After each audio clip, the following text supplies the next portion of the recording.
rise to adjourn.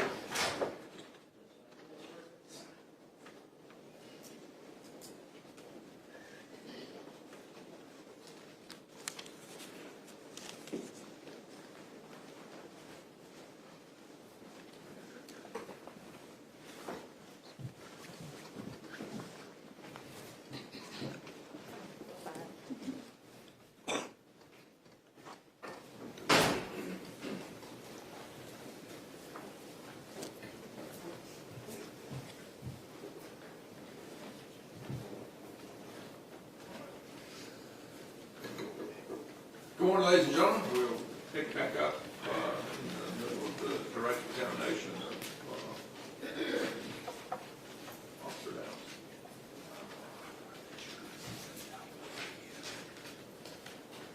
And to the vote, Good morning, Your Honor.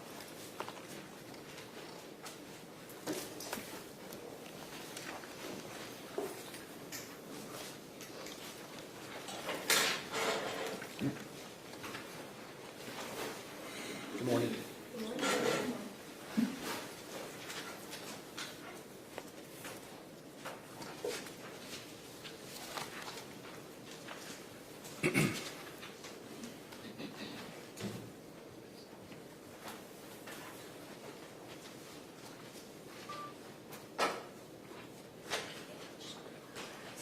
Are you ready? Okay. All right, turn it down. I'm going to pick back up with the Facebook stuff where we left off yesterday. Can you Okay. dim the lights for me over there, and Gil, you turn on the Elma? All right, I'm going to start back with page 248 of State's Exhibit 5.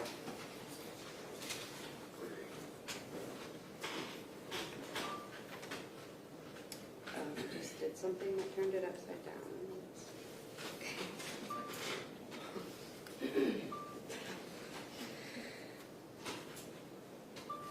There we go. Okay. All right. What does this mean say? This says guys like girls that can take charge. Ask him out, plan a date, take some hostages, overthrow a government, burn down his ex's house, maybe buy him a puppy. And the timeline it's posted. March 18th of 2017. Show you page 254 of State's Exhibit 5. Zoom out a little bit here. What is this essentially? This is a public service announcement on how to choke somebody without strangling them. And this, again, is posted on Katelyn Goble's Facebook, correct? That's correct. Show you page 599, State's Exhibit 5. Read what this meme says, please. I may be living in a crazy world, but a crazier world lives inside of me. Page 619. So this one states, what if you meet just the right man who worshiped and adored you, who'd do anything you say, would be your devoted slave, then what would you do? And then at the bottom it says, I'd pity him. And again, these are all posts from Little Chaos, Katelyn Goble's Facebook, correct? Correct. All right, page 651. So it says, sometimes I think about murder. And then what's the date? Let me zoom in for you. That would be December the 3rd, 2016. So that's 10 months, approximately 10 months after the murder? That's correct.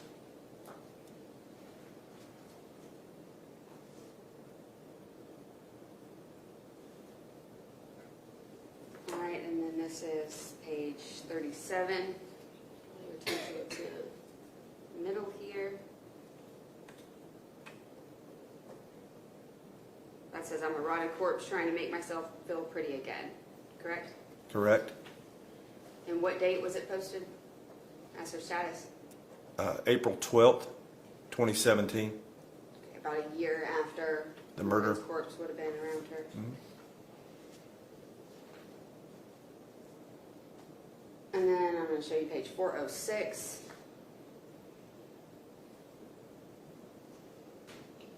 What does this say? So this says, what's happened or what happens after we die? That's probably the oldest question in history. And the answer is simple. We become worm food, which is to say we decompose. And a whole lot happens to us before, and in parentheses, and as we become worm food too. The decomposition of corpses is the most complicated than you. And so what's the title of this article she's talking about and posting? What happens to your body when it decomposes after death? All right, and this is page 649.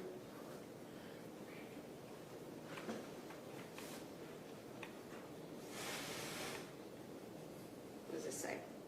Sometimes even the devil on my shoulder asks, what the fuck are you doing? When was that posted? It'd be, excuse me, December 4th, 2016.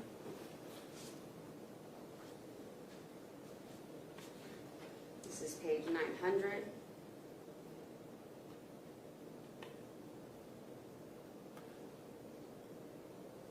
So this says, I don't need the rest of the pack to rip your fucking throat out. And what's the timeline here? August 3rd of 2016.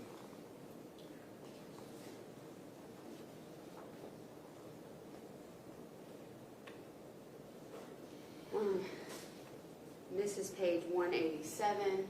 I'll call your attention.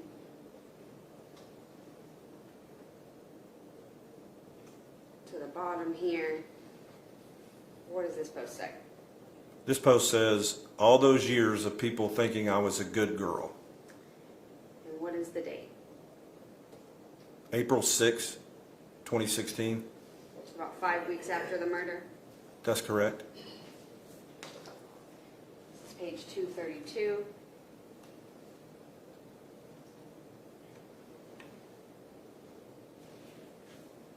What does this say? People only notice you when you are pretty or when you are dead. And page 1065.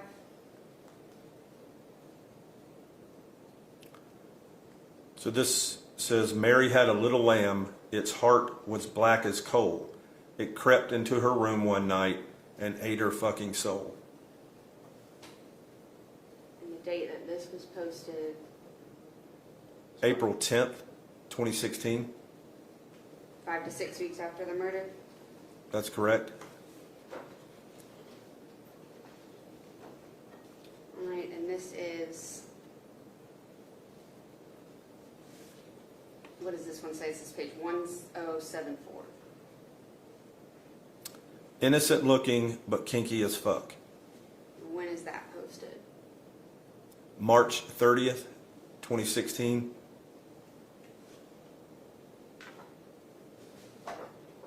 Page 856. What does this say? Don't fashion me into a maiden that needs saving from a dragon. I am the dragon, and I will eat you whole. And when was that posted? It would be August 25th of 2016. So that would be like 6 months after she's saying Alexander Warren was the one making her do all these things. Correct. And this is page 511. What does this say? I'm gonna kill you, haha, no seriously, run. And when was that posted? January the 11th, 2017.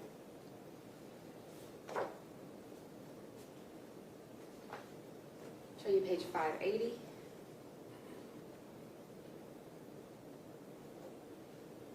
What does this one say? Keep on not liking clowns, and you will be the strange smell coming from the trunk. When was that posted?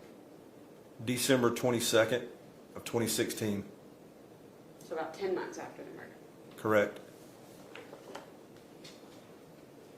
on page 583.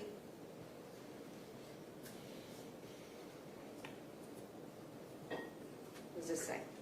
I hug the people I hate so I know how big to dig the hole in my backyard.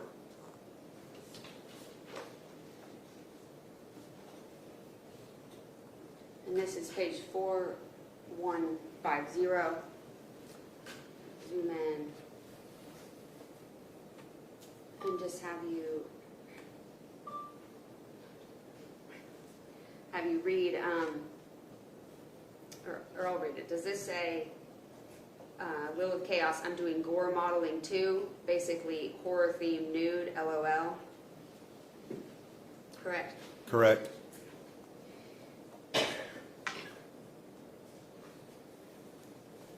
And so does that a conversation similar continue on page 4434 here? Is she asking here, Will of Chaos, do you have any experience doing gore or horror photo shoots? I've been looking for someone who has a lot of passion for that style. What date is it that she's talking about gore modeling and taking these pictures and everything like that? I think it's above what I can see, Oh, I'm sorry. or below.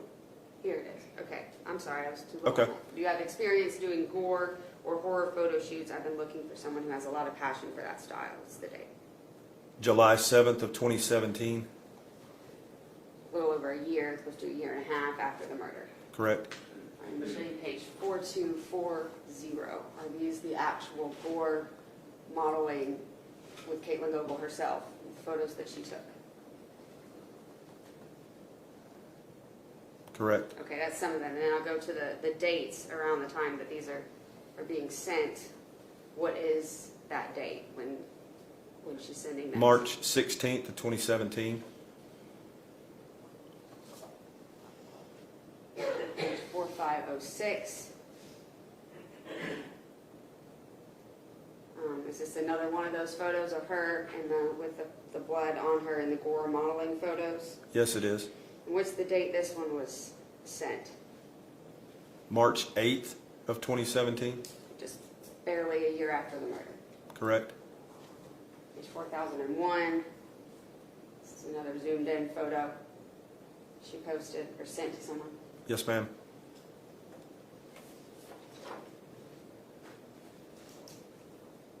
And this is page 4350. And I'm going to zoom, but we're going to read it together again, actually. I'm going to start at the top. Okay. I'll read this part, Will of Chaos, which is the first one, and you can read the other individual, I think of Mr. Siebert. Okay. I don't like being human. If demons existed, I would sell my soul in a heartbeat. I'll buy your soul. What do you want for it? We can negotiate terms. Money and control. Can you move it up just a little bit? Yep, sorry. It's okay. I could give you full control, and if you'd be willing to wait it 1 or 2 years, I could have the money cash. Control for me is no feelings. Being able to manipulate people easily. With that comes money. With money comes power.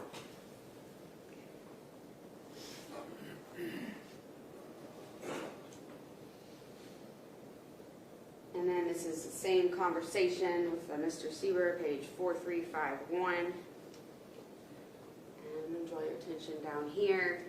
For the course of this conversation, what does she say right there? But keep in mind, I have a lot of different mannerisms. I'm a great chameleon.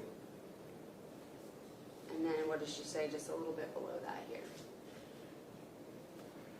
If I really want to fit in with a certain group, I can easily for a little while. All right, and I'm going to show you page 494. Zoom out. What does this depict? I believe it's, he's a serial killer. Look down at me and see you a fool. Look up at me and see a God. Look straight at me and see yourself. that look like Charles Manson? It does. And the date that this one is posted? January 17th, 2017.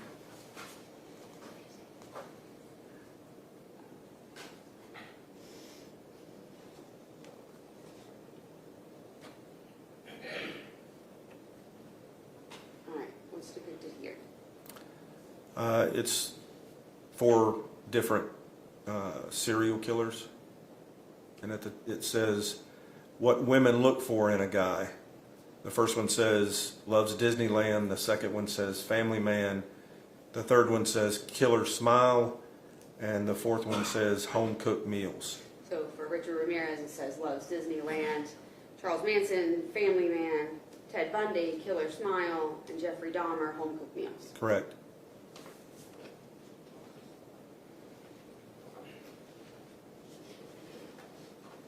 All right, and then I'll show you page 5895.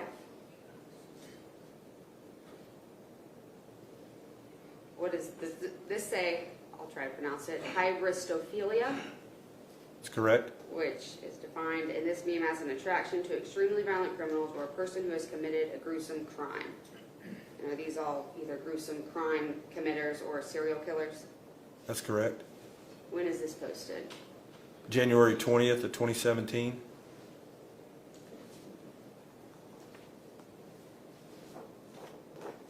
And I'll show you page 483. What's depicted here? A picture of Richard Ramirez. Are these all Richard Ramirez quotes, essentially? Essentially, yes, ma'am. Some of those.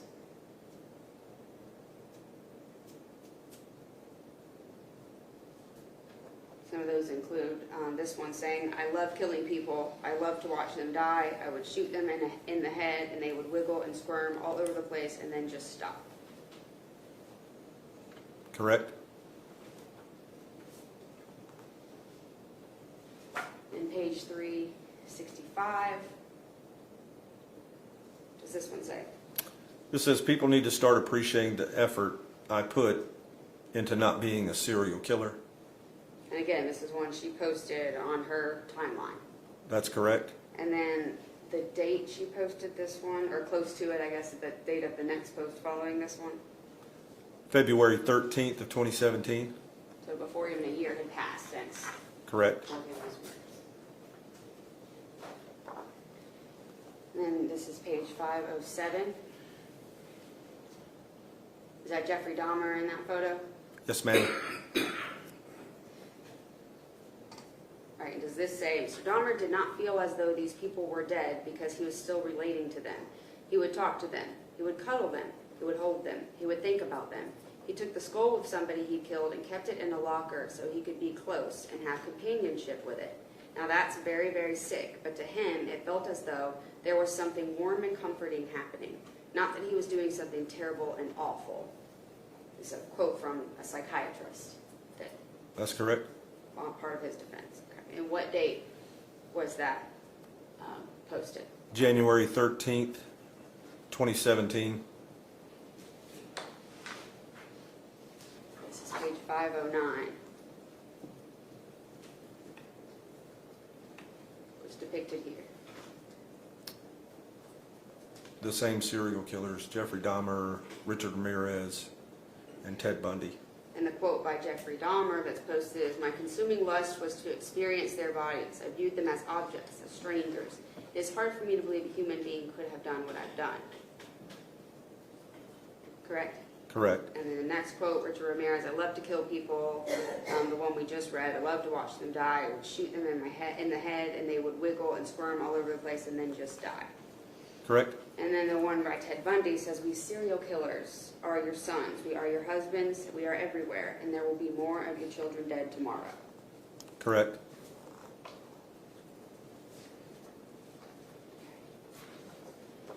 And then this is page 5892. What is this? It's looks like a picture of some type of makeup killer holding a chainsaw. And it says, I find the psychology of serial killers to be beyond fascinating, correct? Correct?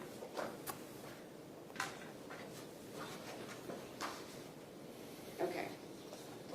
These next few I'm going to have to do in 3-page increments, just the way that it prints. So first I'll show you page 1275, which is going to give us the timeline. If you can read when the next post that we're going to show was posted. Here. So what date is what we're about to show posted? Oh, let me zoom in for you there. Be October 30th, 2016.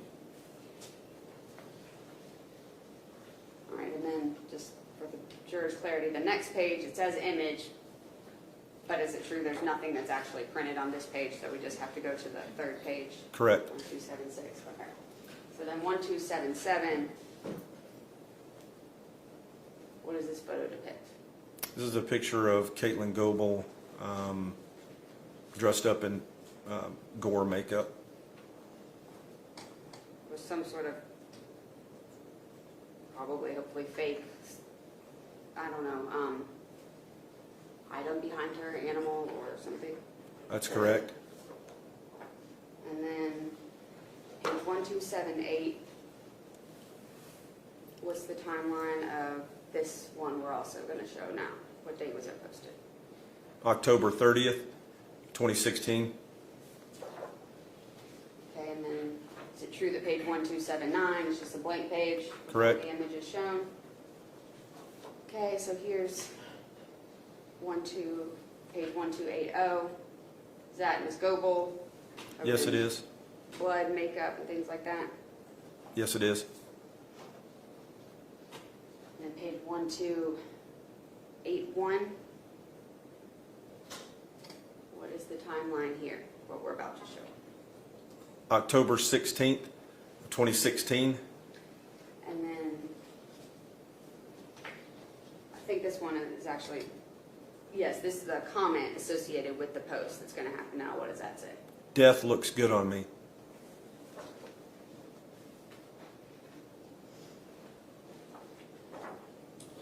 And then there's a blank page associated with the images, correct? Correct. And so 1285, what does this depict? This is also another picture of Katelyn Goble. Looks like she has her hands above her head and blood coming out of her mouth and blood on the wall behind her. All right, and then the next photograph we're going to show, please tell us what the date associated with that is. It's right here. January 28th, 2017. Again, 1251 is the blank page before the image is shown, correct? Correct. All right, and then 1252. What does this depict?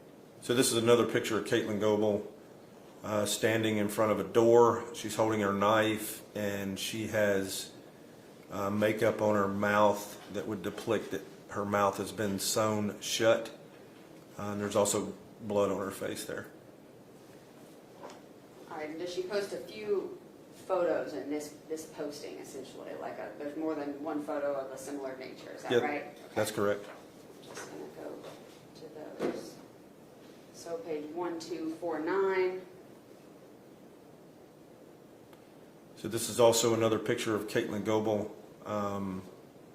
She has the same makeup on, like her lips are sewn shut, and there appears to be blood on the bottom of her face.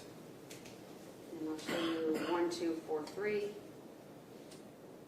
So this is another picture of Katelyn Goble with the same makeup with her lips sewn shut. She's holding a knife, and she has her finger above or on her lips. I'll show you 1246.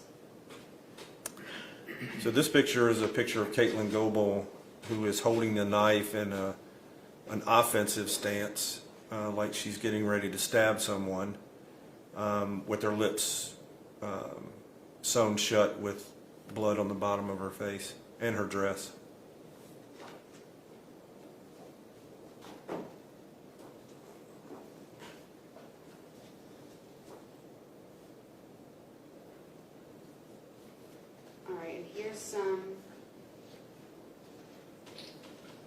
photo just to establish a timeline. It's page 1290. Do you know what this depicts? This is a picture of Katelyn Goble and Alec. Okay, so Alec is the boyfriend she had after Alexander Warren. Correct. And then what's the title here? Let me zoom in. It says Venice Beach, Okay, and what date is it? September 11th, 2016.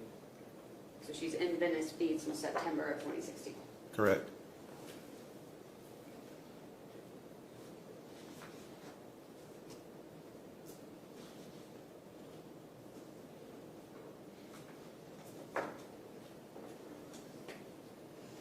All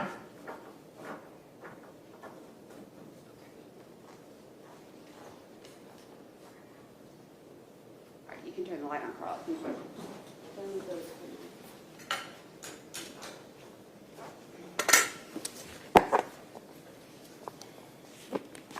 Through the course of your investigation, did you learn what Alexander Warren's nickname was?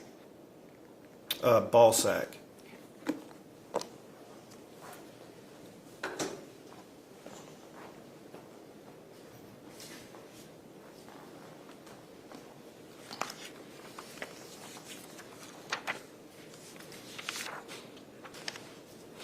I think yesterday we talked about the distance from the house to the Porterdale Police Department being very short, less than half a mile, if even a quarter mile, correct? Correct. I don't know if I asked you, what's the distance if you were to get in a vehicle and drive, especially like late at night if there's no traffic, and go from Porterdale to Gainesville or Gainesville to Porterdale? About an hour and a half. Hour and a half. Certainly wouldn't take you 3 hours one way to get there. I mean, unless like No. something crazy happens or an interstate shutdown or something like that, right? Yes, ma'am, that's correct.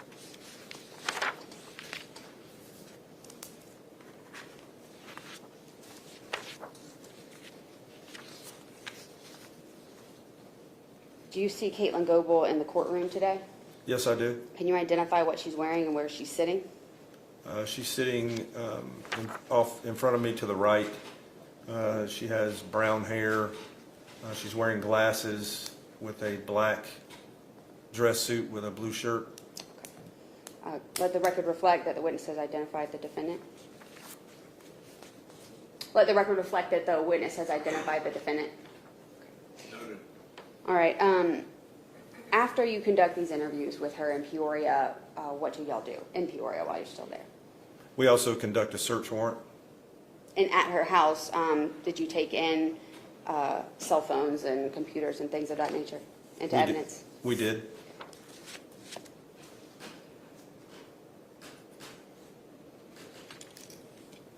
And also, you have those interviews in Peoria. When you get back to Newton County, do you conduct another interview with Katelyn Goble? I do. And you've had a chance to review that interview that's on the hard drive, correct?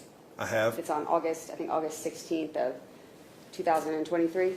I believe that's correct, yes. And is that interview a fair and accurate depiction of your conversation that occurred with her? It is.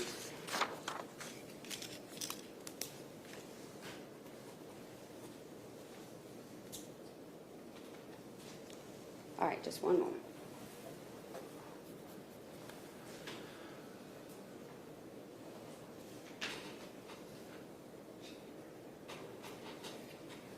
All right, I don't have any more questions right now. Thank you.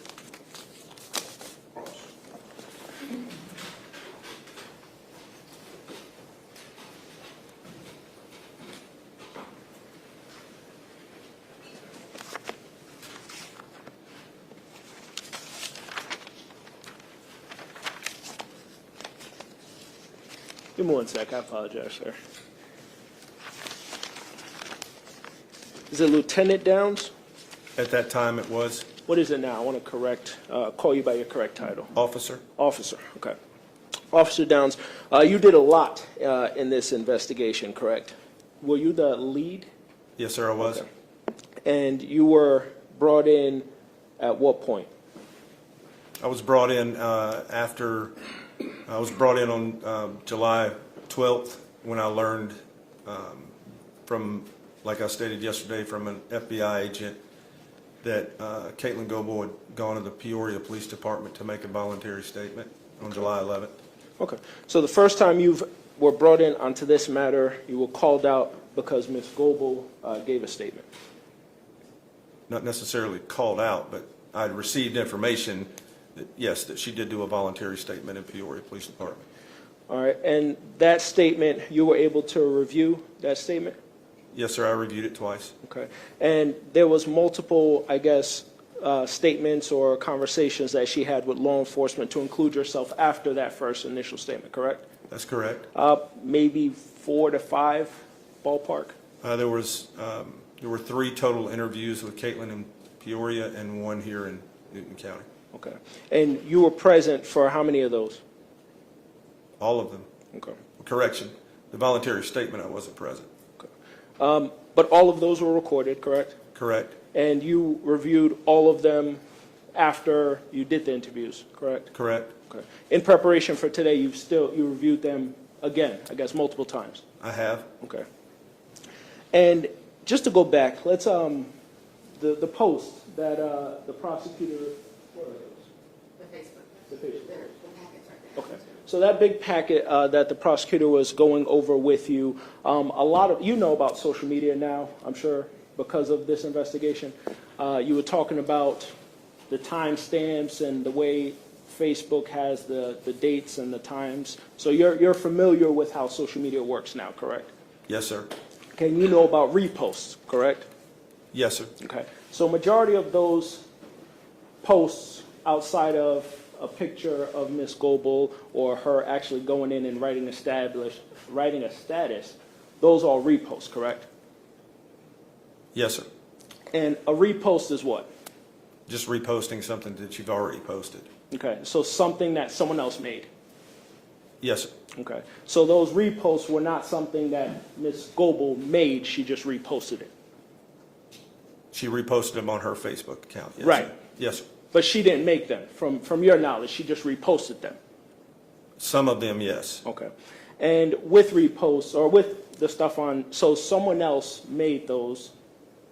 And with Facebook, if you post anything that is not allowed, Facebook would take it down, correct? I am somewhat familiar with social media, but as far as the terms and conditions, I'm not really familiar with. But those posts were, you saw them on her Facebook, Yes, I did. so they weren't taken down by Facebook. It was still there. Correct. And she wasn't arrested for those posts. Correct. So those posts were not a crime. They weren't a crime, but they were part of my investigation. Right, right. But I'm saying, as a part of this investigation, she wasn't arrested for posting on her social media. Correct, she was not. Okay. In this, in the interviews that you reviewed with law enforcement, the first interview where she came in, she came voluntarily, correct? She did. She was free to leave at any point in time. She was. She, from your remembrance of reviewing it, she was not Mirandized at that point in time. She was not. Okay. The time, that was the first interview, and you saw where she, I think the state talked about some of the things that she said in that interview about what occurred in the investigation, or what occurred, or her take on what occurred with Morgan. Correct. Okay. And then the second time, or the second interview, that's when you flew out to Peoria. Correct. And during that, you already had warrants prior to flying out? I did. Okay. And you had how many warrants? I had concealing the death and tampering with evidence warrants for Katelyn Goble. Okay. And when you went out, let's back up just a little. You did a search of the Alexander's home prior to flying out to Peoria? Yes, I did. Okay. And how were you able to get those warrants? Submitted search warrants for him. Based off of what Ms. Goble stated? That's correct. Now, in the second interview, how many officers did you bring with you to Peoria? 1. Okay. And at that point in time, you placed Ms. Goble under Miranda? Yes, I did. Okay. And she agreed to speak with you? She did. Okay. So she signed that waiver? She did. And she began to tell you, I guess, her take on how everything went down when it pertains to Morgan. She did. Okay. And you remember the conversation? Do you remember the conversation? I remember some of it. Okay. So we'll talk about some of the things to see if you remember it. Do you have a report with you? I do. Okay. Do you remember the date of that second one, the second interview? This was after, when you were involved. Right, if you give me just a second to review my Absolutely. notes. Absolutely.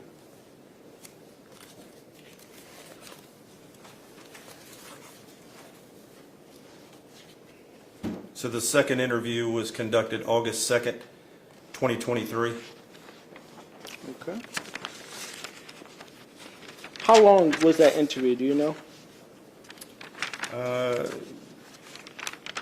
I don't know exactly the time. I believe it was around 4 hours. And there was some, as you stated with the state, there was some discrepancies, correct? Yes, there were. In all of the interviews or recordings, Many discrepancies. okay? And let's talk about some of the consistencies, okay? Okay? Ms. Goble stated in multiple of her interviews that she was scared of Mr. Warren. Correct? She stated that her experience with him, that he was abusive towards her. She did state he was abusive. Okay. She also stated, I think you asked, and you brought up a couple of these social media posts, correct? Because you were interested in the posts, correct? Yes, sir. Do you remember her explaining all those posts to you? No, sir, I don't. Okay. So you remember asking her about them? Yes. Okay. There was one post that she tried to explain, and it was Bob, the little ghost. She said that was directed towards one of Alex's former girlfriends. Okay. Is that the only post that you remember asking her about? Yes, sir, that's the only one I remember. Okay. And in the other videos that you reviewed, you don't remember her speaking about the other posts that were asked about her? No, sir, I don't. Okay. And so, as we stated, she stated that she was scared of Alex, Correct, that's what she said. that he was abusive. We spoke about that. She never at any point in time stated that she killed Morgan. No, she didn't. Okay. She always maintained that it was Alex that committed this crime. She did. Okay. She also stated that the actions that she partook in, she told you and other law enforcement about that, correct? That's correct. And she stated that this was an action that Alex made her do these things. That's correct. Okay. She stated that I don't remember if it was you or other officers, but you reviewed it, so let me ask you. Do you remember when one of law enforcement asked her why she didn't come forward or why it took her this long to come forward? In one of the interviews, I remember that. You remember that? Yeah. Do you remember what she stated? In one of the interviews, she said that she was afraid. In another interview, she said that she didn't come forward because she was being selfish. And then I don't remember exactly word for word what the other one was at the end of another statement. Do you remember where she stated that she heard that other people were talking about Alex and the actions that he did? Repeat that question again. Do you remember when law enforcement spoke to her and she was speaking about why she came forward, that she was told other people were coming forward with information? That's correct. Okay. And that she felt comfortable now coming forward with this information since she won't be the only one talking. Do you remember that? Yes, she did make a statement that, yes, she did say that. Okay. Give me 1 second. Okay.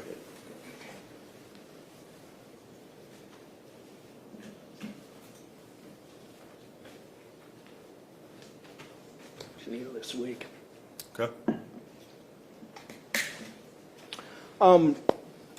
Okay, I apologize. So you remember her stating that, Yes. correct? Okay. Do you remember in these Facebook posts and her TikToks, do you remember viewing any video where she explains the TikToks and that's cosplaying something she enjoys? I believe there was one video that I can't say for certain that I saw one that said it was cosplay. Okay. You don't remember her speaking about cosplay? No. Okay. She did I think she did in some of the interviews, yes. Okay. And those videos were posted in 21? That's correct. So this would be 5 years after this incident occurred with That's Morgan? correct. There's one specific that was posted close to the date that Morgan was murdered 5 years later. I think it was the Bob? No, but I can tell you, it wasn't the Bob one. Okay, you're talking about a cosplay that was posted. Correct. Close in time. Okay. And, give me one sec. So with that, so she did speak to law enforcement about these videos. They were asked about her. Yes, Okay. And in any of those posts, or did Morgan have Facebook? she did. Was Morgan and Katelyn friends on Facebook? No, Okay. So there was no tagging of Morgan in any of the social media? no, She never directed it, or that you know of, stated Morgan's name in any of these? no. Okay.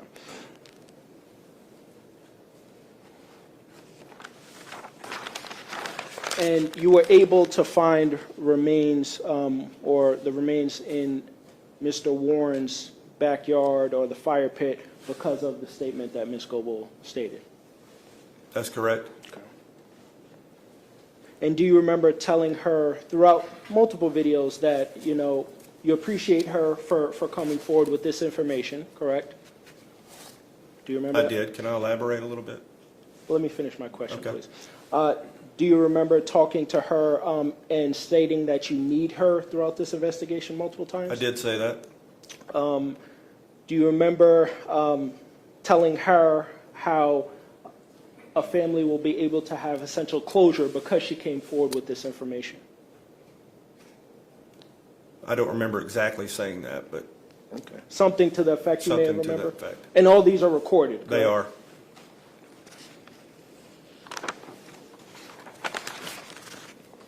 And you spoke to her about this meeting with going to LA or California, correct? I did. And she spoke to you openly about that, She did. okay?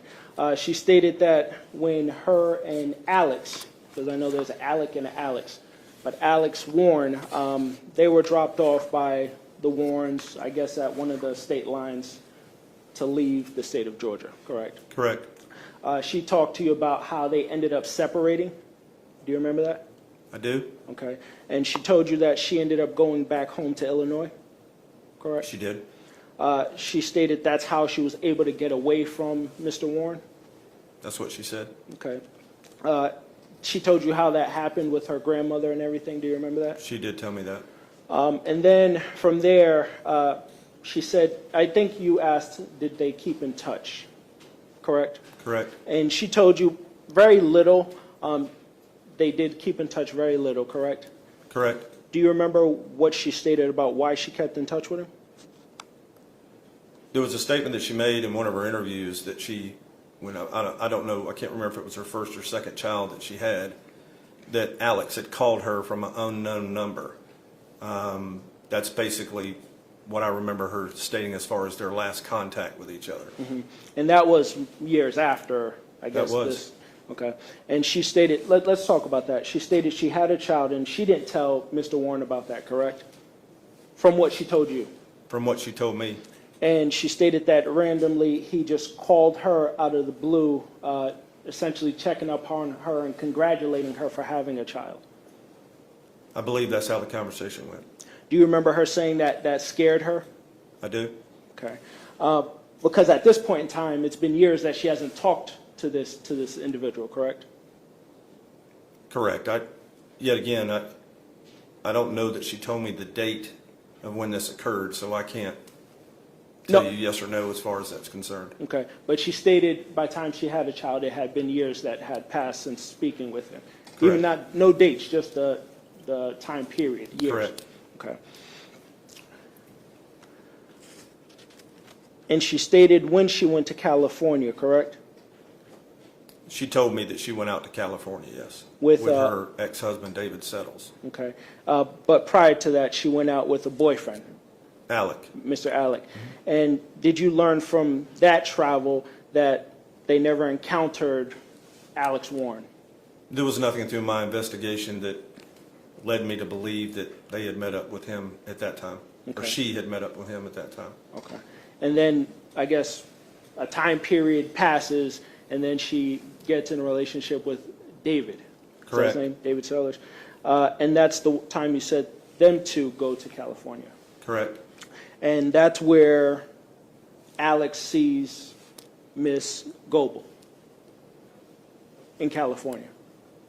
She went looking for him in California. When you talked to her, she stated that it was either L.A. or Hollywood, correct? Do you remember? Correct. It's something like that. And that they were somewhere in L.A., maybe Muscle Beach or Venice Beach, and Alex came up to them. Do you remember that? Correct. And I think you stated with the prosecutor something about him and his girlfriend at the time had lice or whatever, correct? And that she helped them with that lice problem. Do you remember that? I do. And do you remember her talking about how they had a van or a vehicle, her and David were staying together in maybe a mobile home or a vehicle, whatever it may be, Correct. and that Alex wasn't living with them at that time, or he didn't live with them, correct? He didn't live with them, but Okay. they spent some days together, yes. He said, I believe she stated that they stayed, I guess, on the property of where the RV, bus, whatever it is, was, correct? I believe so, yes. In that video, do you remember her talking about an incident with Mr. Warren and his girlfriend? A little bit, yes. Okay. And in that video, you said you remember that conversation? A little bit of the conversation of what Katelyn stated had happened with the girlfriend.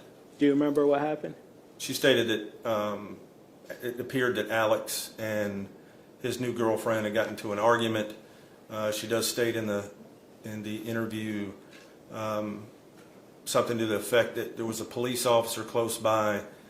Alex's girlfriend at the time was going to walk over to the police officer. Then Katelyn came up to her and said, you know, just walk away, something to that effect. Basically not go contact the police. Did she say why?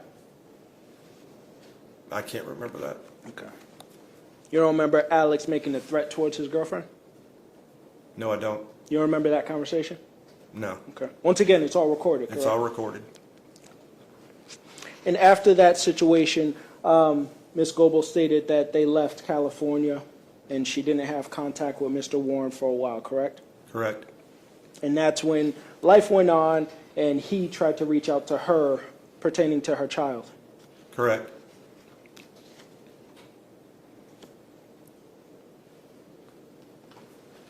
Now, when you went, I think you stated to prosecutors that you had warrants, which you stated you did. When you went to, you told Ms. Goble of these charges that you had against her, correct? I did at the end of the interview. Okay, and that was then to the end of the second interview. Well, for you, it would be the first. The first, interview. yes. Okay, and so you placed her under arrest at that time? I did. Did you have a follow-up interview? I did. Okay, and she spoke with you freely after being placed under arrest? She did.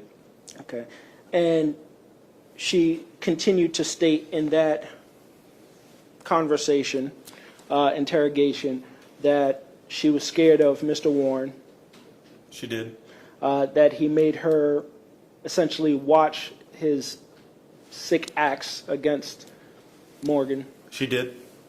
How, I want to say it was in that one that you guys spoke about how it occurred, how what happened to Morgan occurred, correct? Yes, sir. In the aftermath. Yes, sir.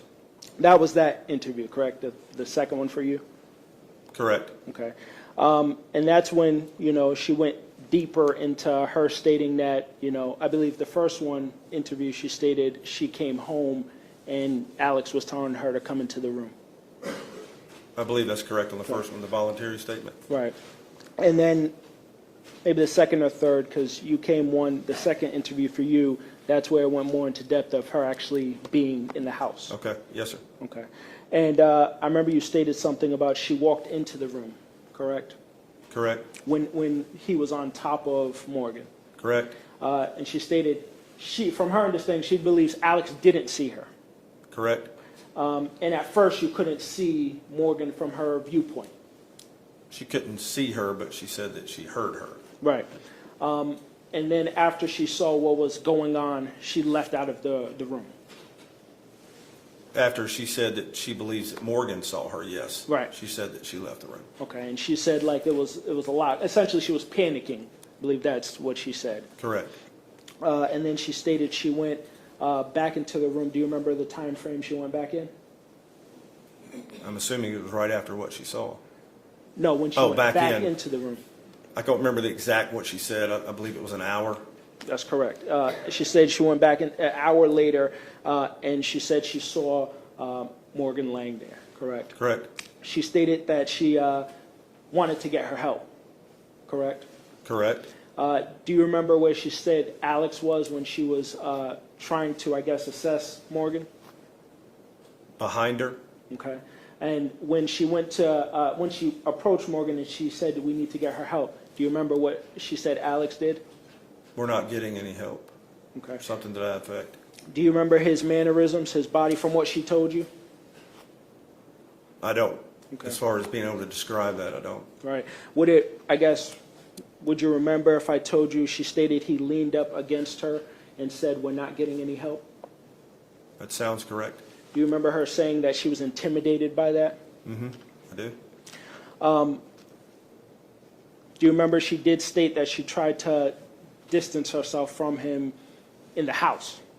Correct. Because she didn't have, I guess, anyone there at the time, correct? Correct. She didn't have family there, Nope. no friends there that you know of. No, sir. Okay, so she said she was reliant on Alex. Yes, sir. Okay. And then time passed, and she stated that she eventually moved back into the room. Do you remember that? I do remember that. She didn't want to raise any alarms or flags with him, correct? That's what she said. Let me Or believe it was him and his mother and father. All right, correct. And that's when he told her to go get some knives, Correct. and she went and did that. Correct. And she stated that she went into the bathroom, and he had the knives. I think they were paring knives, correct? Correct. And he told her to hold, I guess, a part of the body while he did the cuts. In her statement, she just said that he made me hold her Okay. ankles and wrists. You don't remember her saying where he made cuts? No, I don't. Okay.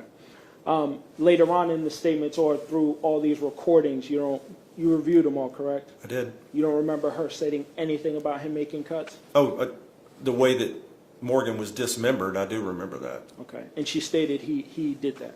Correct. Do you remember her saying she went to throw up? Yes, I do.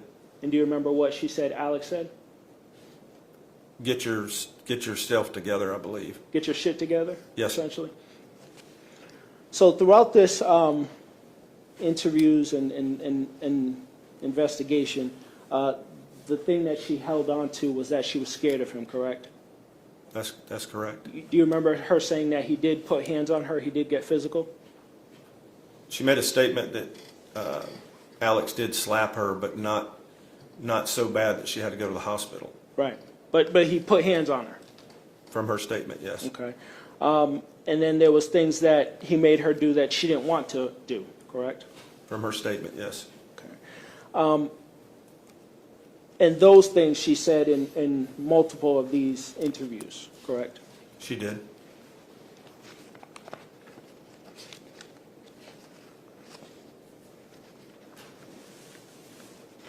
I think the prosecutor did speak of bloodletting. What is that? I believe it's when you cut somebody or maybe bite them to ingest their blood. Okay. And she stated that Alex would try to do that to her. Yes.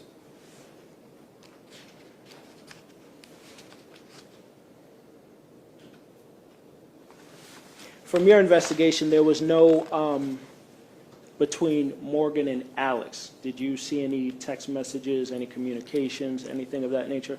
No, I did not. Okay, so from your understanding, there was no communication between them prior to any of this? From my knowledge, there was not. Okay, and my client stated that when they drove from Gainesville, I believe it was, correct? Where are you from? I'm from North Carolina. But you've been in Georgia for a while. Yes, sir. So you know, I guess, the roads, the counties, the cities throughout Yes, sir. Georgia? Okay, and she stated she's not from here, correct? Correct. And she stated it took her a longer time to get to Gainesville, I correct? believe so, yes. And I believe she was asked, what did you use to get there? Do you remember that? No, I do not. Okay. Do you remember her talking about she used GPS to get back and forth because she didn't know the area? I believe I remember saying GPS, yes. Okay.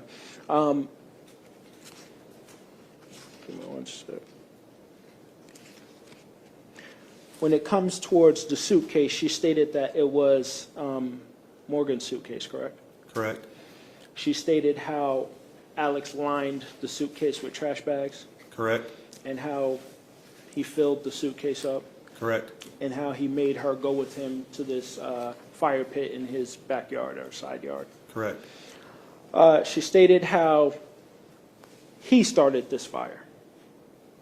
Correct. And he just made her put, I guess, sticks on top of the suitcase. Correct. And then he made her watch. Correct. And then also that he made her go down there a couple times after the fact.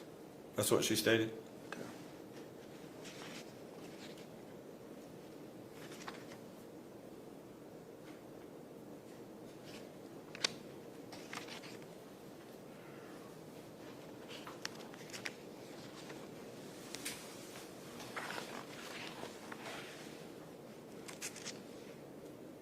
And you stated you don't remember her speaking about the cosplay or explaining any of that, correct? Correct.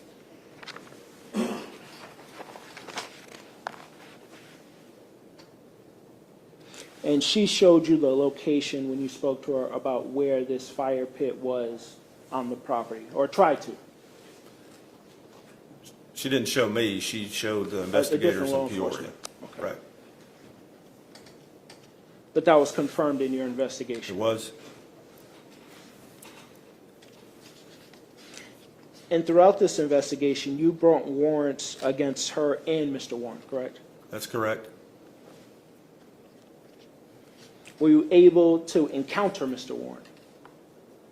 I was? Sorry. And did you happen to speak with him? I did? Did you tell him what he was charged with? Objection, hearsay, if we're getting into I didn't that talk about what he category. said. I said nothing about what he said. Did you talk? Objection, I guess the relevance then of what, if you told him what he was charged with, what that has anything to do with it. So you stated that you met him. I did? Okay. Do you remember him trying to attack you? Objection, relevance. What's the question? We have- Did he remember Mr. Warren trying to attack him? It's relevant No. because she talks about how violent he was and she was scared of him. It's relevant because they're saying that she's not credible, but her story was that he was violent and she was scared of him because of that. It is bad character evidence, Judge. He knows that, and he knows that it'd be something that's kept out of here. We've had many motion hearings about it. It's honestly, Judge, it's irrelevant. It's years later. It's when he's being arrested. It doesn't have anything to do with this. He knows that. I know it's relevant. Sustain the objection. And ask the judge, frankly, instruct the jury so that's pieces of the evidence there to disregard. Well, I'll sustain the objection. I think that I instructed the jury when I sustained the objection, they're not to consider that. That's all I have for you right now. Thank you. You may have more to read. All right, I want to kind of back up here. So we're talking about she goes into Peoria and gives this voluntary, using air quotes, statement. that's after, I mean, multiple people have already contacted the Peoria Police Department to Correct. relay information about her being involved in this murder. Correct. Right? Okay, and that's going to include Terry Feely, Ashley Durham, and her ex-husband David Settles. Right? Correct. All right, so it's not like she just woke up one morning and was like, you know what, got to get this off my chest, right? Right. She's in the middle of a custody dispute, in the middle of a divorce, in which her ex-husband knows she's involved in this. Correct. Okay. So she goes in and she makes these statements. And the entirety of the first statement that she makes, the detectives in Peoria, in addition to the entirety of the next 4-hour interview, every version of what she's saying that she's not there, that is a lie. That she would agree later is a lie. Correct. All of that statement. Correct. Those statements. Okay. And then even when y'all go back in the third interview and you give her the opportunity, because you know about the phone records information by the time y'all go back into the third, right? Correct. So you go back in this other interview and you say, okay, is there anything else you want to tell us? This is not adding up. Like, is there anything else? Y'all know the phone record stuff. She doesn't know you know it yet. Does she take that opportunity to tell what she says is her, version of the truth? No. Okay. It's not until literally you confront her and you say, we know that you were there. We know you were there. That she tells this other version. Correct. And even in this other version, there's still countless, we'll call them inconsistencies or untruths in there, right? Correct. When y'all are interviewing her also, and you're thanking her, saying you appreciate a lot of this, I mean, you don't have all of this social media stuff to be able to know exactly what she was posting that day, right? I had none of that at that time. You don't have the stuff about how much she loves him and tagging him in Happy Dance or even Death is When the Party Started or anything in those interviews, correct? Correct. We'll get to Facebook till later. Correct. You don't have the messages showing that she voluntarily sought him out in California and met up with him, right? Correct. You're just kind of taking her word for, oh, well, he just ran into me and I was so scared, correct? Correct.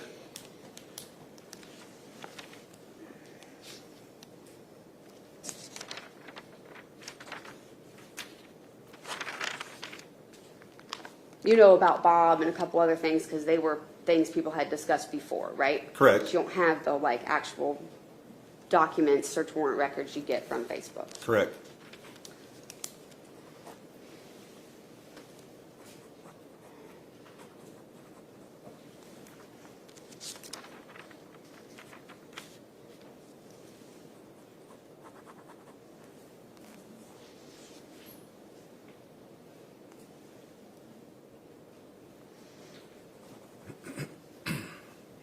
When they leave Georgia together a few months after the murder, they don't just go to Illinois first. They go to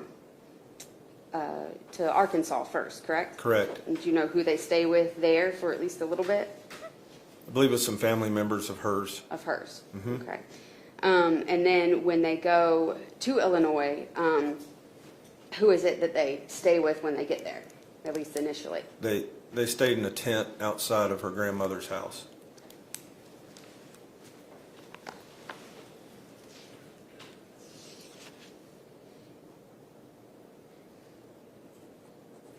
And she was scared. She said she's scared because Alexander Warren calls her in 2000 or whatever year it is when she has a baby, and tells you that he must have seen on social media or something that she had a baby, right? Right. And he does that call, and she says that scares her, correct? Correct. That's what she says. But she continues to post her children on social media, right, including TikTok videos and things like that. Correct. They're in them.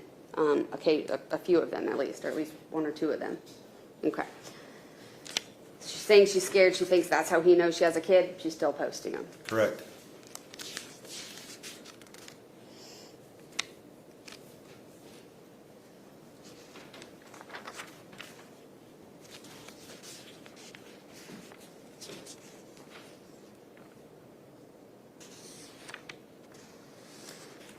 In terms of this idea that she just doesn't have friends or family or anybody to call or whatever, she tells you she has access to the vehicle. She's the one that drives that Dodge Ram truck, right?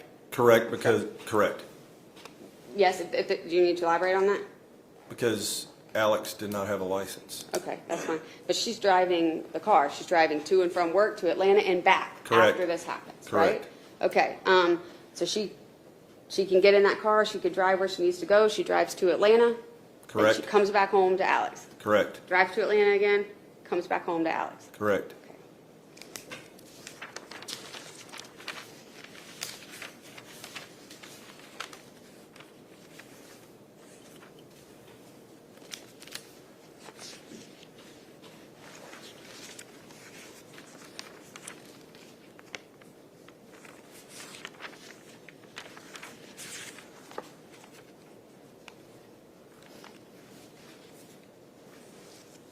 All right, just one moment.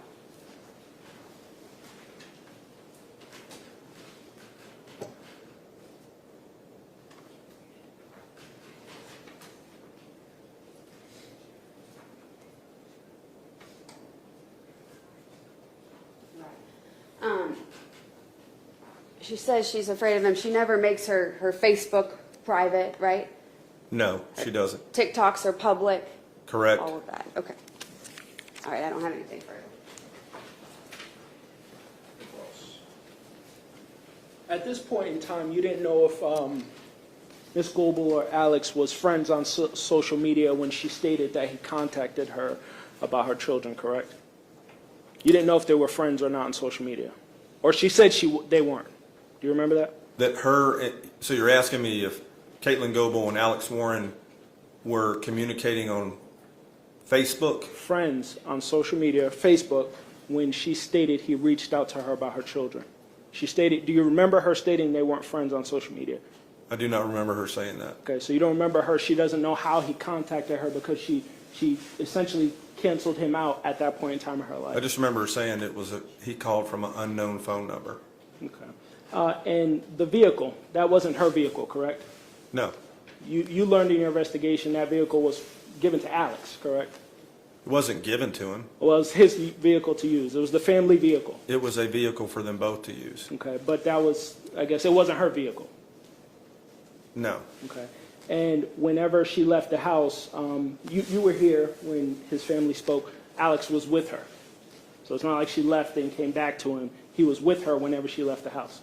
Correct. Okay. And with the social media, there was nothing in your investigation that you saw between Alex and between Miss Goble that planned the death of Morgan Bauer. No. There wasn't anything that they said they killed Morgan Bauer. No. There was nothing in any of those social medias where you saw them conspire or talk about the death of Morgan Bauer. No. Thank you. There is a post that says death is when the party started, less than 2 weeks after the murder, where she tagged Alexander Warren. Correct. Correct.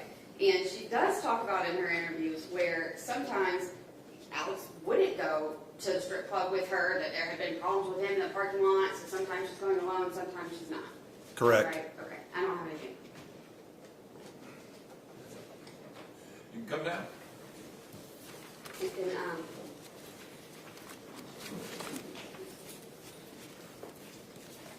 never mind, Jeff. I was going to say you could be released, but I think he's going to stick with us anyway.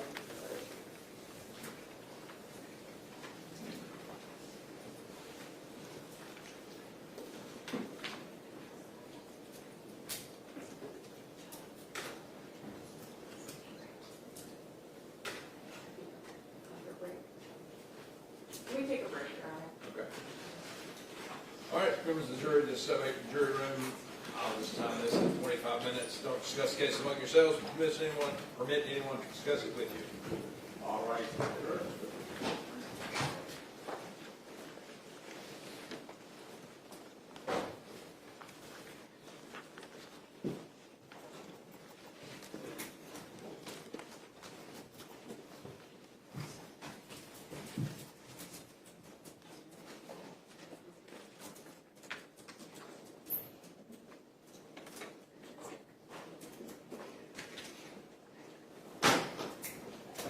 Your Honor, before we go into break, I just kind of wanted to reiterate that we all are aware of the guidelines, the pretrial motions, the defense's just blatantly disregarding the court's orders as to what is or is not to come in.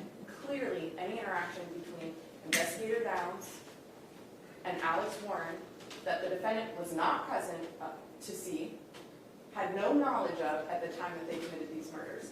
is not at all relevant to her state of mind. And so I want to make sure that the defense isn't bringing in this inadmissible evidence, because we're getting put in an uncomfortable position where we've put up a lot of evidence, but do we call it on things that they keep throwing in that could be Is this mistrial? based on the question that I sustained the objection on? Well, then the speaking objection asked whether or not Alex Warren attacked the officer. Yeah, I mean, that's the Yes. question that I sustained the objection Yes. on. Okay. Yeah. Correct. I'm just making sure the defense knows what isn't supposed to be coming in. And so asking those sort of questions, they're intentionally trying to bring in evidence that's already been eliminated. We never talked about him being aggressive, or we talked about his drug use. Did I say anything about him being on drugs? We can, Well, I mean, you did specifically ask a question about whether Warren attacked Right, the officer. but in our motions of limiting everything, we redacted drug use. We never said anything about him attacking him. We never mentioned that in motion. But specific acts by Mr. Warren would not be And like the- admissible in this case. And like unless the there's- hold on, I'm talking. And like the argument is about relevance. Well, how's it not relevant when she just told him multiple times how aggressive he is, how he put hands on her, how he's scared? Well, I understand. There's a difference here. What you're talking about is what your client said, and I think what your client said is fair game. You can ask her about what she said, certainly. But with respect to what interaction there was between Mr. Warren and any other person, that's not fair game.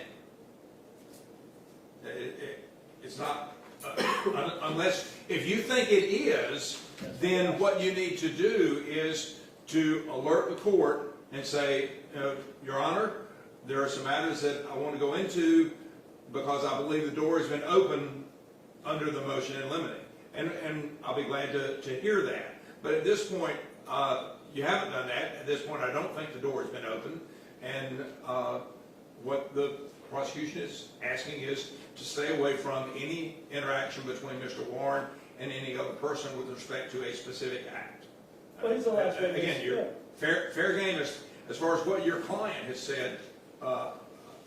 That is certainly fair game.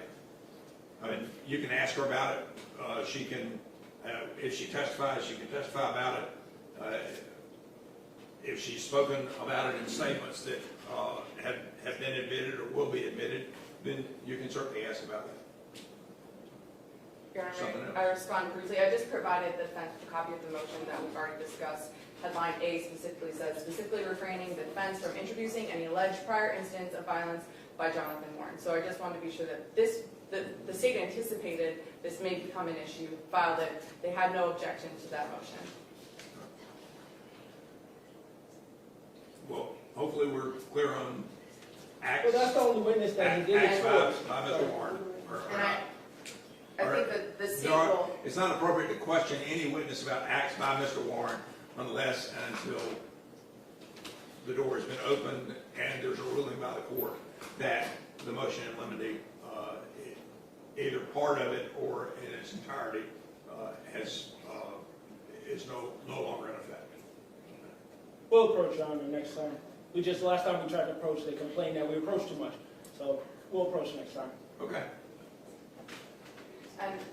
and Your Honor, there is a video that we provided to the defense that we said that, and we didn't think that it would come in our case in chief until that, and if that door was opened. It's a video of the defendant violently attacking and strangling her ex-husband, David Settles. And I think at this point, there's been several mentions of her victimization and how she's the victim in this case and she's not aggressive. And so I think that prior to our introduction of David Settles, we'll need to have some sort of hearing about that and whether or not that door has been opened and it's admissible. So I just wanted to kind of put everyone on guard that that may be something, the state of course will not just play it, we'll address it outside the presence of the jury. And is that the witness that is coming? That would be tomorrow? Friday. Friday. So, yes, so we have time to address that. And I'm assuming you all have seen the video? Yes, they provided it. Okay. I just want to make sure, providing it to you, you've had an opportunity to see it. Yes, I want to make sure. yeah, Okay. yeah. Anything else? Nothing to say. Okay, all right, well, why don't we take about a 15-minute break and we'll come back in.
Call your next witness.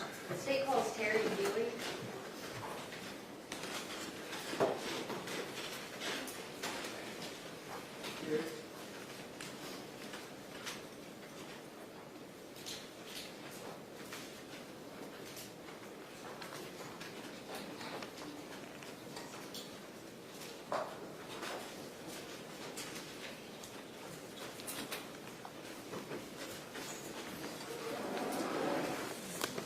Raise your right hand. So the testimony you're about to give in the case of the state of Georgia versus Katelyn Goble will be the truth, the whole truth, nothing but the truth, so help you God. Thank you. That's it. Thank you. All right, can you state and spell your name, please? Yes, Terry Feely, Terry Feely. And what do you do for a living, Mr. Feely? I'm semi-retired now, but for most of my career, I was a firefighter paramedic, and now I guess I would consider myself like a hobbyist filmmaker actor. Hobbyist filmmaker actor? Yes. Is that what you were also doing back in, I guess, like 2019 to 2022? I'm just going to have to hold the microphone just a little closer to you, sir. Yes, that was what I was doing at that time. And where were you living back in, I think, was it about 2019 that you started looking into Correct. Morgan's case? Yes, I was living in the Atlanta area. And what had brought you to the Atlanta area? My wife's job at the time. And where had you come from? Where are you from initially? Yeah, I was born and raised outside Chicago, Okay. And now you actually live in Tennessee, right? in Tennessee, correct? And so while you were living in Atlanta, what got you interested in Morgan Bauer's disappearance? Yeah, like I said, I was in the film community at the time, and just with some fellow actors and filmmakers, we're talking about making a social justice documentary, and just did some research and came across Morgan. And so once you do that research, you come across Morgan, you're thinking about, I guess, making a documentary, doing something. What's your first step? What do you do? Yeah, I think after I found, I think, her missing person on the Atlanta PD site, went and just kind of Googled her name and found some podcasts, and then found some individuals' names, and then started contacting people. And did you become aware also of the Facebook page or Facebook group about missing Morgan? Yes, I did. Okay, so there was already some podcasts and some social media people had done about this missing person case. Yes, there was. And so then you look into it, you start contacting people. Who did you contact? One of the first people I contacted was Morgan's mom, and then from that, I contacted Casey McClure also, and then I got some information, some of the police files and some of the notes and some of those things, and then found some of the individuals around Morgan, and then started contacting them. Okay, so you used those resources and maybe some resources within police departments to get the files themselves and look into who was around Morgan at the time that she disappeared. Correct. Was anyone helping you kind of track some of these people down or look into this stuff? Not really. There was a couple, like I said, in my film community who had started, but they pretty much stopped working with me like about a week or two later. But did you enlist anyone, I guess, there local near you in Tennessee to assist you in anything? Not at that time. It wasn't until I moved to Tennessee that other individuals came in and helped me. Okay, but eventually you do request a private investigator, Ashley Durham, to help you, right? Correct. That was after I moved, out of the area. All right. So you started, when would you say, like approximate time frame, 2019, working on this? At the very end of June, beginning of July. Do you know approximately when you started contacting Katelyn Goble?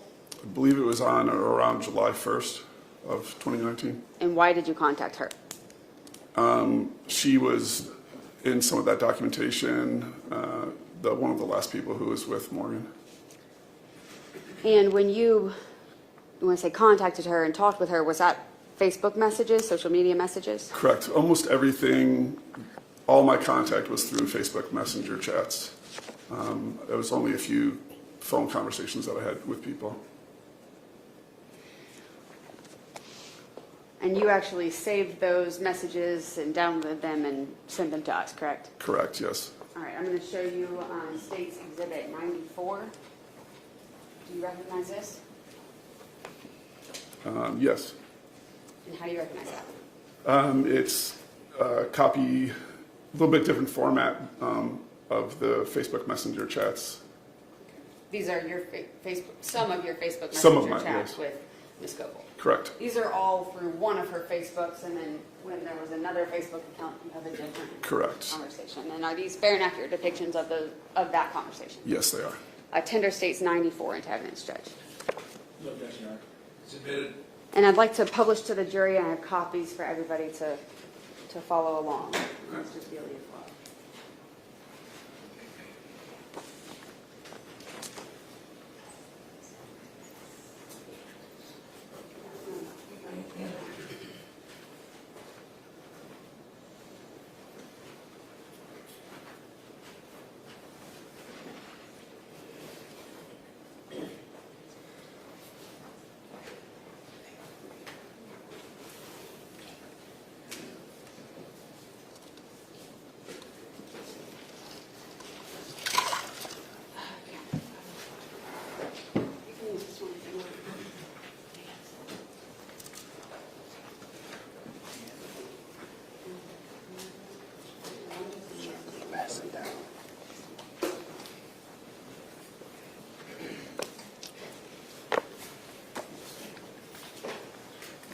And a couple things while we're passing those out. Yes, you would definitely need a copy. Yes, thank you. Obviously. Let me make sure, members of the jury, this is transcript, This, right? no, this is the actual evidence. This Okay. is the, yeah, so it's not even like a, it is the. So, Mr. Feely, these messages go in reverse order, is that right? Correct. So the first message is actually the very last page, if we want to turn to that, and then we read backwards to the front. And then I want to ask you, when you're getting, eventually after you have these messages, you have an interview yourself, or like a recorded phone conversation, two of them, that you're on with Ms. Goble, right? Correct. So ultimately what she reveals is that she knows Morgan Bauer's dead, and that she was at least some part of the dismemberment and getting rid of the body. in Yes, some fashion. correct. Okay. So just context, the entire time you're having the conversations, whatever she says in here, she knows Morgan is dead. That's correct, yes. Okay. All right, so I'm going to start, and I'll have you read yourself, Terry Feely, and then I'll read the messages that Katelyn Goble sends back to you. Oh, one more question before we start. On here, it doesn't show the name that's appearing on the Facebook. Do you know why or what account this was? I think that happens sometimes when the account is deleted or changed. So I believe this was Katelyn Settles was the name on this account at the time. And the content of this conversation is clearly it's Katelyn Goble that you're Correct, yes. Okay. All right, you go ahead and start there on that first message, July 1st, 2019. I'm a filmmaker from Atlanta. I'm making a film about Morgan Bauer, and I understand you were friends with her while she was in Atlanta. I'd like to talk to you and have your story be part of the film. Please let me know if you're interested. All right, Katelyn Goble says no, and you do not have permission to use my name in any way. And then there's a message from, I guess, Facebook saying you can now message and call each other and see info like active status and when you've read messages. And then on that same date, at 8:40 p.m., about an hour later, Katelyn Goble says, actually, disregard that, call me anytime, and provides a phone number. Are you free to talk sometime this week by any chance? Sure. Do you mind if I ask you a few more questions now here? Sure. How did you know Morgan? I met her through work. She came to a club I worked at asking what it's like to dance. Where was that? Had she ever danced before? If you don't want to talk right now, it's fine. We can talk another time if you like. Honestly, I don't remember the club name at this point. I worked at several places. It was a smaller club outside of Atlanta. And it's okay. I just had to find a stuffed monkey for my kid to go to bed. Oh, okay. Did Morgan ever dance before? I don't think so. Did she have any other friends in Atlanta besides you? I'm sure she did. She is a very outgoing personality. Was she mostly working in North Georgia somewhere or Atlanta? I'm not sure. I know I worked a few different places to follow the crowds. Did she stay with you while she was there? No, she asked to at one point, but she never ended up staying over. So where was she staying? With other people, I guess. Did you hang out with her much? Not often, mostly if she needed a ride. Oh, sorry, I would offer if I had time and wasn't busy. Oh, okay, got it. Did you know someone by the name of Lauren? I was told she was pretty good friends with someone. I thought that was you, but maybe it was this Lauren person.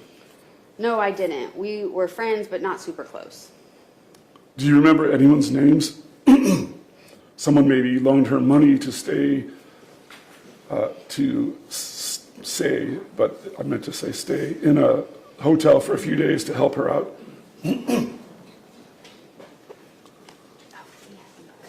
I'm trying to find someone who can help us with our film. I heard from Sherry, but I also want to hear from someone who knew Morgan in Atlanta. And Sherry, meaning Sherry Keenan, Morgan Bauer's mother, correct? Correct, yes. Katelyn Goble says, no, I don't. I honestly said yes to talking to you to try to clear my name. Morgan's mother has accused me of harming her, when in reality, we were basically in the same boat, same age, profession, and I only came to Georgia a few weeks before her for my now ex. I was made out to be guilty of something over people not really listening and a few Facebook posts. I don't feel like you need to clear your name with me. I'm trying to find out what Morgan was really like in Atlanta and talk to the people who knew her here. I was hoping you could tell me that, or maybe knew someone who could. Our film is pretty much done. We just don't have any info from anyone who knew her here in Atlanta. It seemed like she acted so different in Atlanta from Aberdeen.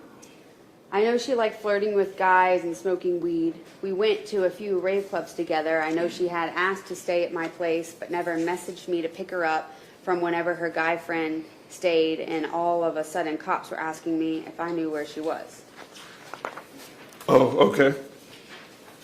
Do you remember the rave club names? She is also one of those girls who like to act like she's ghetto and go out with black guys. Did she meet any guys at the raves?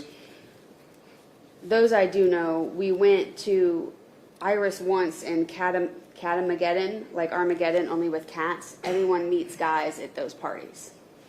Okay, did she leave with any guys or start hanging out with anyone? I don't know if she ever gave out her number. We didn't stick together because we liked different areas. Are those clubs in Atlanta? I've never heard of them. And I'll ask real quick, are you aware that cell phone evidence in this case showed that they only had phone contact for the last 36 hours of Morgan Bauer's life? I'm not aware of that, no. Okay. All right. Katelyn Goble said, yeah, you should be able to Google them. Oh, okay. And just so you know, the only reason I contacted you was because you were listed in the police file I have as one of her friends along with a few other people. I don't mean to accuse you of anything. Sorry if it came across that way.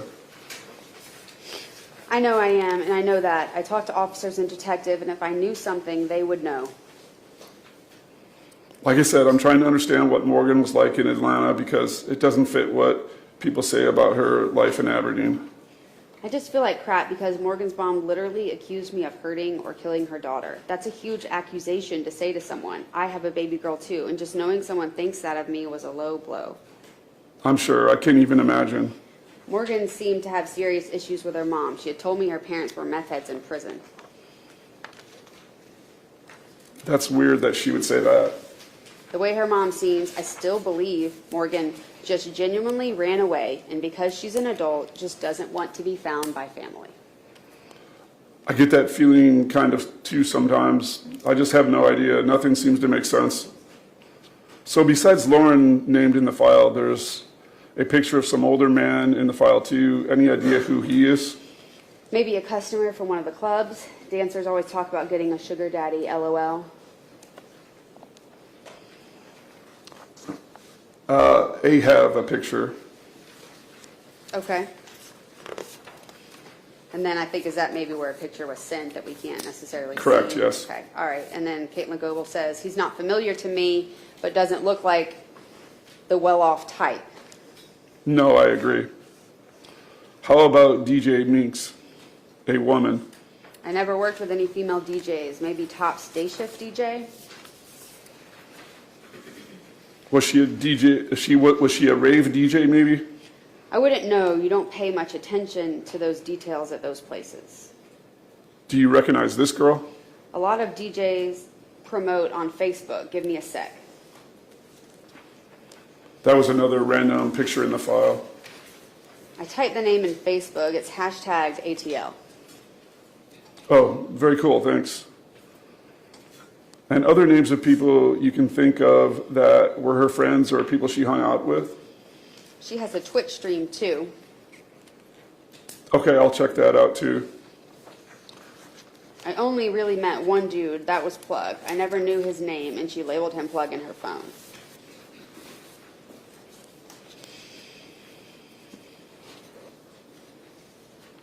I think that's you at the bottom of the page there on July 7th. Oh, yes, I'm sorry. Yeah.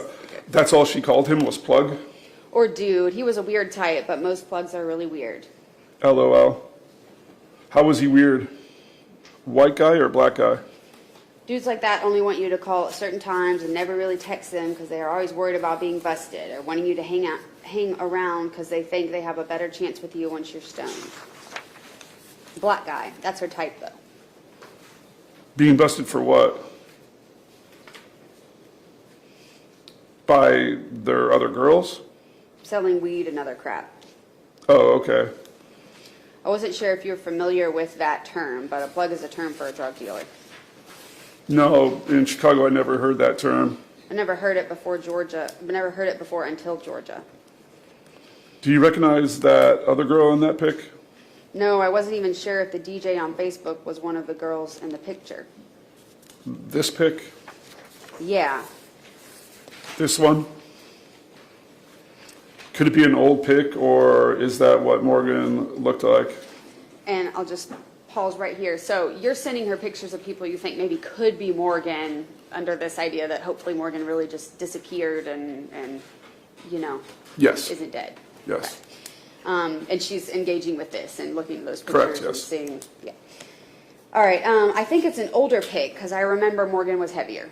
Okay. Well, thanks a lot for talking with me. No problem. If you can think of anything else, please let me know. I will. I just don't have almost anything for the film when she was in Atlanta. Oh, one other name that A saw in a police report was Barrington. Ever heard that name? Atlanta's a really tough place. I hated it there. It was crazier than Chicago and not in a good way. No, I don't. I agree. At least in Chicago, if you know where to go and and not go, it's cool. But Atlanta isn't the same.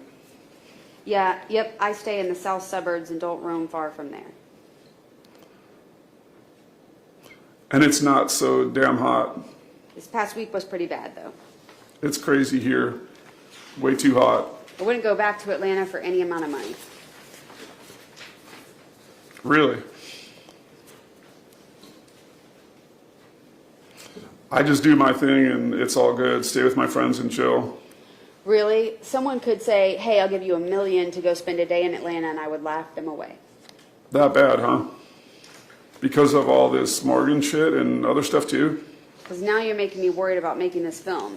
Should I be, you think? Oh, no, sorry, Yeah, that's I think you. it's me, yeah. That's you saying that. Because now you're making me worried about making this film. Should I be, you think? Okay.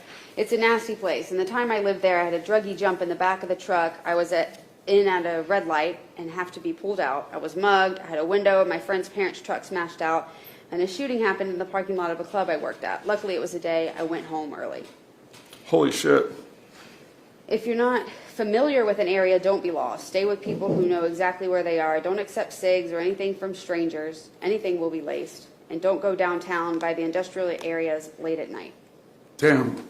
What industrial area downtown? It's an area close to downtown with a lot of rail yards. Like by the compound? Do you know that club? I never heard of that one. It's pretty much an all-black club. Ah, that's why. I would have been eaten alive. Is it okay to contact you again? If I can't get enough for the film, I'd like to talk to you more for ideas. Sounds like you really know the areas maybe or types of areas Morgan went. I'm sure you... Oh, that's me. Yeah. Yeah, sorry, or that's Katelyn Goble. I'm sure you plan on exploring the nightlife for your film. Just make sure to look very confident in yourself and possibly carry a nightstick. I'm a pretty big dude, but I hear you. I drove by a few places, so I have an idea. Yes, you can contact me again. It's been over 3 years since I've been there, so I'm a bit outdated, but I do know areas dancers like to go. I'm not even in that lifestyle anymore. Stay-at-home mom and a bit of a shut-in. I get it. Thanks again. I really appreciate your help with the film. Have a good night. Same to you. Hey, I'd like to talk to you again if possible. Sure, I'm available. We are getting close to starting shooting for the film and finished our research. I wanted to talk to you again before we finalize everything because a few things we've learned aren't the same from everyone we've talked to. So if you're free to talk, I'd like to ask you a few more questions. And she says, sure. And nobody's requiring her to engage with you in this and talk to you as if Morgan's still alive or anything, right? Correct, no. Okay. All right, go ahead. Did you just go to Top of Gainesville with Morgan or did you work there too? I just would give her rides there. Who was with you when you drove her? Sometimes I would drive with my boyfriend at the time. Where did you drive her up from? Your place in Porterdale? Yes, I stayed in Porterdale. How long did she stay with you guys? Like a week or something? She didn't stay with us. We talked about that. We talked about it, but she never did. So where was she staying? Other people and friends she met, I guess.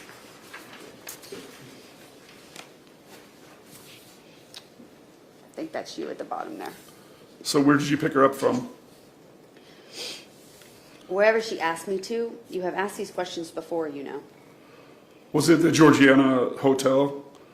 That's the only place I know she stayed. I'm trying to figure where else she stayed. She was at a hotel at one point, but I didn't catch the name of it. The one right near Top of Gainesville? Yeah.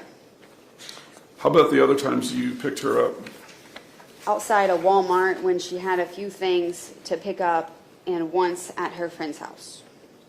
Who was her friend? I didn't know them. Where was it? In that general area. I went there once, and it's been years, hon. In Gainesville? Closer to ATL, I think. Same with the Walmart? Yeah, I guess. Why? Do you know where she kept all of her stuff? No. Did she have bags with her? Dancers tend to travel with suitcases of stage clothes. Oh, that makes sense. Yeah, even I had a suitcase for outfits and shoes and a separate one for makeup and accessories. So when was the last time you were with Morgan? Apparently a few nights before she went off the grid, and that's why the cops talked to me.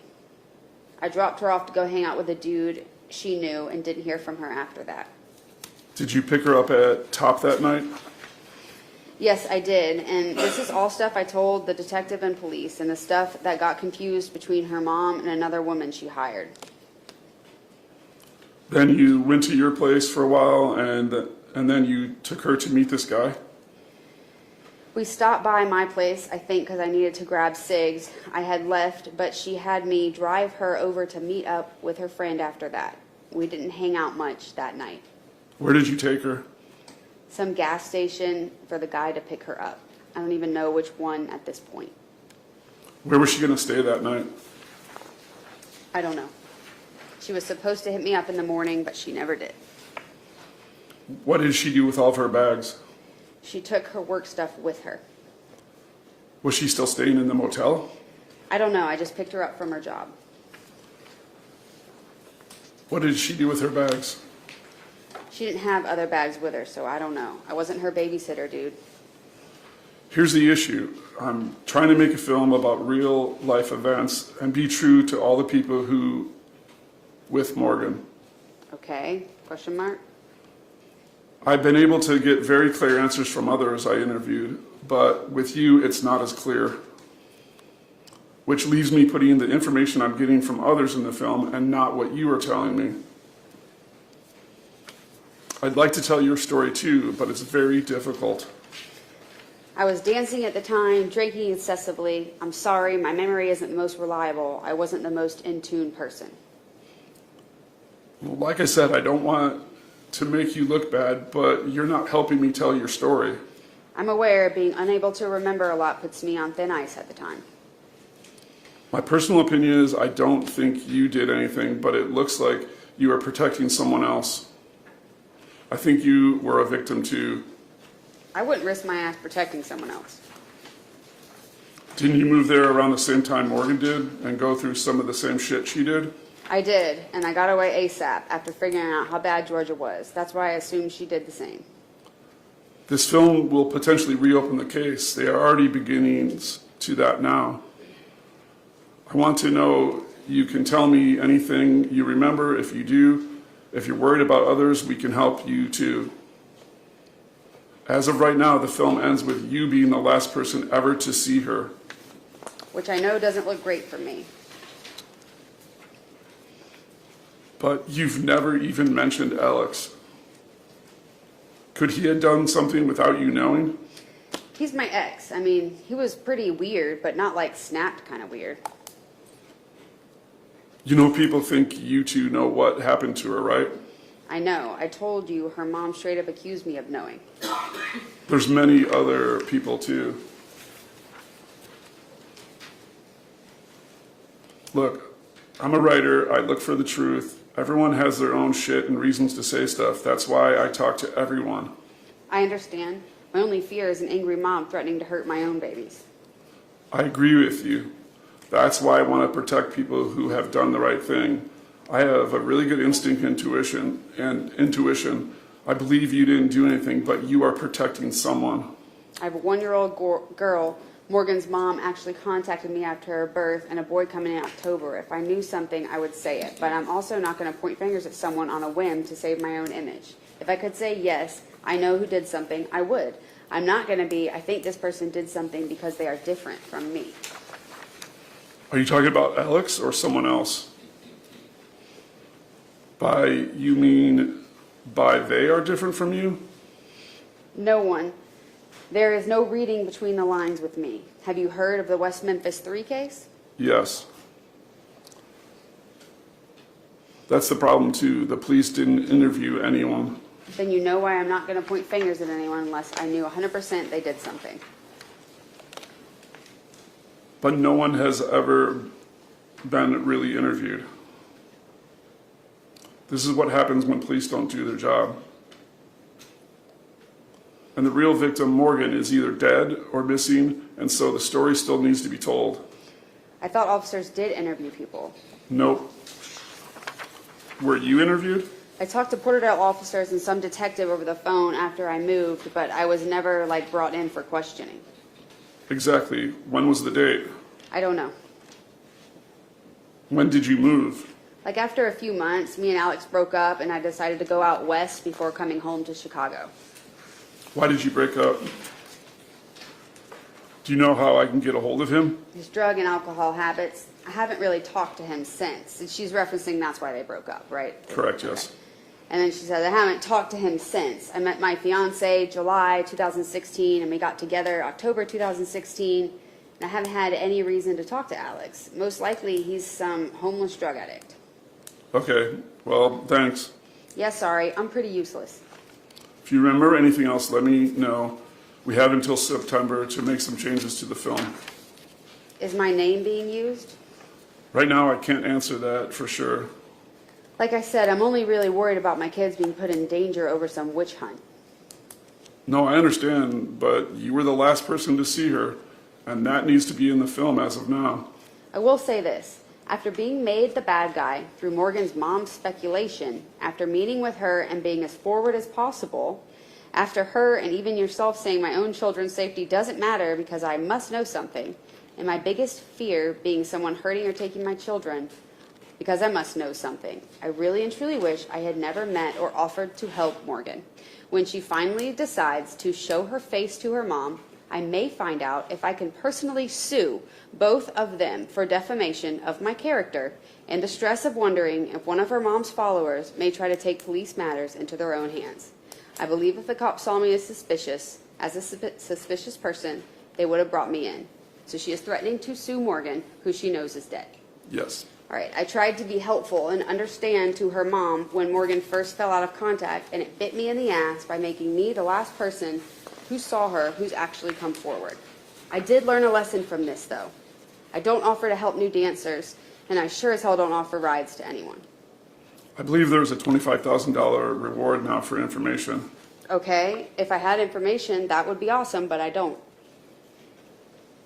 So how many of my old high school friends are going to be contacted and questioned? Are you going to talk to ex-boyfriends too?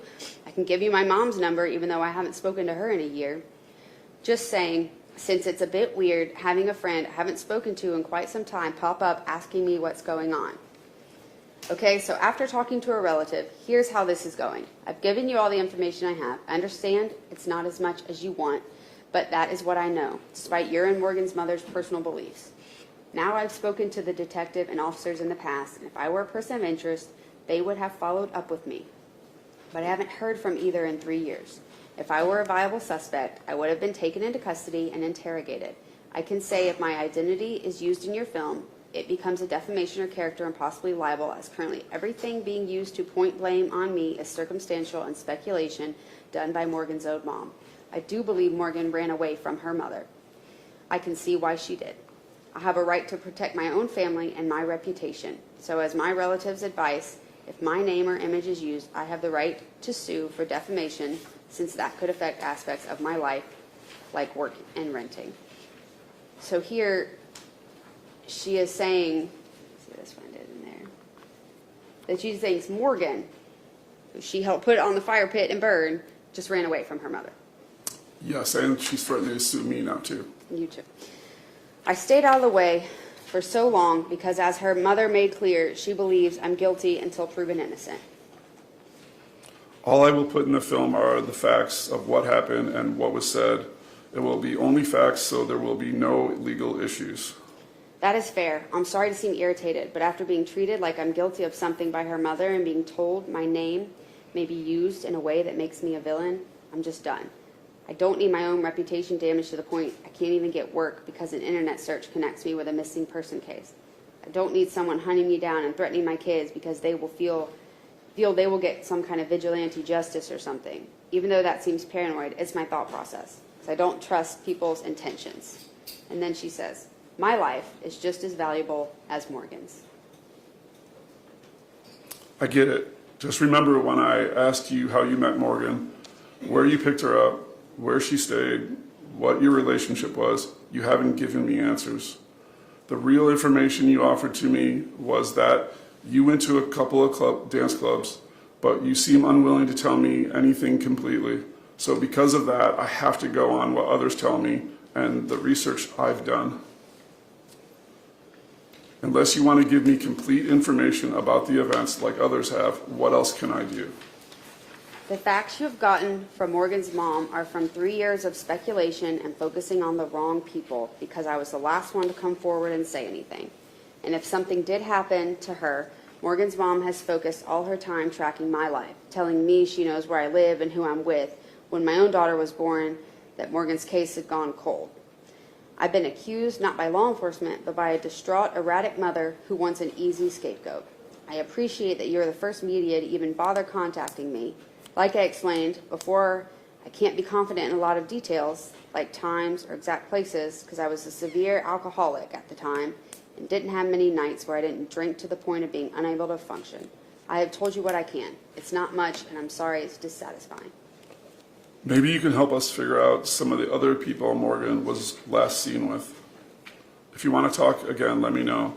I have a number of police reports and a lot more information now. If it's more of you interrogating me over the same questions I don't have answers for, then I will decline. Different questions. Okay? When did you move to Porterdale? I had just left the Army, so I moved at the beginning of January, I think, to meet Alex after meeting online. And you stayed in his parents' house? Not at first. We stayed with one of his friends until that guy couldn't pay his part of the rent. In Porterdale? In that area, yes. Did you ever dance before you came to Atlanta?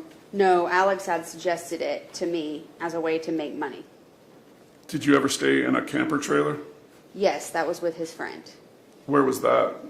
Not far from his parents' place, but it was a little drive. You mind telling me his name or where he lived? Did you explain how my living situation is relevant? I saw a video of you and Alex in a camper.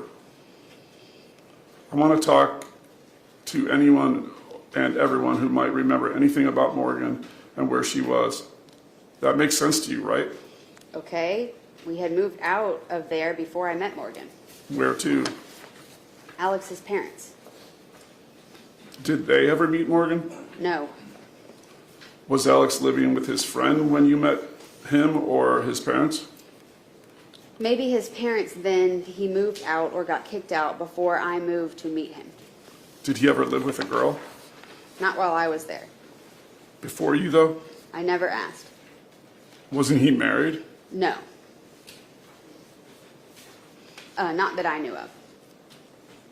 Do you know his ex or know of her? I knew of a few exes, but didn't talk about them with him. I don't like talking about exes. I didn't like when one of his exes kept calling him. It's offensive. Do you know who kept calling?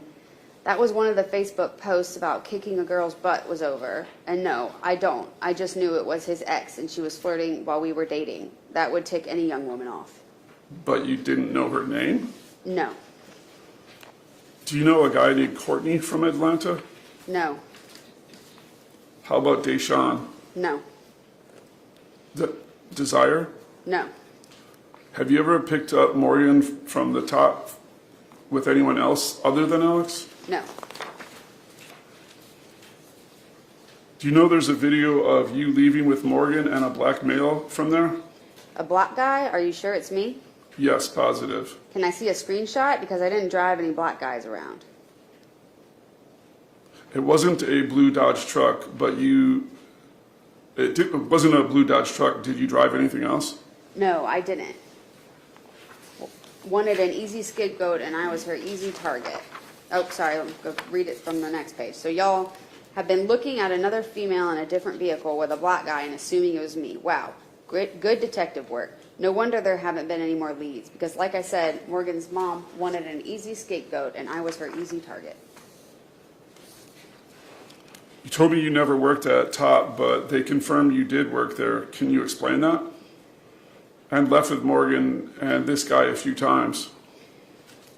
A ton of girls go through the clubs. Do they know what state my ID was from? Because it wasn't Georgia. So they are either lying to get eyes off of them or think I'm someone else. Okay. Because now I know for a fact I'm being used as an easy target. I figured it was because I was the last person to say I knew where she was, but after what you just told me, I know some BS is going around. Did Morgan ever say anything about who she first stayed with when she got here? No, she didn't. Nothing about a Craigslist posting she placed? No, I learned that from her mom. I forget, did you say you met Plug? Or was it just Alex who met him? I never personally talked to him. I knew of him through Morgan. Do you know if Alex met him? I don't know of Alex meeting him anywhere. He was Morgan's dealer. Alex told police that he met him. Would you recognize him from a picture? I think so. He was a fitness instructor too? It has been 3 years, though. I wouldn't know that.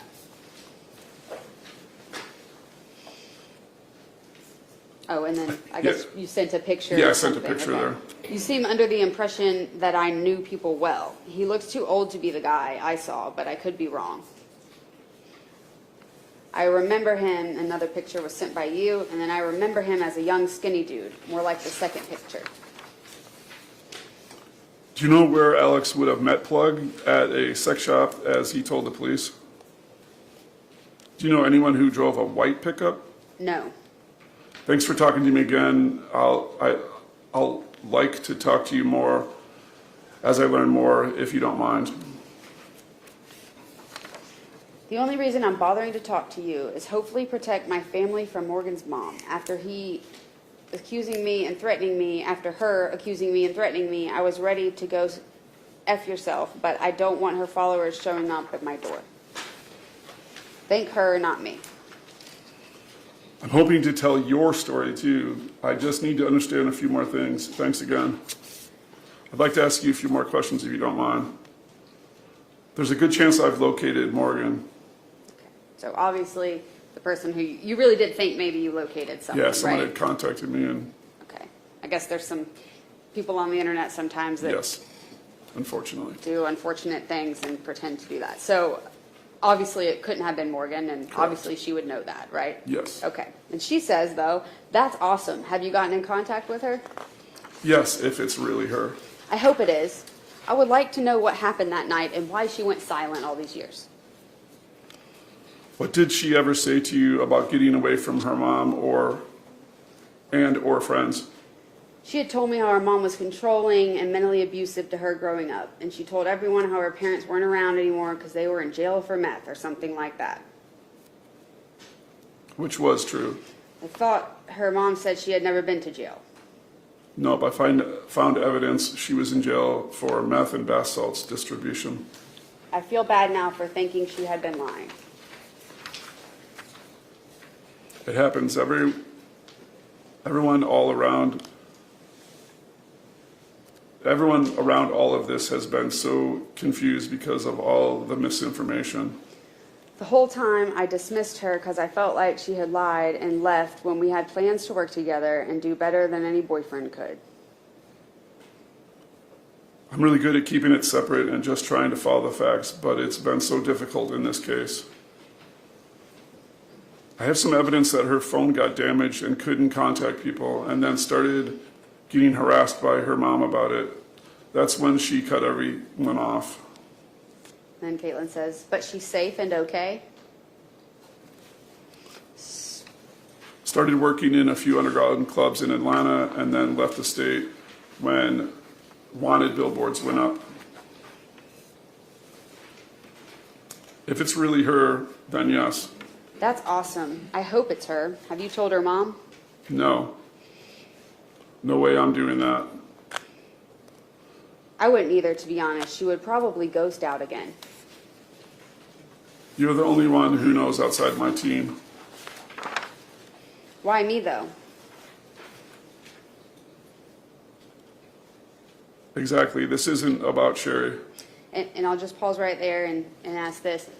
So Morgan's mother had this whole blog of missing Morgan, and obviously she's a distraught mother who did not know what happened to her daughter for 7 to 8 years, right? Correct. So was there just a lot of emotions and feelings coming from that situation? There was a lot of trolls that really messed with Sherry and messed with that group and caused a lot of harm and Right. sadness, I think, too, and just confusion. In fact, I mean, there were people pretending to be Morgan online and contacting her, and just kind of awful people doing It was terrible. Yeah, it was very awful. Okay. But obviously also that made it confusing on your end, trying to investigate stuff that's just, you know. Yeah, there was a lot of trolls and a lot of confusion. Okay. All right, where were we? I think we're at where you say you can't expose this to social media. Yeah.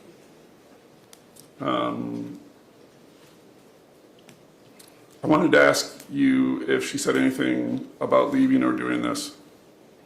And you can't expose this to social media because of what Sherry has done to you. She just disappeared on me that night. We were supposed to go work at T's as a team the next day. We weren't close friends and didn't know each other for long, but we had been talking about shit we wanted to do in the future. I'm pretty sure she is still dancing and traveling a bit, maybe with someone. Sounds like she stuck to what we had talked about. And you haven't heard from her since that night? No, I wish. I wouldn't have stayed with Alex as long as I did. Because I believe she was staying pretty close to you recently. Like up in Chicago? In Illinois. There are some really good clubs up here. Again, if this is her and not someone pretending to be her, And good money if you know where to go and when. she's still deciding to meet me, and I wasn't sure if someone, you could help me, you could help make that happen some way. I don't know if I would have any pull at all. Me either, just reaching here. Also, if she can confirm you in some way, then I know it really her sense. Most people don't know you. That would be a good way to tell. Is there something only you two would know? Or a name or something?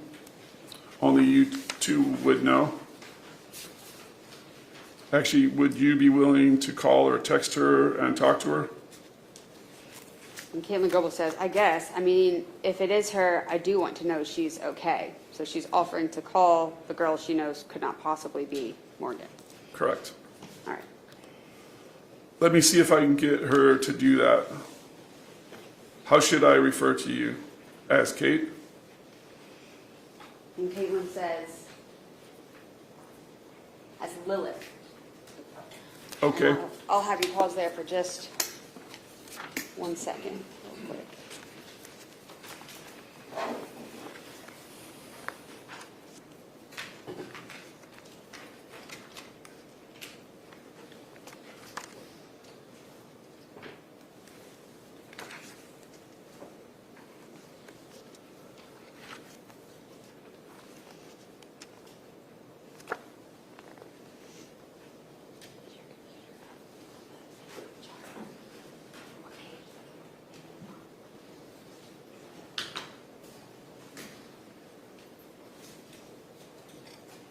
Are you aware of in Katelyn Goble's Facebook records, she says that she's got lots of different personalities. Lilith is one. It's her favorite because it's cold-hearted and likes to hurt people.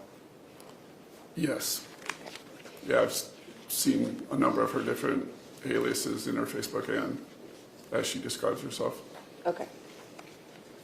All right, so you say okay, and then we'll go start at the bottom of the next page. Just waiting to hear back. I'll let you know. All she said was, who have you been talking to, and now not answering. Huh. Maybe worried I will say something to her mom. I guess so. I'm in Chicago, so hopefully she will agree to meet me. Hopefully she will, and this isn't someone playing for attention. I live in the south suburbs if you would like to meet and talk personally to me as well. I'd like to do that if possible. That would be possible. I just can't travel far from home. I'm on moderate bed rest. Is there a better time for you, day and such? I'm home with my kid all week, so honestly, any day works. Okay. Hey, mind if I ask you a few more questions? I guess. Do you know if Morgan ever got a permit to dance? I'm not sure. I don't think she did. But clubs would have let her dance? Very few would, but there were some. I'm not sure if I asked you before, but do you remember Morgan getting a tax refund card and using it, or having a banking card? Did I ask you that before? I always used cash, and I never saw her use any cards either. No, you hadn't asked that. Did she ever use Uber? Not that I know of. I don't know if she even had an Uber account. Seems like Plug is trying to put attention on you and off of him, which seems to have worked. Any idea why he would do that? Because he deals drugs? Do you know if he's on Facebook? Have I shown you a picture of him to confirm if he is the same person? You did show me a picture. I wouldn't know if he's on Facebook, though. I was never friends with him. His name is Courtney. I don't know his real name. I just knew him by Plug. This him? Possibly. It's been 3 years. It's also midnight, and I've been up since 4 a.m. with a toddler. I don't know if you've heard the new podcast Sherry has done, but she's putting all of the blame on you. I'm trying to redirect that back to other evidence in this case, and I need your help. Blame. Wow, that woman has a lot of hate for someone she doesn't even know. I agree. She's gonna get me killed. I really fear that. Or hurt. I've interviewed about 15 people in the last week, and there's so much other info and evidence she isn't even talking about. It's only going to get worse. She might be going on Dr. Phil. Of course not. Since day one, she has decided I'm guilty of something. Her Facebook group has doubled in the last month, too. Wow, so because she's a shitty mom and her daughter ran away, she wants to destroy my family's lives. I don't get her motivation for telling everyone, not telling everyone all the facts, but she's not. And Katelyn, knowing Morgan is dead, says, I think she, Sherry, knows where Morgan is already. I think so, too. Didn't Morgan's sister say something like that? Yep. And this is all for money and publicity. And about 3 other family members. So would you like to actually meet? I would like to sit down and talk because it would be easier than messages. You can record everything. Sherry just confirmed with me a few weeks ago that a picture from last year was 100% Morgan. So proof I'm no longer the last person she was with. Yep. So why hasn't she changed what she's saying? Then what does she still want with me? I don't get it. Does she want me as miserable as her? Am I just supposed to KMS so she can talk more crap about me? Does she really just not like my face? Or the fact that I'm openly not Christian? I really don't get it at this point. Has she used my name anywhere? I'd like to meet with, has she used my name anywhere? And then I'll stop here and I'll ask, in fairness, I mean, Sherry's intuition about it was right. Correct, it was, definitely. Okay. All right, go ahead with yours. I'd like to meet with you and interview you on tape, but when we've talked before, you've avoided some of my questions.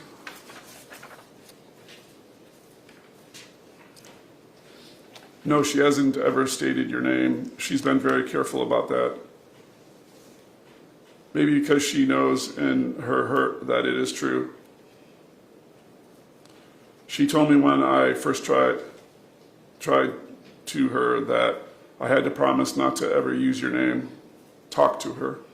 Like I said before, I don't have the best memory when it comes to very specific details. It's been years. I wasn't sober often. I really regret that part. I get it. It just doesn't mean you sound very honest. I'm not saying I don't believe you. I'm saying if I use what you say in a film, it doesn't make you look good. Again, I wish you wouldn't name you, but refer to the couple as Sherry does.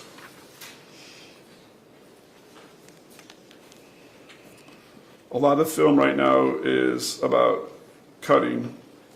I challenging what Sherry claims, especially if she goes on Dr. Phil. I'm going to be sure everything is told, not just what she wants to tell. If I had known these people and places I was around was going to be important at the time, I wouldn't have drank as much or smoked as much. I spent a lot of money and time to not notice reality. I don't know if you would understand that mindset. Yes, I actually would. It was a really bad time for me, to be honest. I just flunked out of the Army and moved to Georgia from Illinois for Alex. That was stupid. Then he basically leached off of me. No job or money, so I started stripping. I was miserable, so every dollar I didn't give him, I drank. Yeah, it makes me sound like a shitty person. I was a shitty person, but I never hurt anyone or even stole from anyone. I offered to help Morgan because I didn't want her to end up doing the same crap. Did she start doing the same stuff? As far as I know, she only drank and smoked weed. Did Alex try to get Morgan to strip too? A few witnesses I've talked to say he was at her audition with a black guy, described him perfectly. She was dancing before that audition. I'm guessing the girl you were talking to wasn't her or still isn't answering. She answered but won't commit to meet. I can talk to you more tomorrow, okay? I'm fighting sleep at this point. Yes, no problem. Where was she dancing before that? And then, yes. And then I think you say, oh, I'm sorry, I'm following. All right, so she was at Top when we auditioned at Tees together. I don't know if she was legally working there, though. I really don't understand why you seem to want to help me clear my name, especially when I'm not the greatest help to myself by not being able to remember a lot of exact details. Because the evidence I have points pretty strongly to other areas. I can't even believe how much publicly Sherry has gotten. We have Indigenous women going missing daily, actually children going missing, but she's on a freaking warpath. You said you have a picture of Morgan from the last year, and Sherry is still out for blood, and I just want to live my quiet life as a mom. I feel like I have to run away from the psycho. How about when she auditioned at Top of Gainesville? Do you know who was with her? People describe someone who looked like Alex there too. Yep, I can't figure out what Sherry's plan is. I don't know who she was with at that time. I wasn't there, and I hadn't heard from her for a while between when she was considering dancing and when she started dancing. She deletes a lot of things that are posted that don't point to you and talk about Morgan being a dancer. I have evidence someone paid for motel stay and went to the audition with her. He was acting like her pimp or something from a few people I've talked to. Like I said before, I would like to be able to sit down and talk through as much as I can remember. I've been trying to put pieces back in place for myself. Sounds good. Maybe Tuesday? Did she ever say anything to you about the underground club she went to? Not a lot. I know I told her to be careful of clubs that let her work without a permit because those usually involve more drugs and possible brothels. I think that subject pissed her off at me, though. I'm pretty sure that's the route she took. I think I may even have a video of her dancing at one of the clubs a few months after she disappeared. Does Sherry know this? No, I haven't shown a lot of things to her. Once people do that, she seems to get angry and rips them in social medias and tries to discredit them. I showed it to Casey McClure, who was helping Sherry, and she never responded to it. So Sherry may know about it, though. Same with the picture from last year. She has a woman helping her, and there's a lot of weird things around that, too. What about taking all the proof you found and posting it on her Facebook page? All these people will see it, and you have the messages with Sherry confirming that a year-old picture is Morgan, and that would be enough to prove she's using all of this to her advantage. That's somewhat my plan. I'm pretty sure I'm going to make a documentary and post on Sherry's page, and then the documentary ready for people to see. Is she making money from donations? I just need a couple more people who were around last around Morgan to give me info. I've talked to 3 or 4 dancers from Top and the house mom, all who gave me a lot of info. I just need more info on Plug and DJ Dutch. It seems those two had a lot to do with Morgan going to the underground clubs. If they had something to do with drawing girls to those situations, they probably won't be very talkative. I will find info. I just need to connect them back to that and to Morgan, which I'm very close to. Something I keep hearing from people around Sherry is you and Plug didn't like each other at all, and he really didn't want Morgan around you for some reason. I have all the social media of Dutch promoting the club. I just can't find how Plug connects, but something tells me is very much connected. Probably because he knew I didn't trust him. I wanted Morgan to have more experienced dancers as friends, like I did, who took me under their wing. Dancers and house moms are supposed to stick close together to keep the males from taking advantage of us. Plug said you called him and told him you, Morgan, was gone since last night. Why would I call him and tell him anything, though, if I didn't like him? He texted that to Morgan, and Sherry says he said it was you. I saw the text. Quote, "Your friend called me and say you've been gone since last night. Let me know you're okay." So there's actually this message from Plug that's in sort of APD file or something that says that, right? Correct, To Morgan's yes. phone. Okay. Yes. All right, I don't remember ever calling him. I might have been trying to figure out where she was, though, because we were supposed to meet and start at the Better Club. I know I was looking forward to us working together and teaching her things. I had learned to make money the clean ways. At T's. Last thing, and we can plan on meeting. Yeah, I had never worked there, but right in ATL, and the permit was like $300+ to work. It had to be a nice place with good income. So I have a few evidence. The night after she went missing, a few dancers went with her the next day to the underground club to audition. The other girls went back to Top, but Morgan didn't go back with them. What was the underground club? That's why people need to look other places, because if that's true, she was with other people the next day. I can't confirm it, but I think I know the name. Numa Lounge. I don't know that one. Did you follow what I just said? I have evidence that she was not with you last, but with these dancers from Top going to that club. Yeah, I followed that. Is there a place to meet by you on Tuesday if I can get that to work? And there's one more thing I'd like to ask you. Is this Alex? There are several, I think. And then you send a picture, right? Yeah, I sent a picture. Okay. And Katelyn says, there are several diners out where I live. We could have a public place to sit and talk. That sounds good. And then you sent another picture, and Katelyn Goble says, it's not clearing up. That's as clear as it gets. Same guy. This is off his Facebook, but it looked inactive since 2015. Alexander Warren. So that pic I showed you is him? Oh, sorry, that's what you said. Yes, so that pic I showed you is him. And Katelyn Goble said, I'm not 100% sure because of the quality. It looks close, but it could just be someone who looked similar at the time. That better? And you sent another picture. Correct. I don't think that's him. His face is wrong. So this person was at a Thanksgiving party you were at last year. If that's not Alex, can you tell me who it is?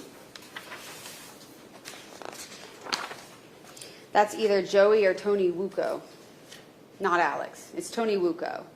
And that was for William Williamson's Thanksgiving, my fiance's friend from 3rd grade. Okay, cool, thanks. Yeah, I showed the picture to my fiance, and he knew who it was right away and what picture it was from. That doesn't look like Tony from his Facebook. There are several people there who can confirm this, including him. You got it? You get it? Yeah, you picked that up at the yourself. There you go. Thank you. All right. Unless I'm looking at the wrong Facebook. He goes by, oh, that's you still. He goes by Joey too. Sorry, but I haven't had contact with his crazy ass for years. I don't need people like that around my family. No, he has a twin brother named Joey. Joey and Tony are brothers. You haven't had contact with who? Alex. Tony or Alex? Alex. Because if Anthony Joseph Wuko is the same person, he has a warrant for his arrest.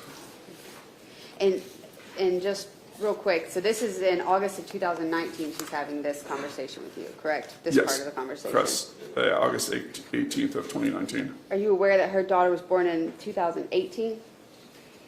Yes, Okay, and so she's saying she hasn't had any contact with Alex recently. that's Yes. correct. All right, and then I guess, okay, going on to the next page. I wouldn't know about that, and that wouldn't be my business either, talking about the warrant. I don't think it makes sense to meet unless you feel it's necessary for some reason. I just thought it would be easier to meet face to face and get some sense of each other. It seems like you have something to tell me if I show up and you trust me. But I feel like I've been trustworthy all along. Texting and talking are very different. Half the reason Sherry thinks I'm a bad person is literally from 2 Facebook posts. One from being upset at a woman for hitting on Alex while we were dating, and another that hundreds of people had shared as well. I've told you when I started talking to you, I'm only after the truth, or what I believe to be the truth. I have to talk about you because it's part of the story. I believe you, but a lot of what you have said or more so didn't make sense, so you look bad. No one will know your name from me, but I do worry if I corner Sherry, she could share your name, possibly. If she shares my name, I have a lawyer ready to slam her for libel, slander, and harassment. I've done my homework at this point to protect my reputation and my family. Was that night the last night you heard from Morgan? Yeah.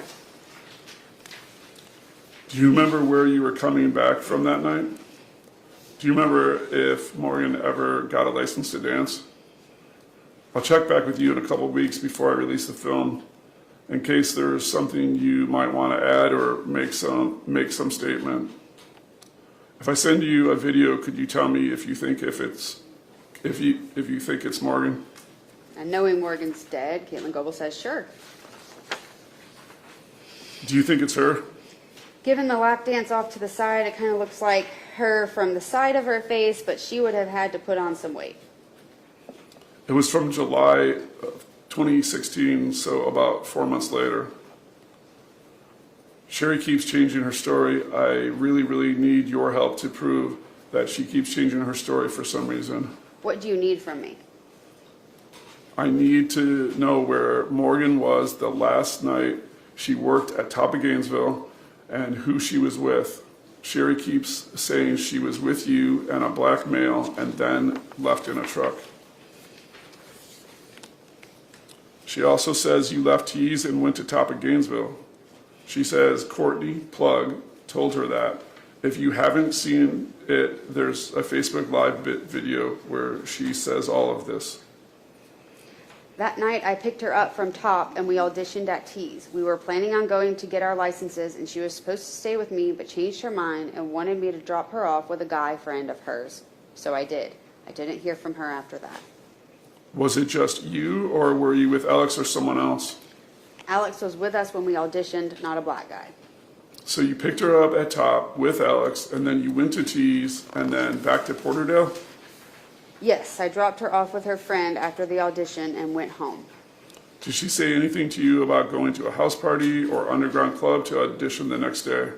No, because we were supposed to be getting into Tees the next day in time to work the weekend and make good money. Because I have evidence she went with a couple of girls from Top the next day. But Sherry keeps making the story stop with you. I don't get why she is doing it. It doesn't make sense. And she says you and Courtney talked after you didn't see Morgan the next day. Because Sherry wants the story to stop with me. I don't understand why. I don't remember talking to Plug the next day, but I think maybe I may have asked him if he knew anything after I didn't hear from her. But if I knew where she went, why would I be asking someone where she went? Sherry says Plug said you guys went to dance at Top that night after auditioning at Tees, and you drove back to Porterdale, and you told Plug Morgan passed out in the car. And it's strange because she makes a point of saying, we do not believe this gentleman had anything to do with Morgan being missing. I genuinely never danced at Tops. Have you ever been to Top? It's in a little Mexico area. Yes, I went up there a few weeks ago. It's not my type of club. Personally, since the very beginning, and I think I told you this, Plug or Courtney or whatever his name is, was with Morgan that night and the next day. I think he knows where she is. I have a lot of evidence. I think he's the reason Morgan came to Atlanta and admitted to paying for her motel. Who does that? I have a lot of evidence. I just need a bit more. Before I read this next part, I mean, to be clear, in fairness to the jury, I mean, Plug did not have anything to do with this, right? There's been Correct, no he did indication not. of that. Okay. All right, I hope everything comes together. I've been going through a lot at home and have to get treatment for perinatal depression and anxiety. I'm stuck on total bed rest for the next 10 weeks. Wow, I'm sorry. That is really terrible. Last thing I need is crazy pants harassing me some more. I need your help. You were one of the only people who was around at the time. I talked to a lot of the girls she worked with at Top. I'm doing my best with what I can provide. I really first need to confirm who Plug really is because I'm only going on what who Sherry told me he was. Unfortunately, he is someone I didn't see much of. Do you remember his name though? That's the problem. I call him Plug because I was never introduced to him by his real name. I avoid working with them at clubs, and I tend to pull older white men as my regular clients. I was trying to get Morgan to do the same because, one, it's safer, and two, they are less gropey and more just lonely and wanting someone pretty to chat with. Do you remember names of anybody else she hung out with or her friends from that night? Not really. I rarely remember dancers' names because they are all just stage names and we change them. How about the guy from that night? I didn't even meet her guy friend. It was late. I was more focused on just dropping her off because she already made me drive longer than I wanted to, and I was ready to have a nightcap and go to bed. Where did you drive to? He picked her up at a gas station out in Covington or Conyers. Oh, because you said you drove really far. Driving from Tops to Tees to Porterdale is pretty far. Oh, I get it. It's crazy far. Plus, Alex wasn't allowed to drive, so it was just me. That's one thing I never understood. How far Morgan traveled around Georgia, and also evidence her phone was last pinged in North Georgia, not Porterdale, like she tells everyone. That would be a good thing for Dr. Phil to know. All this evidence you're coming up with, have her questioned on television. And I want to say this in fairness real quick. You aren't like a expert in phone records or interpreting them or anything. Definitely not, no. Sort of information you're hearing. Yeah, this is just all information I'm getting from people. Okay. And like I said, there's a lot of trolls and a lot of people giving me false information. Okay. All right, I think you're at I know I contacted them. I haven't heard back. So were you ever able to figure out what was going on with the girl who was possibly Morgan? That's why I need you to tell me what other issues there are with her story. No, she ghosted me. I don't even know everything Sherry has said at this point. I got bad vibes from that woman and want nothing to do with her, but she's stuck on my ass like a fat tick, apparently. Yeah, she is. You have always been and still are her main focus, even as new evidence pops up. Even though she saw a picture of Morgan from last year and said, that is 100% Morgan, and I have never said that before. That alone should have been enough for her to know I had nothing to do with Morgan leaving. Unless she thinks I'm helping her or holding her hostage, which I have no freaking time, space, or money to be holding a hostage. Yep, and she also said that once she proved Morgan crossed state lines, the FBI could be brought in. LOL, that's a funny one. I wish I was helping Morgan. Then I would have a free nanny. LOL. I'm glad my mom isn't Sherry. It's been over a year since she's heard anything about me. Is that good? Yep, very good and healthy for me and my child. I cut off contact after finding out I was pregnant to protect my daughter from my mom's crazy ass. Maybe Morgan has a similar situation. That would be nice. So did you guys get the job at Tees? We would have been hired if we came back with our permits. Did you ever go back? I did go back because I was hoping she would have done the same, and that's when I met Sherry and found out Morgan was missing. Were you dancing then? Yeah, but I don't really remember which club I was at that time. She said it was Tees. I never got a permit for Tees and wasn't dancing there. You need different permits? For each city, different police jurisdictions. Oh, okay. Did Morgan have one for Top? I don't know. I really don't think she did. Did she ever talk to you about the underground club or house parties? She did a few times, but I always told her going anywhere with a customer or without documentation that you worked there was not a good idea. But she went anyway? That's what I don't know. I don't know what she did after we parted ways that night. Where was she living at that time? You said Plug had paid for her to have a hotel room at that time. He said he paid for 5 days and was trying to get the room key back, but she was with you and couldn't get it back. Here's the video, by the way. That's a video you're talking about from Sherry. Correct. She says it's here, and she says it here and on all the other podcasts too. If you watch it, you can note where she is not correct and let me know. Morgan never came to my home, and I never went to the hotel Morgan was staying at. I never worked at Top. Also, I remember the stupid post on Facebook and what it said, because it was brought up to me so many times. It said, "This is Bob. Bob kills people. Bob is a sick mofo," or something along those lines with a stick figure on it. How is that a post about killing and excitement of death? So listening to it, I get the idea that she is thinking, and possibly even hoping, her daughter will be found dead. I really don't know what to think. Me either. One thing that's crossed my mind is that she knows Morgan is okay, but just not where she is, so she keeps keeping this up to find out where Morgan is living so Sherry can try to control her life again. Exactly what a lot of people think. But why does she have to harass me too? Is it because I'm the same age and making it on my own? I really want to ask her, but I know I won't get the real reason. No, she won't answer that. Hey, maybe when you're done with Morgan's story, you could dig up clues to this one. Kenny is like a grandpa to me and a close friend to my fiance. Bob is a good friend of his. So she's talking about something entirely different to what Yes. you're looking into now. Okay. I'll look into it. Do you know his daughter's name? Oh, that's you again. Do you know his daughter's name? Looks like I found one, Laura. Kelly. The last update police gave us is they're considering a suicide, but there is no body. His purple pickup was found a few months after he went missing in South Holland.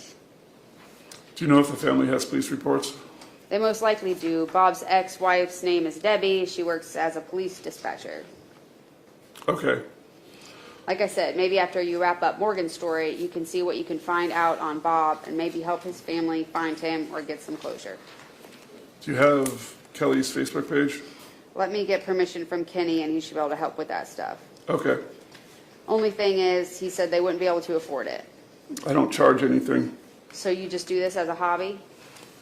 To possibly use as a film or film ideas. Okay.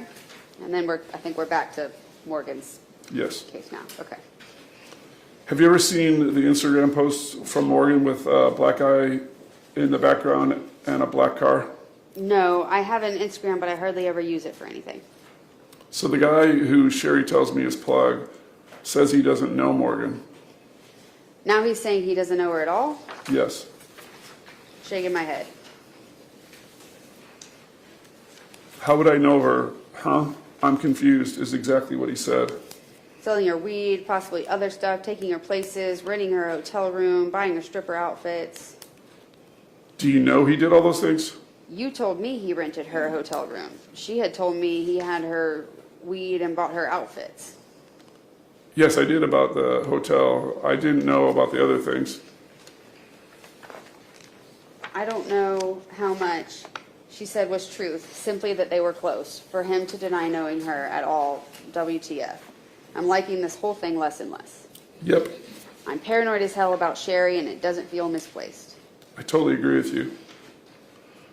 Do you know if he ever paid for hair extensions or for her to get her nails done? I don't. One of her friends says she got hair extensions at moving here. Is that true? I think she did have hair extensions, but I never saw her put them in or take them out, so I don't know. I've never used them. Okay, I'm just trying to confirm things people are telling me. Can I ask you a few more questions again?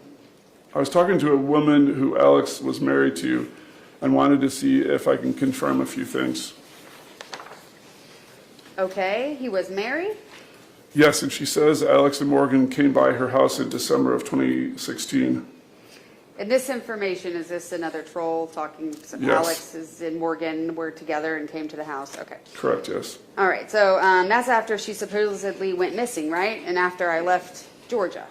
Yes, exactly. They brought a stuffed unicorn for his daughter's birthday. Alex has a daughter? So she says. Okay, then apparently I didn't know a lot. If that's true.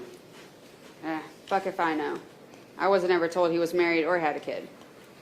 Wouldn't Alex have said something to you if Morgan was still around at Christmas time? We weren't talking at that point. I was done with his drinking and drug habits. And you haven't talked since? And I had moved on. Not a lot. Briefly so I could get some of my stuff back, but I had started dating the man I'm with now, and I didn't want an ex hurting my new relationship. That's not something he would have brought up. I have no idea what went through his head. If he was around Morgan in December, he would have known that I wanted to know what happened to her. I would have ratted her out to the APD at that time too. So obviously she knows there is no Morgan and Alex together and. Yes. Okay. Is it possible they are together now or were last year in August? I doubt it. I don't see her putting up with him for long. He is a layabout loser. Do you have a phone number for him or a way I can contact him? No, you can try through Facebook. I have. No luck. I wouldn't know any other way then. If you don't want to give me his number, can you tell him I'm trying to contact him? I don't have a number for him. Okay. We didn't split on friendly terms. I don't consider him anything in my life. Dude is a crab on society's balls. Really? That bad? He's a layabout who would rather find someone to leech off than work on his own. He's a drunk and a druggie, a parasite. I did leave him for a reason. Wow, I didn't realize that. Makes sense. Would it surprise you if he did hurt Morgan? He never raised a hand at me, so I don't think woman beating was his thing. So I'm not sure if I told you, but this guy Plug or Courtney says he has no clue who Morgan is. Sherry says she got his number from you when she saw you at T's. Do you remember that? No, I don't. Would you have had his number? At one point, I did have it because Morgan put it in my phone in case hers was ever out of service. Okay, I think you told me that before maybe. And now he blocked me, I'm pretty sure. Would you still be interested in meeting for an interview? And then it shows I sent an attachment. Thought you might want to know, Sherry has mentioned your name in podcasts recently, and I believe she might intend to do it again tonight in this Facebook Live.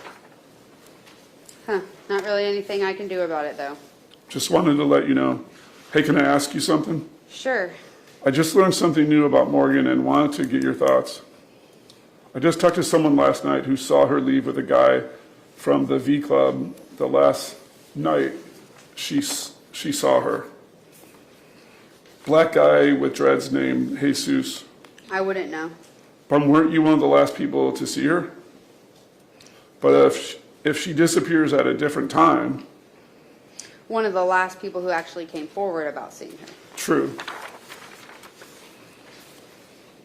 But this was from top of Gainesville. The timeline doesn't make sense.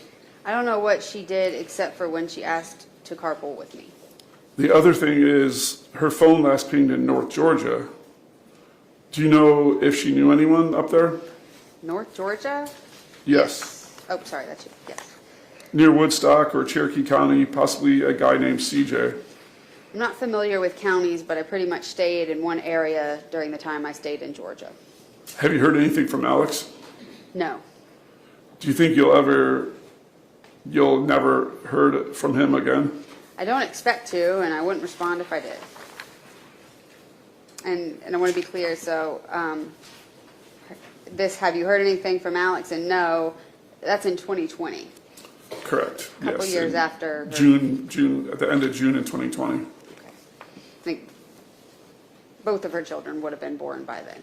Yes, I believe She so. hadn't had any contact. Yes. All right.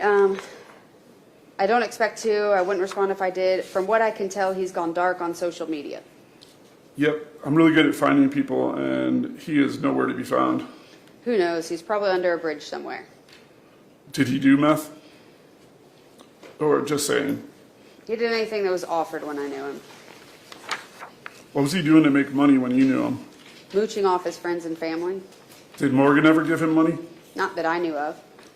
Anything you remember that would help me since last time we talked? No, I've been checking for updates on Morgan occasionally, but I also have my own kids and my own family and need my attention.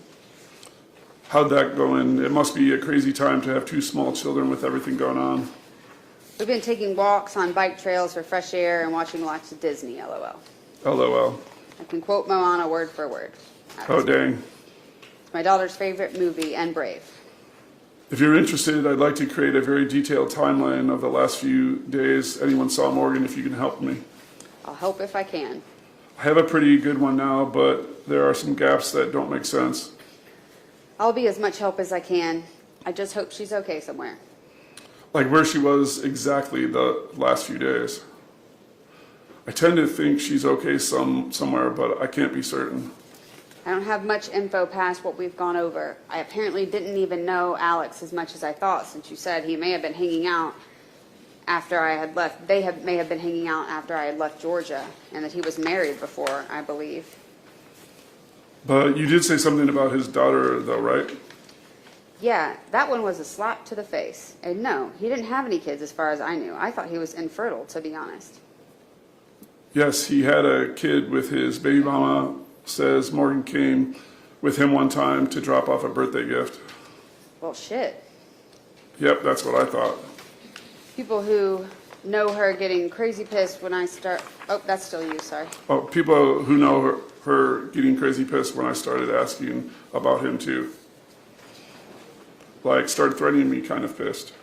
Apparently I was really kept in the dark. Like, it's dumb how much I didn't know. Sounds like he was pretty good at hiding things. I'm freaking glad I'm out of that situation. My fiance doesn't even walk out the door without saying where he's going and how long he'll be gone, and asking if I want a soda or Starbucks while he's out. Do you remember the last couple of days before Morgan left? I don't even know when she left. I just know she quit talking to me, which was when she ghosted everyone else. And it's been years. What was the thing about the guy she met on Tinder?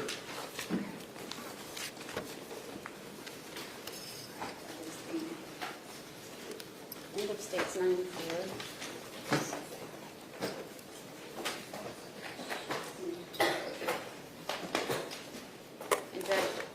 Might be a good time to kind of take a break before we go into, the next one's not as much, but before we go into the second set. Okay, lunchtime.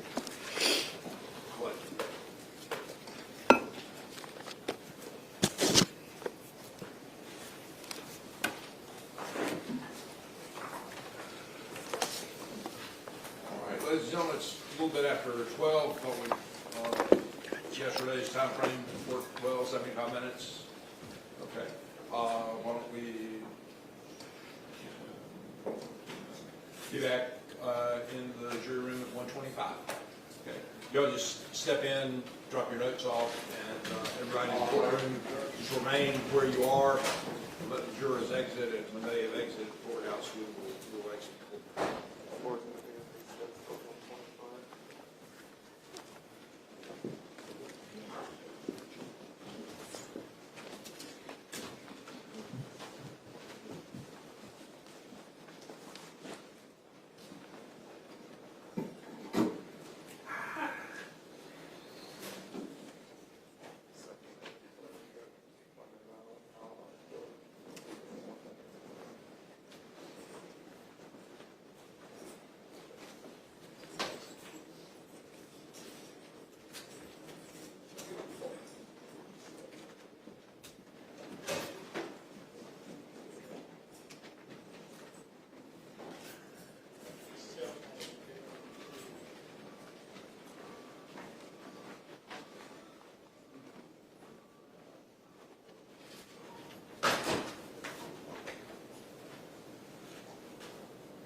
Go ahead and get the witness in here.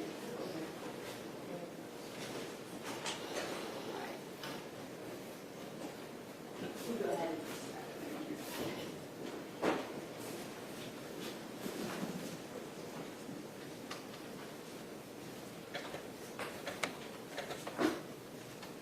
Then jury. All right for the juror?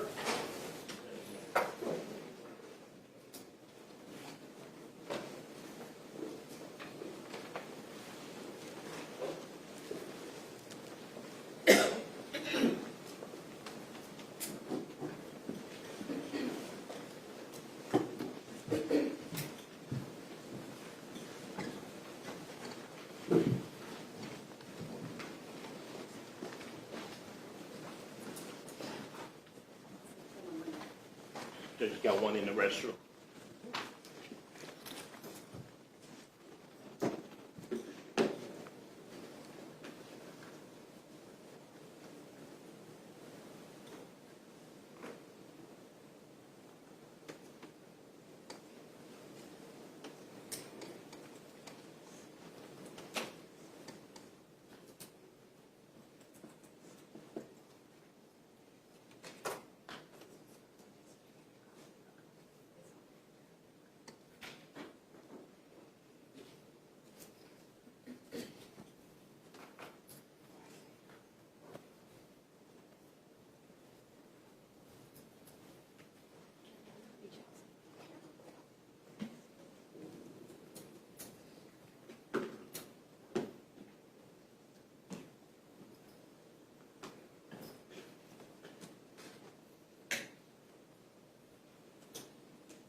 Ready?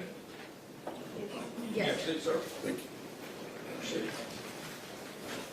Just 1 second, let me tender it first.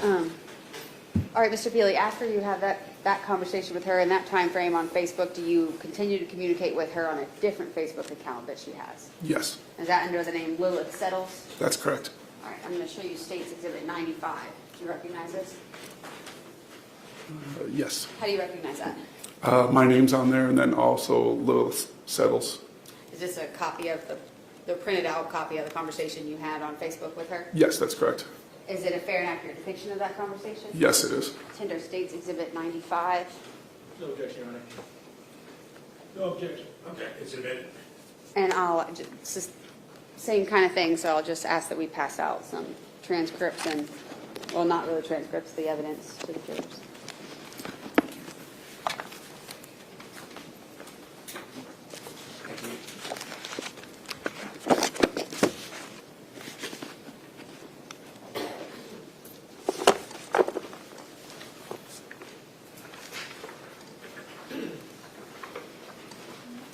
All right, and is this the same thing? It starts all the way in the back and goes to the front, just the way it prints? Yes, correct. Okay. Then let's start again with you reading, your parts, and I'll read Lilith Settles. We'll start here with this October 4th, 2020, 8:36 a.m. Hey, I just wanted to let you know, not sure if you know, Sherry released your name last night on a podcast. Nothing I can do at this point that doesn't involve getting a lawyer on the case for slander and defamation. And it says you can now message and call each other and see info like active status when you've read messages, now that you guys are communicating. Yes. She hasn't posted in her group yet. When she does, people are going to be hounding you. I posted it to her group saying there was a lot of misinformation, and she deleted it and sent me a message. She's pretty pissed at me, that's for sure. Should I PM her with the threat of a lawyer? It's easy enough to block people or just drop Facebook in general. I only made this new one to promote the fire performances me and my fiance do. I really don't have time for her crazy ass. I'm getting married at the end of this month and doing speech therapy with my daughter. She says Lilith Chaos in the podcast. Well, I can say if people start harassing me on her behalf, I will get a cease and desist served to her. I have 2 children to think about. She also released Alex and Courtney's names too. That's not my problem. I have no contact with either of them. Well, if you have or get any information that would direct this anyway away from you, let me know. I would try to get the podcast pulled if I knew something for sure. Besides my understanding that I'm the only person she seems fixated on besides Alex, like what about all the other people who've never talked to cops or even been identified? That was the exact post I put up that she deleted. It's funny, she deletes anything that doesn't align with her narrative. I don't understand it. With all the new leads and information, she only tells the same narrative she told over 2 years ago. I don't understand her problem with me. The only thing that has been brought up to me when I talked to my fiance is he pointed out the similarities between me and Morgan. Same age, both new to Georgia at the time, problems with our moms, dancers, but those things can be said about a lot of dancers. Sherry just posted the podcast on the Missy Morgan page. I don't have the energy to deal with her. I'm going through a bout of bad depression right now. In short, to hear that, just wanted you to know I am going full force until she blocks me, trying to show additional evidence. I'm sorry to hear that. Do you know who picked Morgan up from the airport or where she first stayed? No. I see Alex is active on Facebook again. Have you heard from him by any chance? I just got some new info I'd like to ask you about if possible. I haven't heard from him. I've been on Facebook for a while, though, trying to focus on my mental health. I just heard something about him camping by the river when Morgan disappeared. I wanted to hear what you have to say before I talk to anyone else. Not that I ever witnessed. He used to get drunk. Do you know if Morgan ever went there with him? No, I would usually find him passed out alone if I took the time to look for him. Person also told me Alex never took Morgan to meet anyone the night she disappeared. They said he was camping with some people and Morgan the night she disappeared. If he never took her to meet anyone, but he was camping with her and other people, then wouldn't that have been her meeting other people? I don't think that makes much sense. If he did something to her, why do it around a group of other people? It more sounded like she fell or wanted to hurt herself, is how it was stated. I don't think Alex would have had the sense to get her to a hospital if that was the case, but wouldn't someone have called for help? That's what it sounds like happened, and because people were on probation, they didn't want to say anything. I looked up his page out of curiosity. I don't think he has much sense now either.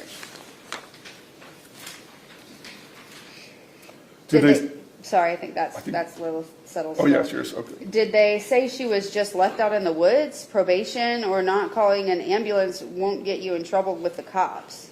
Yes, exactly. The 2 people went the next day to look for her. Fat Randy and another guy. I have to look. Oh, back to you. I Sorry. have to look back at my notes to see who the other person was. I was never on probation. If Alex had let me know that was the situation, I would have been able to sit with her until help came. I remember Randy. He wouldn't have left a girl alone in the woods either. So it's seeming like she doesn't necessarily want people going and looking around in the woods there, right? Yes, Okay. would agree. I don't think he was there, but went to look the next day. That doesn't add up, just from hearing them say Randy was involved. He wouldn't have shrugged something off like that, and I would have heard from someone that happened. Do you know Randy's last name so I can contact him? I don't. I just knew him as Fat Randy. If I heard it in passing, it wasn't important at the time. Did they give a reason why I wasn't told about it? No. It sounds like no one was told except the people who were there. And then Alex started talking one night when he was wasted.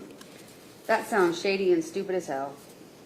The person sounded like they knew what they were talking about and named the people they heard him say it. Most of the people I met in Alex's circle may have been dumb, but they weren't Alex level dumb. Here's the message.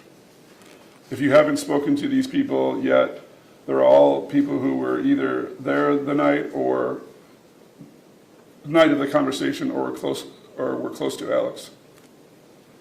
And then a list of names, right? Correct. The only name that really stands out is Sarah. I never met her in person, but I think she's the girl who Alex dated sometime before me. Yes, that's correct. She was flirting and wanted to get back with him at one point during our relationship, and that's who the threatening Facebook message I made was directed at. The message Morgan's mom clung to say I sounded like a scary person. Okay, that makes sense. I mean, if some man was flirting with your wife and wanted to step in your place, you'd threaten to beat him up too. Probably not on social media for all to see. Totally. I don't know about the whole situation anymore, though. I ran to Georgia to escape a lot of disappointment with my life and feel in control. I left feeling used and useless. Therapy has been helping lately, and the whole Morgan thing has been gone over. Sorry to hear that. You talked about your... You've talked to Sorry, that's you. you've talked to your therapist about Morgan? Yes, I have. So what confuses me is that everyone I've talked to keeps saying Alex never took Morgan to meet anyone at a gas station. Mainly about the situation her disappearance caused, how her mom has targeted me as a scapegoat, and I can't prove I had nothing to do with it. Feeling guilty that I can't get her to just reach out and say, hey, I'm here, because I have no control of her actions. She's talking about Morgan, getting her to reach out, right? Yes. Feeling like if I made an actual effort to be an actual friend, she may not have left at all. I don't mean to stir things up. If I'm doing that, we can stop talking. I guess I feel some responsibility now after talking to so many people, and her mom seems to be avoiding any real truth. I just should have made an effort. She was my age, I saw her making bad choices, and I was so busy making my own stupid choices, I didn't do anything to help her. The person I was before I was with Alex and the person I am now looks out for people regardless of if I know them. I was being selfish and got sucked up in my own self-destructive behavior. So can I ask you this? Were you with Alex when he says he took Morgan to the gas station to meet some guy? I drove them there. And that's the last time you saw her? Yeah, she was supposed to text me in the morning and never did, so I figured she blew me off. I didn't think about it again until I found out no one had heard from her. Who was the guy? Not someone I knew or talked to, just a dude she said she knew. So he wasn't from Tinder like her mom says? I wasn't asking 50 questions about it. It was basically, hey, I want to meet up with my friend over here. Can you drive me? See you later. Did it seem like she already knew him? Can you tell me anything about him? He was a guy I barely saw through a car windshield for less than 5 minutes. White guy? And to be clear, that is all a lie. Like none all of that fabricated, ends up yes. being true. Black or dark Hispanic guy. Do you remember anything about a guy at the club named Jesus that offered to pay Morgan, a truck driver? Probably black because that would be more her preference for guy. No, I don't. So if you were me, who would you talk to or what path would you follow? I don't know. If you were me, what path should I take to clear my name? Help me find out what happened to her. I don't mean to sound rude, but that is what I would do.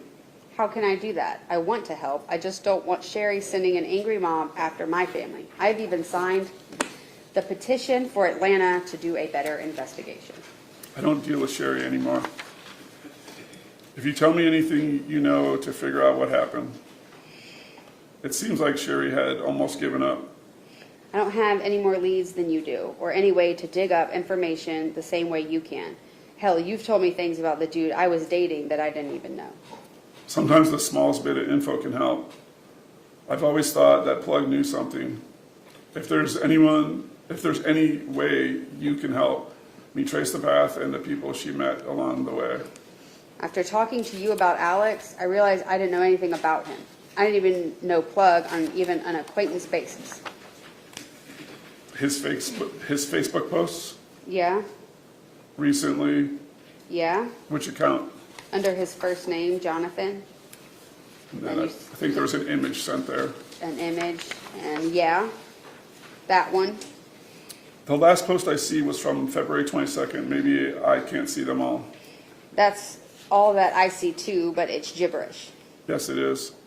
Can I ask you a list of questions that would help if you know anything? Yeah, I want to help. If she used a H&R Block cash card, how she stayed with when she first moved there, where she was staying the night she left, I never knew who she stayed with when she moved. I didn't know she stayed with people on CL, Craigslist maybe, until the investigation. yes, Craigslist is what she's referencing. Did she talk about her plan to dance at some private clubs, black house clubs? She used a card, but I don't know what kind. I only saw her use it once when we bought dance outfits. That was the only time I met Plug too. Why was he there? She did talk about private clubs and wanting to do private parties. That's why I took her to Tees, because an older stripper told me never go to a man's house if I met him at a club. I don't know why he was there. I think to get money or to talk to her. Money for what? Whatever it was wasn't in my view or earshot, so I can't confidently say. Where was this? This was at a lingerie store by the main club area. I don't remember the name of the store. We stopped there on the way to Tees. Did you guys ever dance at Tees? We auditioned, but we didn't work there. Where were you guys the night she disappeared? I'm trying to figure out if she met someone earlier in the night and then had you drive her to meet him. That was the night we auditioned. She asked me to pick her up when I got off work. I did. We drove to the lingerie place, auditioned. I asked her where I needed to drop her off, and she asked if she could stay the night with us. Alex wasn't okay with that because his parents would have a fit. We talked about just sneaking out when I had to go back to work anyways. Then she told us to drop her off because she had a friend she could stay with, so I did that. We were supposed to meet up again in the morning in the same area. Where did you pick her up? Gainesville. I didn't realize how far it was from where I worked until after I agreed to it. She had to wait at least an hour. Do you remember the car she got into that night or where you dropped her? I think the town was Creve Coeur or something similar sounding, and it was just a plain looking dark car, maybe an Eclipse. I'm not a make and model expert unless I can see the name and symbol on the car. Nothing that made it stand out. And again, there was never a car, right? No, there wasn't.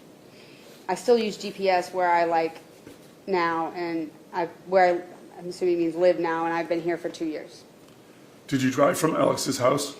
We had to drive close by it because I had to turn around and go drop her off. How far from Alex's would you guess? We made it like 20 to 15-ish minutes away. Okay, maybe Covington? The whole drive was a blur. I had already worked 8 or 10 hours and was falling asleep at the wheel at some point. Where were you working? Was Alex with you? A club in Something Springs. I had to get a license to work there and fingerprinted, so there's proof of that. Alex always insisted on staying in the car when I worked. He had embarrassed me a few times for being stupid in the parking lot. Morgan said in her last text to Plug that she needed to get to the other club because she made no money tonight. Any idea what club she meant? I don't. I only knew she worked at that Cops Club. I have no idea what path to follow. I know she was working without a permit, too. I don't know of any clubs besides Tops that would allow you to work without a permit. Tops just seemed gross, too. I always thought Plug had something to do with her disappearing. It wasn't my kind of club. I always worked at the ones with older white male clients, and she worked in a totally different scene.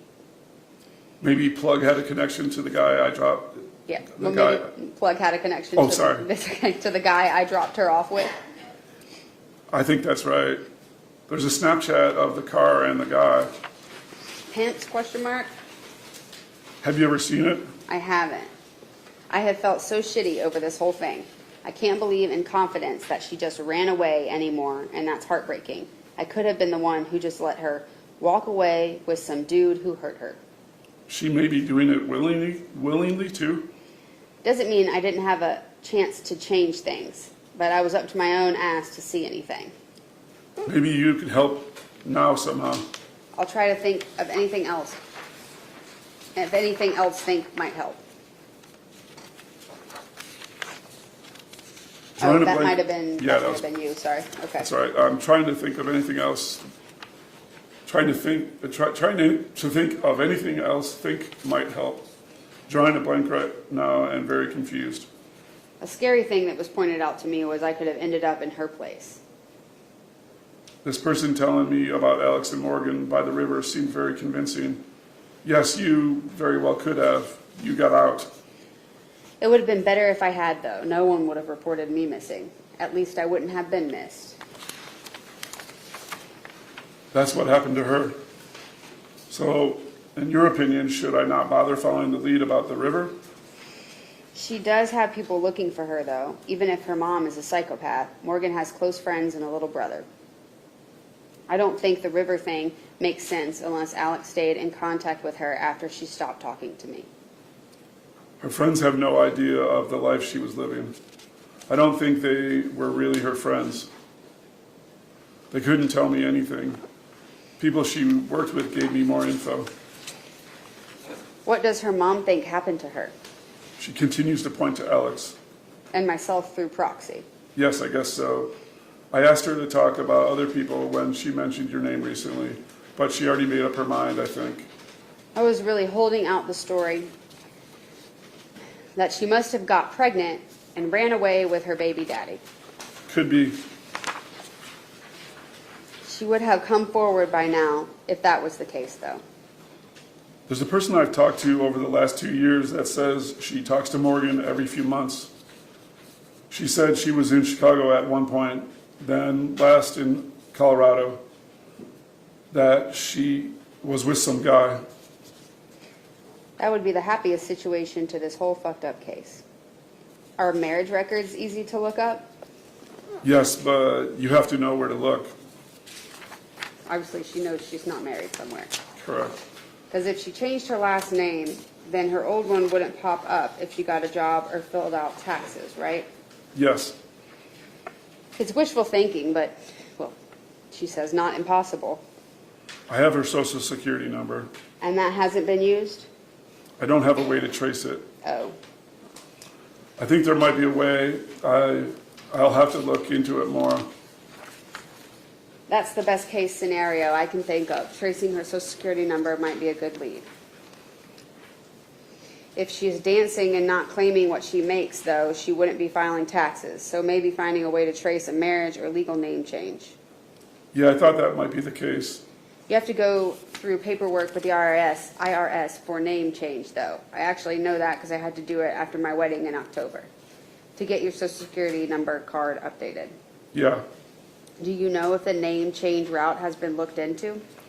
No, I'm pretty sure it hasn't. Do you think that's possible?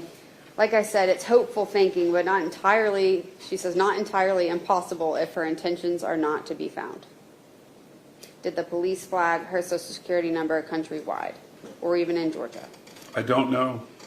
Sherry says yes, but I don't know if that's true. I convinced myself she might have found out she was pregnant and ran to prevent Sherry from trying to get at her baby, especially after my interactions with Sherry. But even my therapist said that is my way of turning a scary situation into something romanticized and hopeful. I want to believe that she has a life somewhere like I do, a loving husband and healthy babies.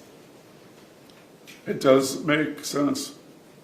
Hey, I'm meeting with a detective on Morgan's case this week. Hey, that's good. I don't know if I want to talk to him, though. The detective I did talk to was really accusatory. It had been almost a year, and I didn't remember many exact details from the night, so he was very aggressive. I get it. Did you say that you took Morgan to meet someone from Tinder like Sherry says? The problem is I get confused because Sherry makes up so much stuff. Oh, sorry, that was you. That was you saying that. You get confused because of that. And then Lila Settle says, I don't know if it was from Tinder or not. Got it. It's been a while since we talked. I just wanted to check in and see if you've heard any new information or anything else you remembered. And then again, I say a few months later, it's been a while since we talked. I wanted to check in and see if you heard any new information or anything else you remember. Do you have an old phone number for Alex by any chance? No, I do not. I'm dealing with an issue right now, and I'm really not open to discussing anything anymore, please. I'm hurting and tired.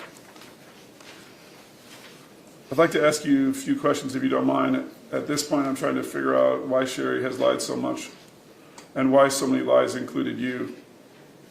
I wouldn't know why she had decided to target me specifically. Did you ever dance at Top of Gainesville? No, and I've said before, it wasn't my type of club or clients. Were you ever there? To give her a ride, yes, but I never went inside that place. Did Morgan help you buy a license to work at Tees? No, because we auditioned, but she never contacted me past that, so we never worked there. How does answering questions I've answered before help? I don't think I asked you. If I did, it's not in my notes. Because I listened to a podcast today and realized pretty much everything Sherry said was a lie. I've answered these types of questions several times. Maybe not from you, I guess. And yeah, I found out recently she gave out my legal name. I've been doxxed by her followers and I've received death threats. And yeah, she's lied a lot. I do believe that she's probably been contacted by Morgan, but why would she go public about that when she's been getting so much attention? I'm almost positive she has been contacted by Morgan. She also said she gave her the guy's phone number that was paying for her motel rooms. Do you remember doing that? I gave her any and all information I had at the time. I talked to the police. I dealt with the police tracking me down while I was back in Porterdale. I spoke with the detectives and gave them the info I had. I dealt with the phone calls after I moved at all hours. And I've talked to you throughout the years. That family's drama has been a dark cloud over my head. That's why I'd like to figure this out and end it. Well, I have a ton of time on my hands since September. You last contacted me at literally the worst time I could imagine, but I don't even leave my house anymore. I'm so sorry. I can't even imagine. I have kids and pet rats. Groceries can be delivered, and my house has never been so clean and organized. I'm fine and dandy now. I'm glad you're doing better. I got off topic, though. I have a good lead where Morgan may be, and I'm going in a few weeks to see if I can find her. When I do, I want to prove Sherry is and was a total liar this whole time. And Katelyn Goble says, please give Morgan an earful for me. I'm sure she has her reasons. I know she has her reasons, but her method behind the madness has been hurtful. Yes, I agree to a lot of people. I would love to be able to come forward to confront Sherry, too. I've always tried to get your side of the story, but I don't think you ever trusted me. You came to me from her, and I've been villainized by all her lackeys. Even the detectives who talked to me were threatening. I've never done that. I actually said the opposite in her group and got blocked. I said I believe you didn't know what happened, and we're in the same situation as Morgan. Do you know why I'm such a big part of Sherry's narrative? No, that's what I don't get it at all. Do you? I do know one thing that was pointed out were stupid Facebook posts. The one from me talking crap about Alex's ex and the stupid Bob one. Jump on a 19-year-old's Facebook and count how much dark humor and rants we can count. Oh, I agree. She just stuck to save the narrative and still does. I'm currently reading the police report she sent me, and it says exactly who the police thought she was with, but she never talked about that. Other than that, I was around, I came forward, I stayed in contact and cared until I was treated like a suspect. Then I was definitely suspicious because I cut ties and didn't want to be in the middle of it anymore. And Sherry knew and kept going after you and Alex. And focusing on the teenage dancer and the half-retarded boyfriend instead of the drug dealer and the seedy club she hung around totally helped. Yeah, I have a 94-page police report and only a few pages about you. When did you first meet Sherry? I met her at Tees when I had gone there to ask if Morgan had been there for new paperwork for the PD so I could buy my own license. They held us there and called Sherry. Do you know how Morgan met Courtney? I don't. They knew each other before I met her. I think she knew him before moving to Atlanta, maybe even why she moved there. I met Morgan when she had tried to get hired at my original club. Oh, main stage. It was a split club, half guys, half women. Did you guys ever live together? No, we didn't. Because Sherry Lewis talking about her having to return a motel key keeps. Okay? I don't get it either, but she says that while Morgan was with you and Courtney, she was trying to come get it at Alex's house. Because I had a motel key, question mark? That Morgan was with you guys at Alex's. Sherry also says that the police either never talked to you guys or sometimes she said it took 6 months. It definitely didn't take 6 months for me to talk to Porterdale Police. I'm looking at the report right now. It was March 26th, and she was reported missing on March 12th. Morgan wasn't welcome at Alex's home either. Why was that? Alex was only allowed to live there because of me. I got along really well with his parents. I think they liked me for the most part. If Alex brought a stranger there in the middle of the night, his dad would have blown a fuse. I don't miss their son, but I do miss them. Any idea where he is now? No. Drunk in some ditch is my best guess.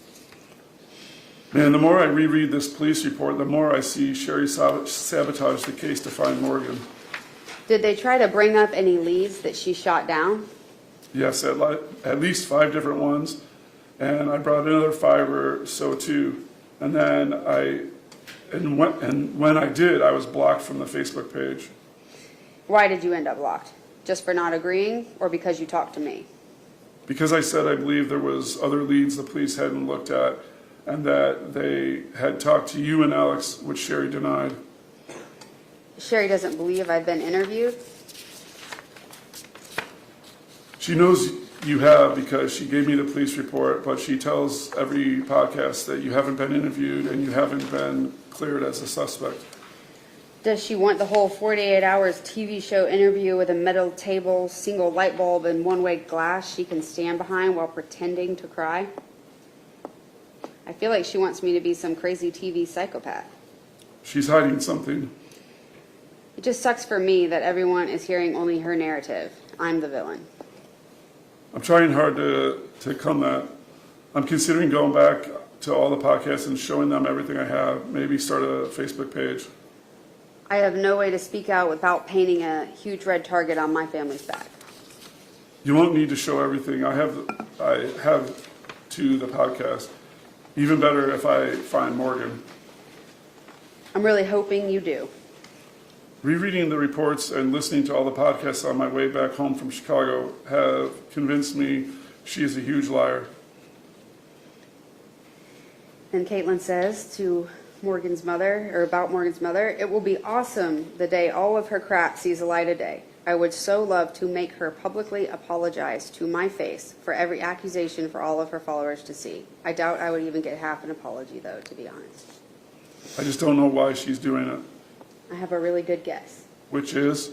A Facebook page with thousands of followers, podcast, invites to TV shows, daily sympathy anytime she wants it. It's the attention. I guess I'm not that crazy, so I can't understand. I can see it in her, though. I'm not that level of crazy, but I'm young enough to feel special when I get more followers on TikTok. I was helping to find her daughter, and she blocks me and ignored every piece of information I found. That's crazy. And she must be the type of person who would have drove the satanic panic. Anyone who is different or dark must be evil. Yeah, I'm sure she would. Lots of hypocrites in this world. So my happy goth rear spouting dark humor and being different than Christian Kelly next door must have hidden her daughter in some basement.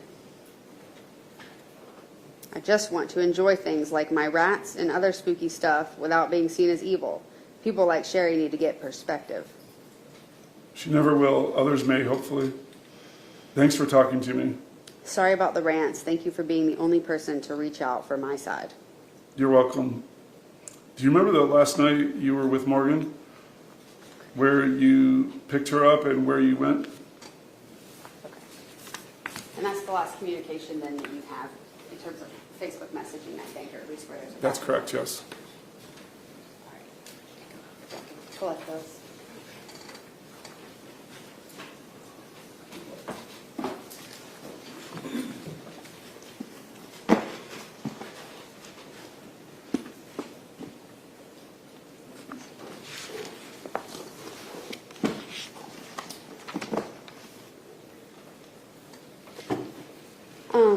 When's the next time that you have any real contact with Katelyn Goble? I believe the next time is when I made a phone call to her. Okay, a recorded phone call, correct? That's correct. And prior to making that recorded phone call with her, you and maybe Ashley Durham, people you're working with, have a conversation with David Settles, correct? That's correct. Okay, and David lets you know that Morgan's not missing, correct?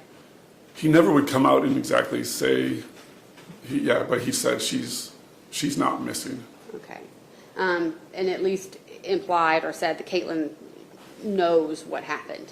Yes, eventually he does. I would object at this point. Hearsay, Your Honor, I would object at this point. I'm sorry? So I would object at this point, hearsay. I would object at this point, hearsay. About what Mr. Settles is saying. Who? Mr. Settles. Mr. Settles. Mr. Settles is going to be testifying, Judge. I'm just establishing why it is that they're going to call Katelyn and have this conversation. So he's going to be subject to cross, but I'm just trying to get to the point of whatever he says to them makes them have this recorded phone call with her. All right.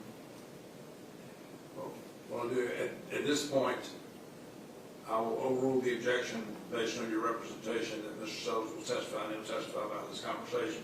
If he does not testify about this conversation, you let me know, and I'll come back and I'll readdress this ruling, and I'll let the jury know. Will do, Your Honor. So based on this conversation with David, the information he comes forward with, you have a phone call with Katelyn that you record. Is that right? That's correct, yes. Okay.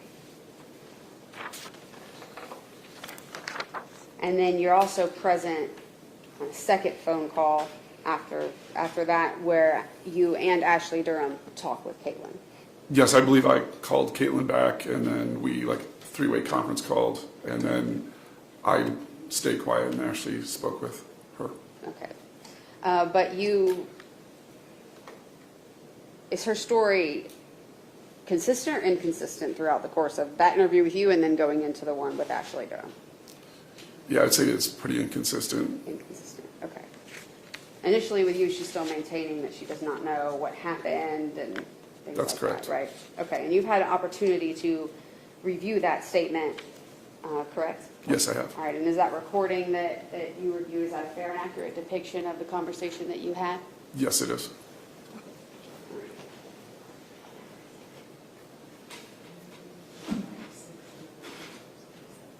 I'm going to tender State's Exhibit 96, which is the interview for the recorded conversation with Mr. Feely and Katelyn Goble. Objections to State's 96. No objection, Your Honor. Submitted. And there are transcripts to pass out, Judge. And then I also am going to tender one of the transcripts just for the record.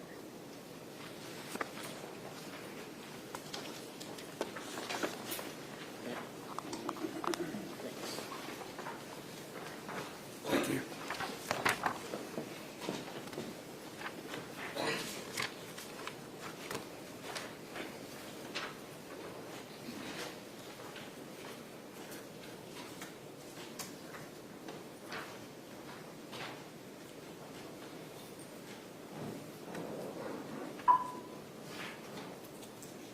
Hello?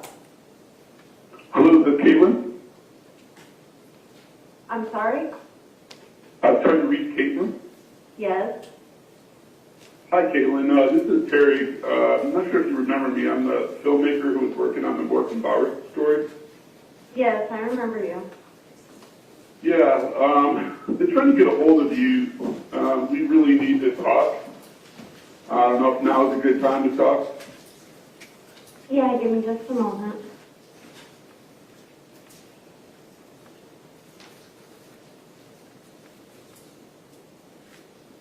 You guys all good? Alright, you got your tunes on? Cool beans.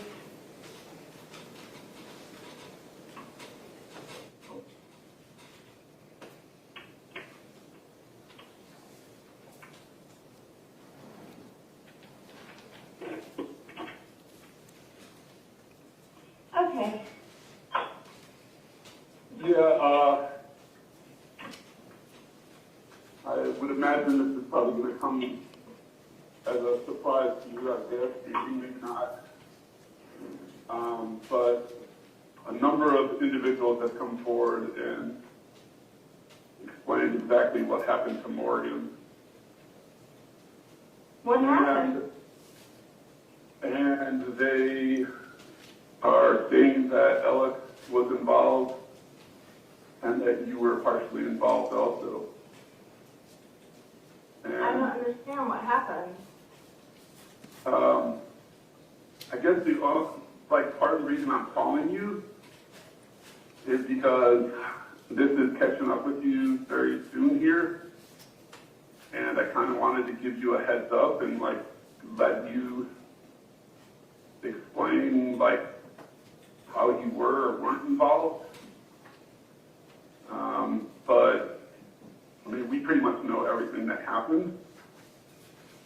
I mean, for the most part, obviously we don't know exactly everything that happened, but we talked to at least 4 or 5 individuals, and they all are confirming the exact story.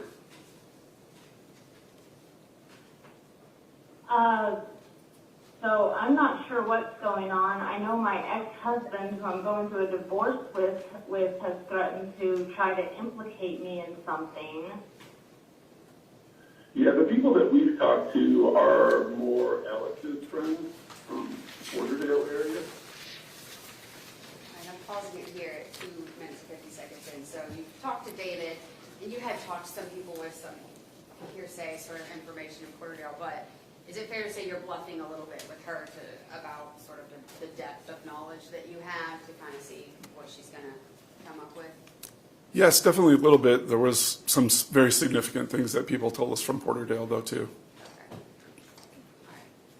I'm going to continue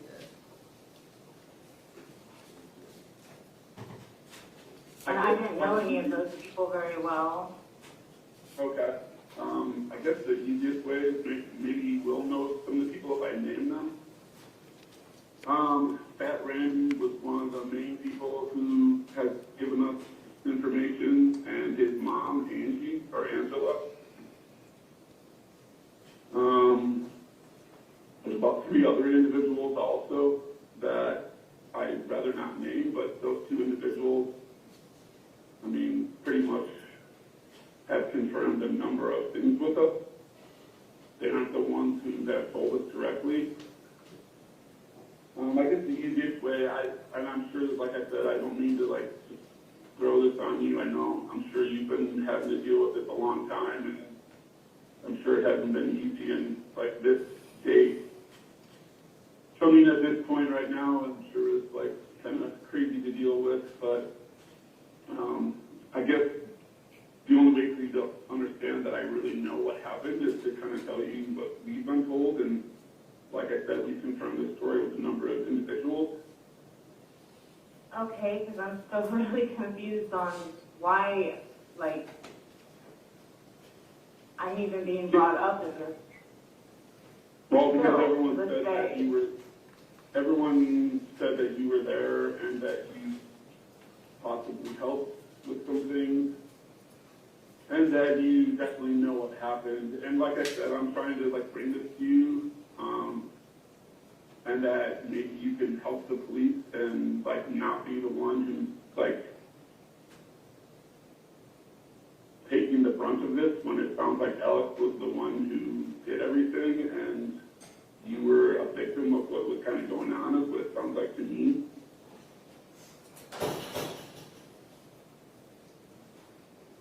Well, I mean, you'd think after all this time, with having kids and everything, that if I had information, I would have given somebody it. Katelyn, I'm just Because that's been my biggest problem is if you don't want to talk about it and you don't want to explain what Alex did, I guess I'll tell you so that you understand that I know what happened.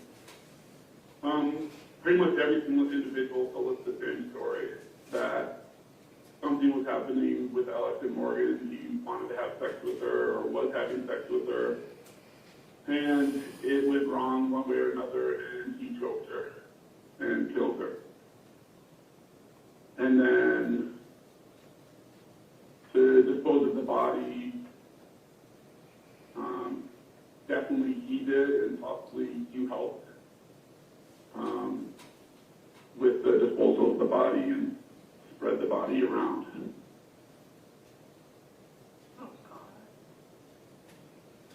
God. And I'm just giving you a heads up. Like I said, the police already know, the FBI already knows. It's just a matter of time.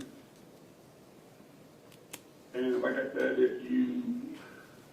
I can be an advocate for you, and because I know exactly what's happened. I've talked to so many people. I've been on this for so long that, like I said, all the people and all the witnesses told me that it was Alex, and that you were more of a victim in the situation. But, I mean, we've had a lot of conversations. I didn't even know anything like that happened. Everyone says you do know that it happened, and that you were possibly there when it happened, or left and then came back. I know it's hard to digest this right now. I understand that. Like I said, I'm trying to get you information before the police come to you and before the FBI comes to you.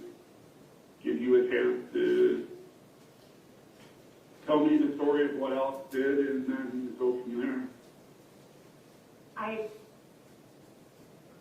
didn't even think he'd be capable of something like that. I mean, he had a mean streak, but he was stupid. So did you ever see Morgan's dead body? I didn't, like I've been saying, I didn't even know that I just knew that she was gone, like that she had left. All right. Like I said, I'm trying to help you. If you don't want to,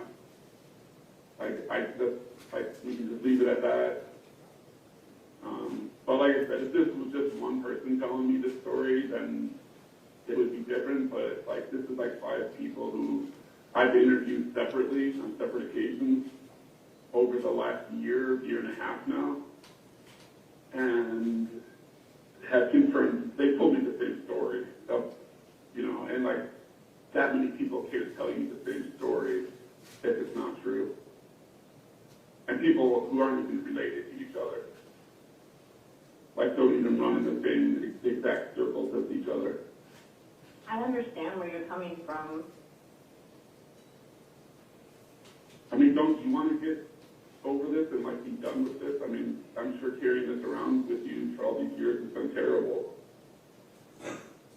I haven't been carrying anything around. I didn't know that had happened.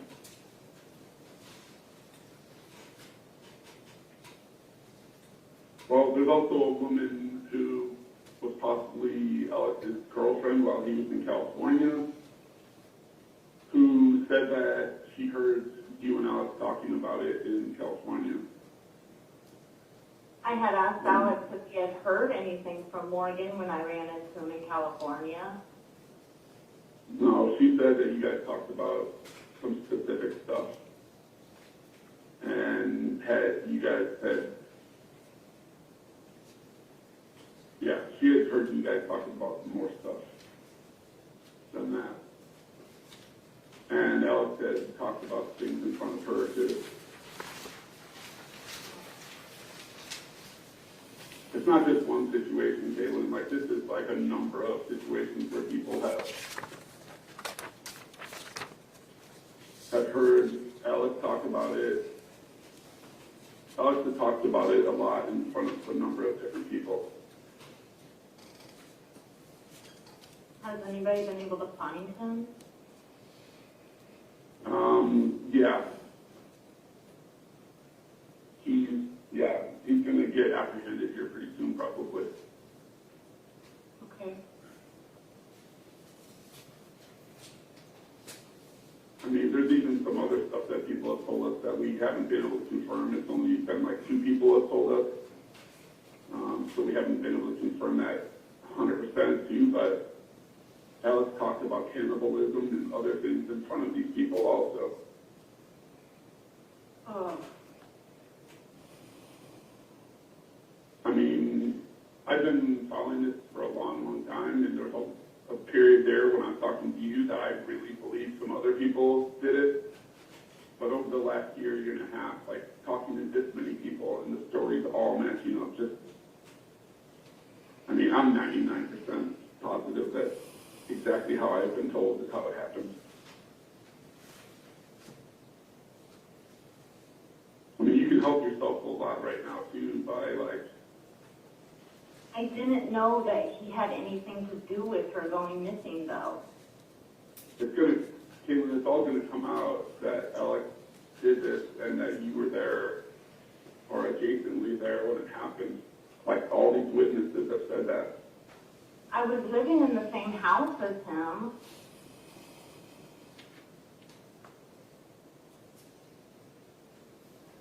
I know you need time to digest this, I understand. But even his dad can confirm that I worked a lot. I would leave, I would drive to work.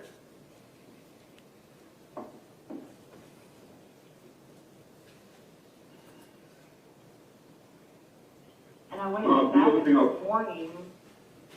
The other thing I'll tell you too is there's specialized dogs coming out to the property and the river area and Alex's parents' house here within the next few weeks.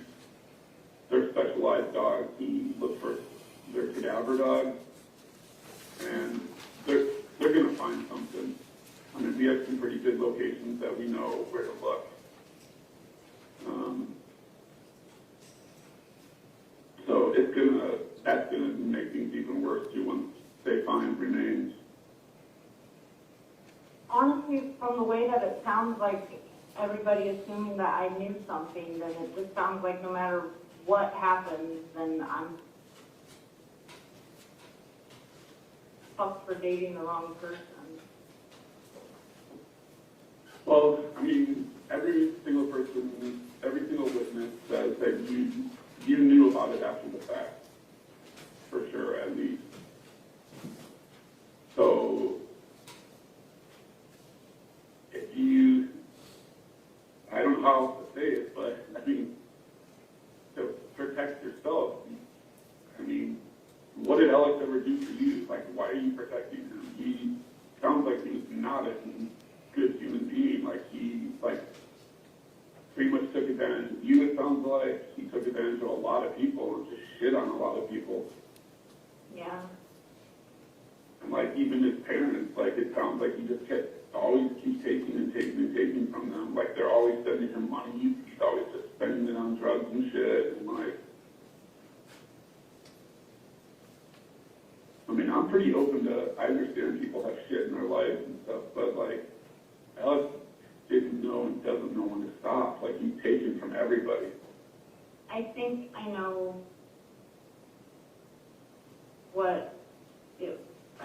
I think I know the situation where, God. What do you know?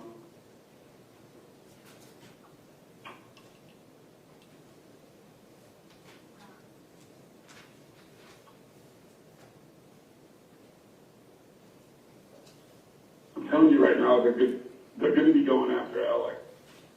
And we just need your help to go after Alex. I know. I can't believe he did that. So, what do you know? That's what that was. What was?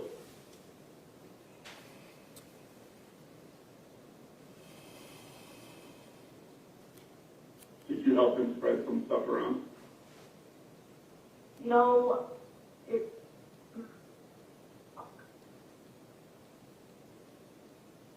Probably what you're going to tell me, I already know, so just tell me. hang on.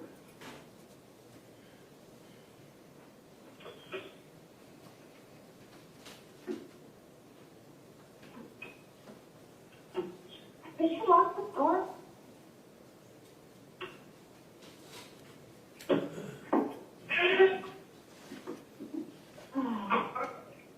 Say this.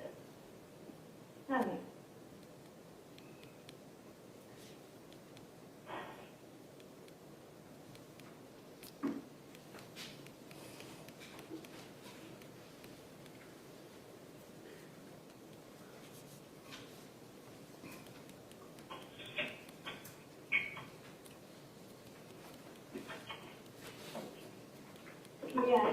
that.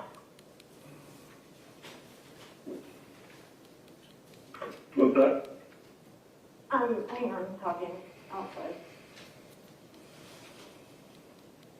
Hey, can y'all watch your tunes? Or playing with your toys? Thank you, baby.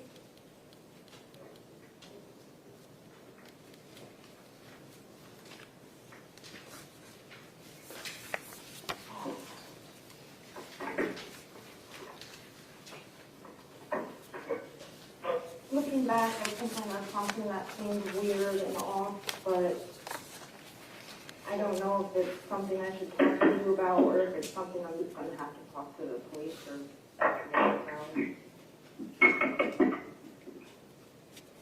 Yeah, I mean, can you tell me also? Like I said, I probably already know, like, He wanted to get rid of some luggage at one point that I thought was kind of weird that he wanted to get rid of it. So where he did you wanted get to, that? he wanted to burn it in a fire pit. He said it was just old stuff that needed to be thrown out anyway. And where was that? That was in his parents' yard. Like right behind their house or like back in the woods? Back in the woods. Was it far from the house or? It wasn't too far. It was like a short hike down into the edge of the woods, and he wanted to get rid of the luggage. But I didn't know what was in it. He just said it was some... He said it was some like old books and clothes and stuff, so... And was It it was heavy? weird, but kinda. But he said there were books in it. How many suitcases was it? Just one.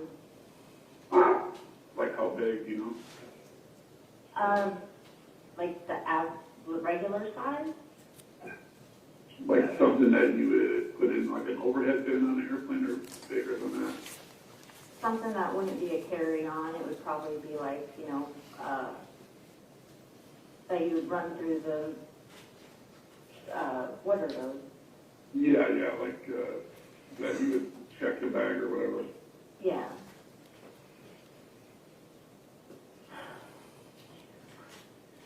And do you know if you ever go back to that burn spot again and get rid of anything, or?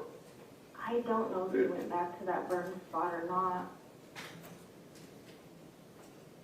Like, I mean, we had a couple more bonfires in that spot afterwards, but I didn't think anything of it at the time. I thought it was Okay. weird and kind of wasteful. Yeah. Was anyone else there with you when you went any of those times to burn them? No. Just the two of you guys? Yeah, because it was just a spot on his property. He wanted us to go and cook out and stuff there.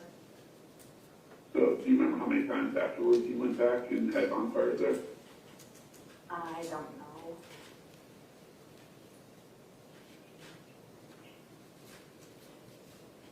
It was an Did he ever occasional take- thing, and like I've told you before, I worked a lot during that time, Yeah, and I wasn't exactly in the best states of mind.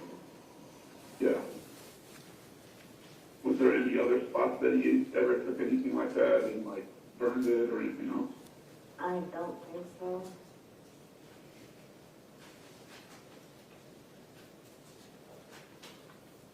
And how soon did he do that after Morgan went missing? I think it was a week. Like a week or less after she went missing? A week or, yeah, probably.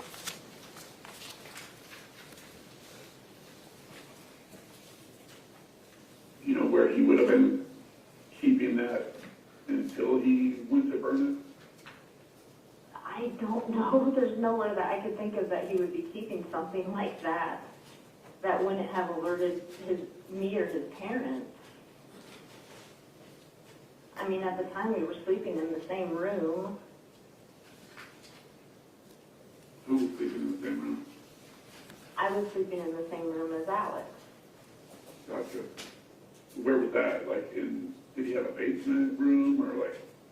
It was a little side room, I think, because it's like a plantation home. I think it was like a health room or something. Was it on the main level or the basement? Main level. And his parents stayed upstairs? Mm-hmm. Did his parents ever see him burn any of that stuff? I don't think so. I don't know. Was it at daytime or at nighttime when you guys took that suitcase out to burn It was like in the evening. it? Just starting to get dark or something? Yeah.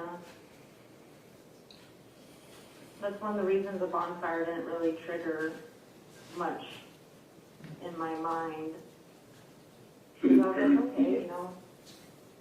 did his parents see the fire from the house or was it like further in the woods than that? I think they would have been able to see it from the house. Like I said, it wasn't super far. Do you think that bonfire area is still there? I don't know. Or it might Depends be- on if it's been, it depends on if it's still been used. Yeah. Is there like an opening in the woods there, a trail that leads to it or anything like that? It was just like not even a clearing, but a small area just big enough for a fire, but you couldn't have one during like the fall or anything because the trees were too close. It was one of those places that you have to make a like fire ring or a guard to keep it from spreading over into the brush. So was there like rocks around it when you took the suitcase out there or anything? I think so, yeah. Or was it like a metal ring or just rocks or something like that? It was rock. It had to have Okay. been. It wasn't super sophisticated. Okay. What the fuck? And you said it was just that one suitcase was all that you saw? Yeah. Why would he do something like that? And did he, like, was it heavy enough that both you guys had to carry it, or did he, like, roll it out there, or how did he get it out there? It had wheels. So he just, like, pulled it. Yeah. Why would he involve me in something like that? I think that's just the kind of person he is. God, I fucking feel sick. That's horrible.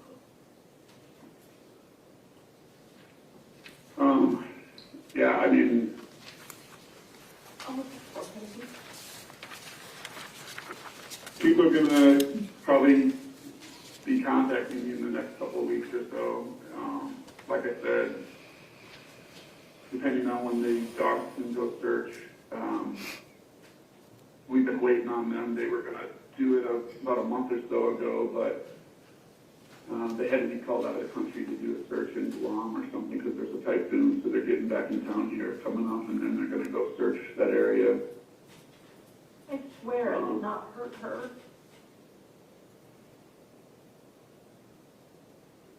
Yeah, that's what everyone told us too, that you didn't do anything. But Alex made you help him with stuff like this suitcase, it sounds like. It's what other people have told us. I didn't even know she was there.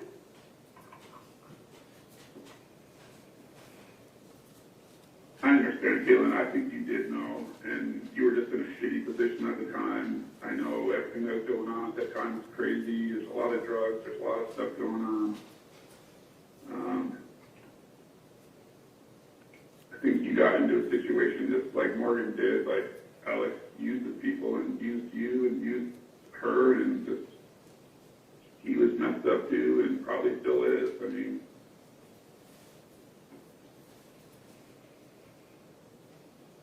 Like I said, like I'll do anything I can to help you.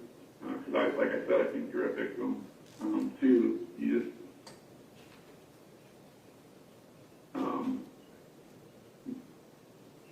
I've given all my information to the police and to the FBI, and I've been communicating with them. So it's just a matter of time when they're going to come talk to you and talk to Alex. But like I said, if you ever want to share with me what you truly know,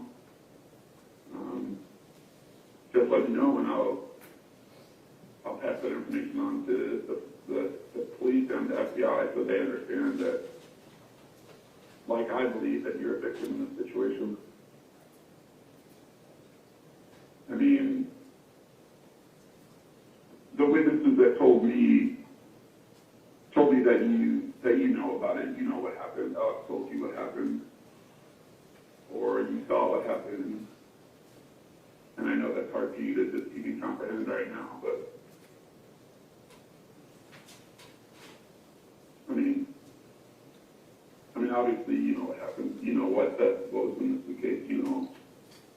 I told you exactly what happened, and you know that's what happened too. Alex choked her and killed her for whatever reason. And people told me a couple different reasons why they think he killed her.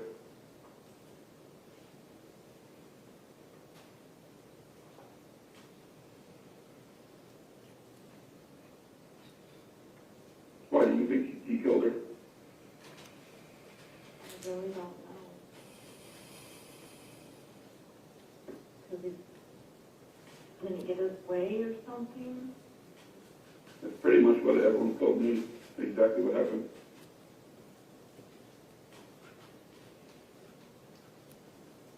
Is that he wanted to have sex with her and she wouldn't, and so he couldn't get his way in it. Fucked up. What's that? The whole world's fucked up. Yeah, it is. I mean, I can't even imagine what you've been going through all these years having to deal with this.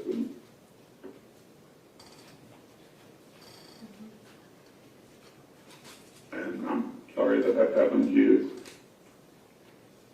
And I'm sure it's going to suck even more right now, like knowing that this is, you're going to have to answer for this in some way at least. I mean, at least a witness to this, to what happened, and you're going to have to expose what Alex did. But like what I've already told the police is that everything that I heard is that, and I believe that you were a victim. I mean, you moved there for him, right? Didn't you just move there not too soon before Morgan got there? Yeah. And then he wasn't even working, right? No, he wasn't. The So first you're thing working. we were saying we ended up losing because I didn't make enough money on one night. And I wasn't told that, rent was due when it was due, and I ended up paying like my half and his half and his friend's half. Was that when you were living in the RV or a different place? That was the RV. But his friend didn't have his portion, and I was supposed to pay that, and I didn't make enough for that part. And that's when we had to move in with his parents, because his friend already had a backup plan. Yeah. Yeah, see, that's what I'm telling you. I mean, I know almost everything. I know about the RV. I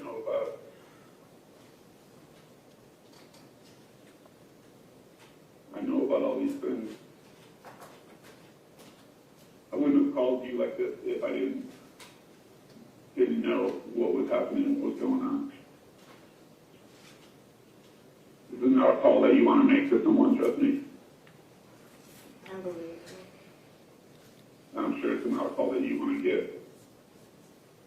I'm sure you're hoping that this would just go away and maybe Alex would OD or something, and it would be, I don't know. Honestly, the stuff I went through because of him, I was kind of hoping he would OD someday. Yeah, that's why I said that. You got that part right. Yeah, and that's why I made that comment. I mean, just talking to you all the time that I did, I realized that, like, he was a shitty person to you. And that you probably went through a lot of shit having to deal with all that. But I'm not trying to scare you, I'm just trying to be honest with you. Like, if you don't tell the whole truth, like, you're going to get wrapped up with this and he's going to take you down with him. And I honestly would like to help you because, like I said, I think you're a victim. I'm just scared at this point because I'm literally going into a custody thing with my ex and trying to get the custody of the kids because he's just as bad. And if my kids end up with him, Yeah, I can't even imagine. the father of my kids won't even go into therapy for his anger management. I can't even imagine having to deal with that. And then have this pop on you at that exact moment too. And again, I'm not trying to scare you, I'm just trying to be honest with you. Like, if that stuff, if you start getting interviewed by the police or the FBI in the middle of that custody, that's not going to be good. No. My court date is coming up soon. When's your court date? The 20th. If I was you, I would go forward to the police. Come forward to the police and tell them what you know. I have people who I'm working with in Peoria right now too. And if you want to go in and talk to someone in Peoria, I have some individuals there who will come and talk to you and meet you wherever you want to meet them and talk to you there. I've been talking to them. So they're in the loop on all this stuff. They know what's going on.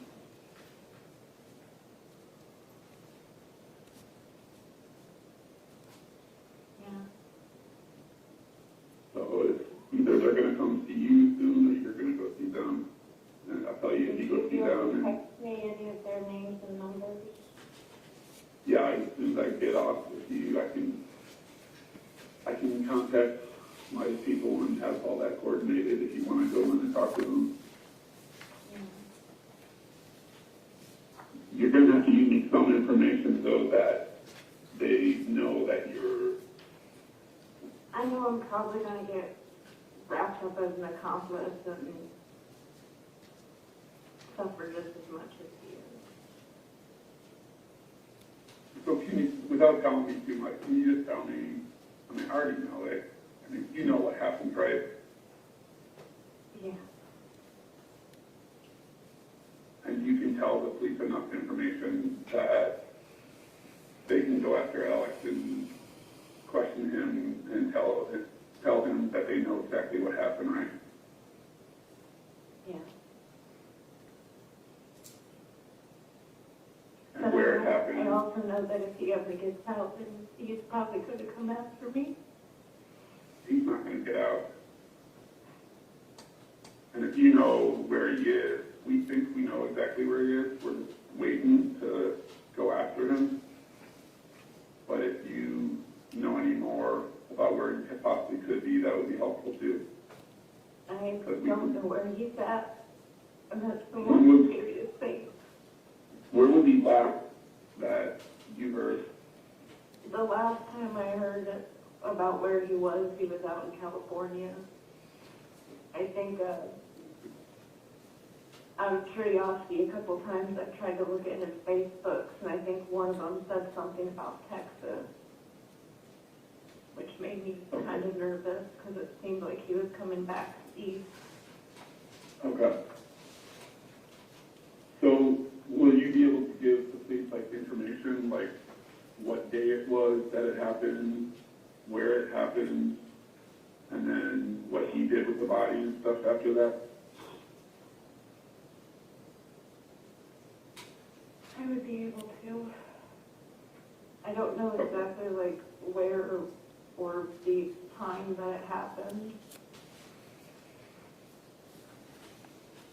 Okay, we kind of have a timeline of what we think it happened. We think it happened, she was out at a park with a guy earlier in the day, and then she came back to get ready to go to work and was getting ready to leave for work, and then that's when it happened, and then she never made it to work that night. Does that sound about right? I don't know if she was getting ready for work because I had already left. So the two of them were together by themselves? No, me and her were supposed to start working together because we were going to go to a new club under, you know, the idea that, hey, we might make a lot more money at this club and kind of stand out a bit more. And we were supposed to work together because we got along really well. Yeah. But then by the time I got off work,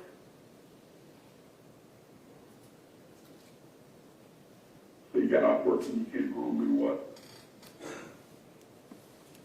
stuff happened. Did Alex tell you what happened, or did it happen when you came home? I was told a little bit about what happened, but I wasn't told the whole story. Okay. Does it match up with what I told you? What you And told me. what people told me? What were you- told me. What were you told that happened? I was told that she had some kind of freak out and it had, like, started trying to attack him because he had some scratches on him and he had, you know, defended himself. And how did it happen? I don't know how it happened. Like did he hit her? Did he stab her? Or did he, like, what? He said he had hit her and she had kept, like, coming at him, so he had tried to put his hands on her neck and just push her backwards and she choked. Okay, that's what I heard too. Okay.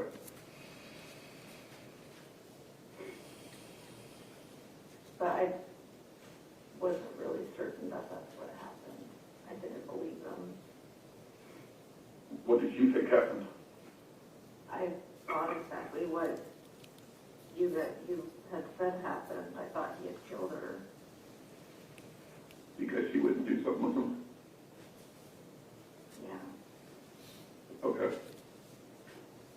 That had made more sense in my mind, but, and I wanted him to, you know, just call an ambulance, do something, and he didn't want to.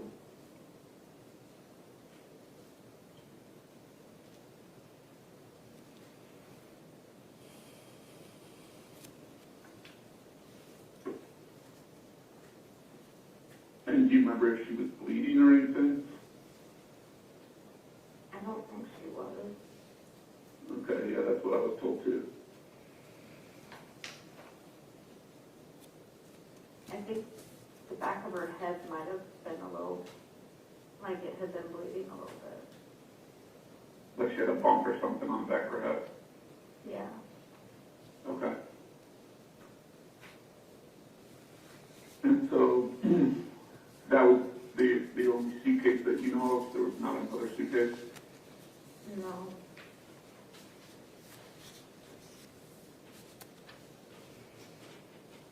I know this is really hard to talk about, but do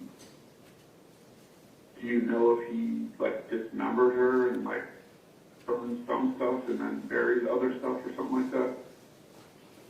I don't know exactly what he did. I decided I was going to go, like, stay out by his parents for a couple days. Just avoid that area altogether.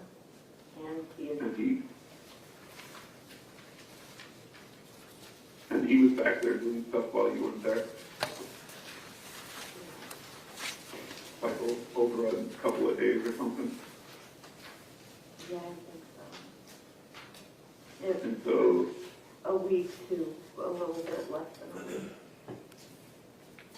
that he kept doing that stuff?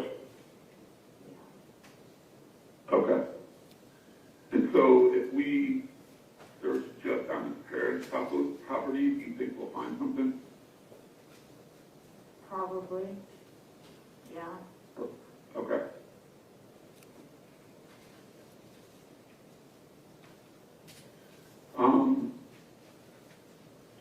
I'll leave it up to you when or how you want me to deal with talking to the police about our conversation today. You can just let me know how you want me to handle that. If you give me the numbers, I'll go in and talk to them. Okay.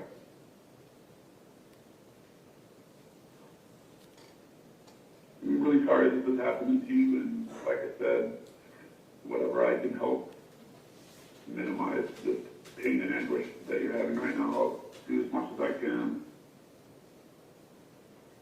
Why does it matter if I'm experiencing any kind of pain and anguish? I'm experiencing fear for my kids. Well, even that, I mean, like anything that we can do, I'll try to keep you in the loop if we can locate him better or if we know where he is. But right now, we're really searching to find where he is. We're having a lot of trouble finding where he is. So we never, yeah. Get to him before anybody else has a chance of telling him that you guys are after him. Do that. You think if he finds out, he's going to do something?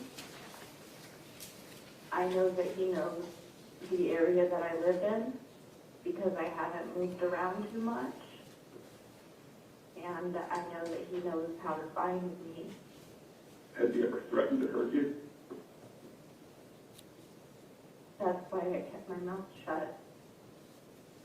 And I really don't care if he comes after me, but I have 2 little ones. And I don't want anything to happen to them.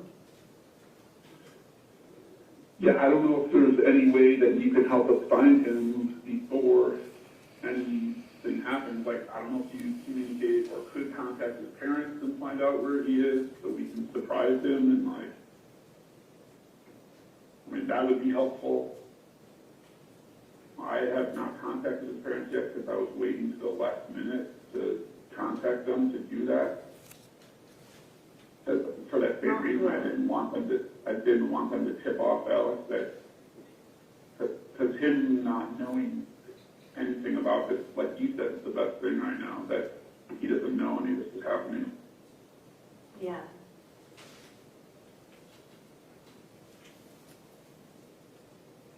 That's what I'm hoping. So I don't know if that's something that you're willing to do or want to do, or if you could find out from his parents where he is, that would be huge. And then I don't have any contact with his parents. Maybe 6 or 7 years ago, they sent me a box of some of my stuff, and I haven't had any interaction with them since then.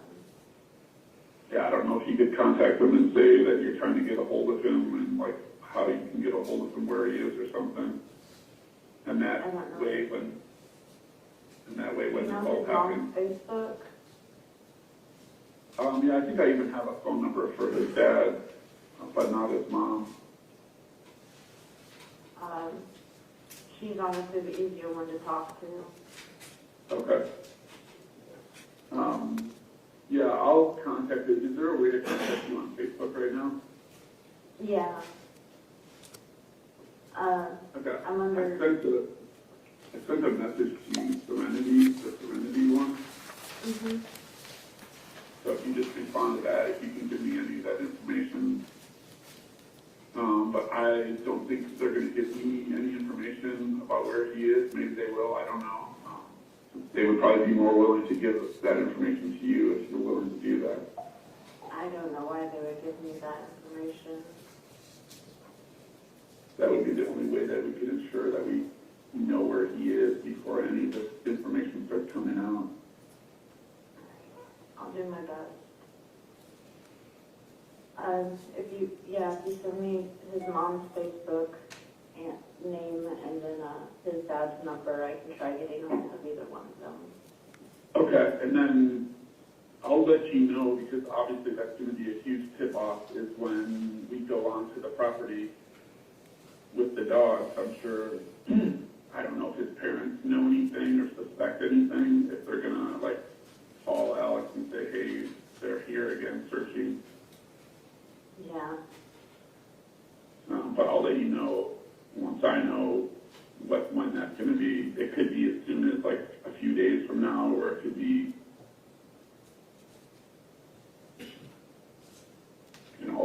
more than that. So that's why I was trying to contact you before any of that happened too. That was one of the reasons I wanted to contact you before that.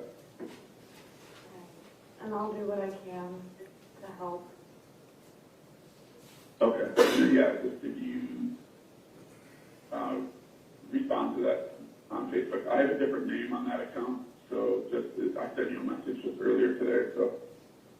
All right. Okay, Katelyn, thanks for talking to me, and I don't know what to say other than that I'm thinking about you and hope the best for you. Thank you. And whatever I can do to help you, just let me know. I'll keep in contact. Okay, thanks. Bye.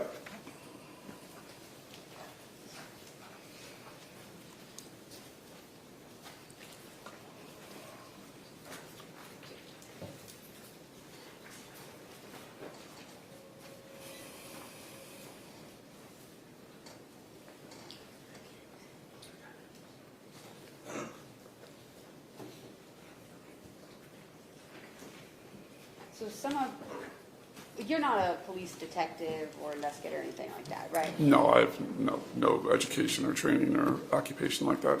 You're gathering information, talking to people on social media, people who reach out to you that might know something, people who've kind of heard things around town or things like that, right? Yeah, that's correct. And this isn't me shooting it down. You guys did great, okay? I'm not. Yeah. But there's some things in this that just aren't factually accurate. Is that right? That That's you correct, learned yes. through, like some of here we talk about, she's at a park with a guy earlier in the day and comes back to get ready, and that's when it happens. Like, that's not really. It's just an assumption that we made. Okay, so there are some assumptions in this that you're kind of telling her to get her talking. Yeah, I mean, we were just getting information and grabbing at straws, really, just to keep her talking. Okay, and you don't know the full, like, you don't have all the Facebook record printouts, you don't have cell phone records, anything like that? No, I don't have any of that technical information. I'm just, So you don't know when she's saying she's afraid of Alexander Warren and stuff, that she's like seeking him out in California and things like that? You don't know that information to be able to talk to her about it? correct. Okay. And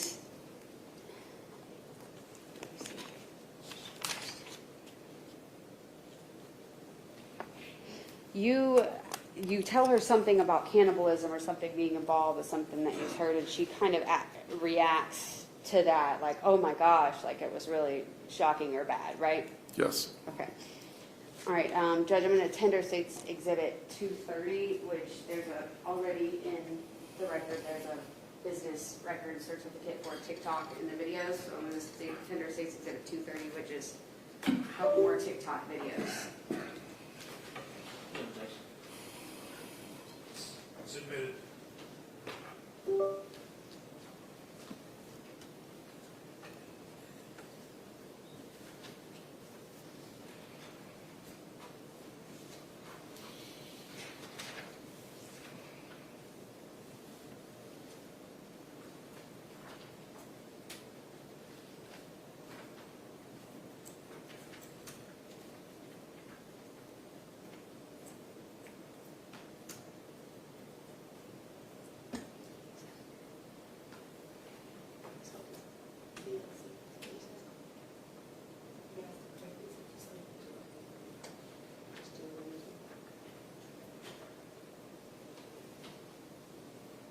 If you wouldn't eat a person, why would you?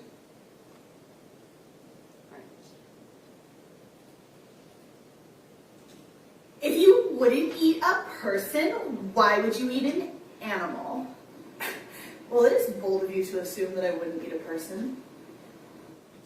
If you wouldn't... And can you see at the bottom there what that caption is associated on that video? Not the full. I could just only see I would. I would. Correct.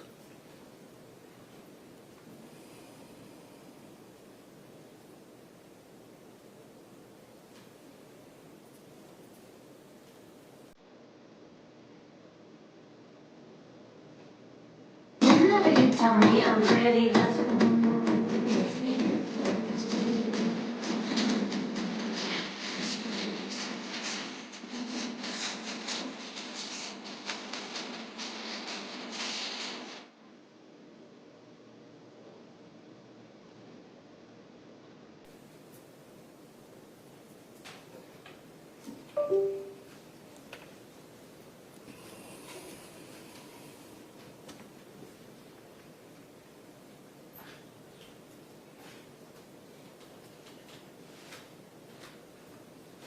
All right, I don't have any more questions right now, thank you.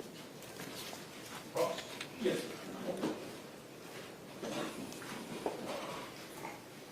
Good afternoon, Mr. Finley. How are you? Well, thank you. I wanted to briefly talk about the two videos that you just saw. Are you familiar with TikTok? Yes. Okay, and you're familiar with how TikTok works Yes. and that people post things on TikTok?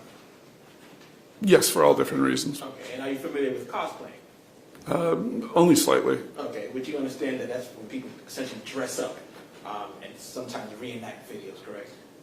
Yes. Okay, and you would agree that what you just saw essentially was Ms. Goble cosplaying, correct? Not sure I would agree with that, no. Okay, but you would agree that she's dressing up as someone? Yes. Okay, and that the voice that you heard wasn't exactly hers? I'm not sure of that or not. But you spend a good amount of time talking to her, correct?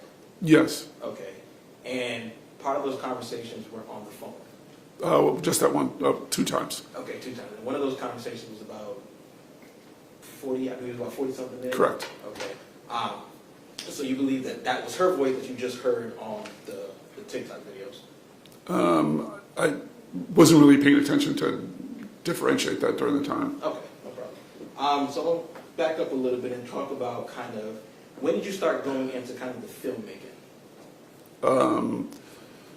Probably 2018 or so, maybe. Okay. And was it something that you did training in, or was it just like kind of learn as you went? I didn't take any film training. I just took acting training. Acting training? Yes.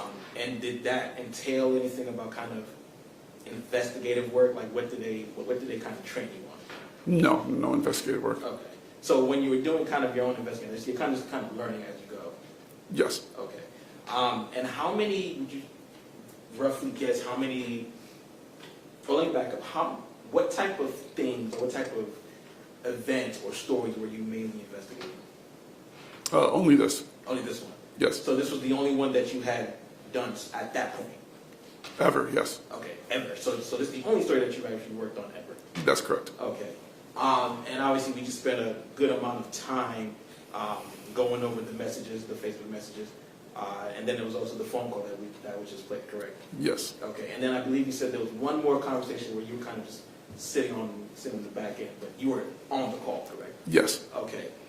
And that was the extent with your conversations with Katelyn? Actually, speaking, yes, but for years we communicated over Facebook Messenger. Right. So from the Facebook, so everything that we just heard Yes. and watched, that's pretty much the extent of your conversation with Katelyn. Yeah, I believe that probably includes everything. Okay.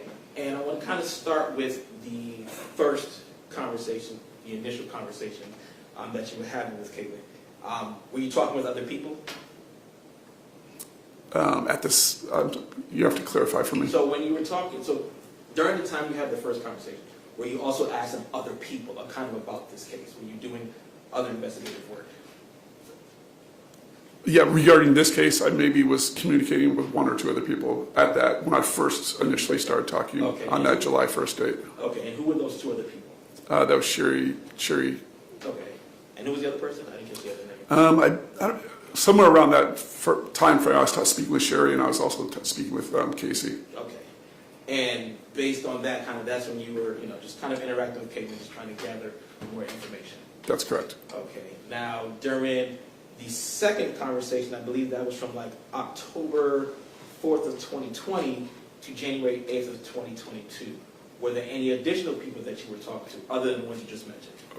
Yes, I had contacted probably over 50 or maybe even 100 people at that time. Okay, so at this point, you had kind of been in the mix, just talking with different people, getting different information. That's correct. It's fair to say some information obviously didn't pan out, and some information kind of seemed more valuable than others. Correct. Okay. And at that time, I believe there was a moment where you all kind of spoke about a specific Facebook message where Katelyn was essentially kind of explaining like there was an ex-girlfriend that she was referring to. Do you remember that? Yes, I believe so. Okay. And at that point, did you have any reason to believe that she was lying on that specific topic? I'm not sure on that specific topic. It's just, I got so many different stories. That's why you see me asking over and over again the same exact questions I offered. So I asked, so I wasn't sure what was the truth and what was lies, quite honestly. But she did give you an explanation as to what that specific post meant. Yes, I believe she did at that time. Okay. And during this time, had you spoken with any officers, any investigators, any FBI agents, anything of that nature? I had missed phone calls.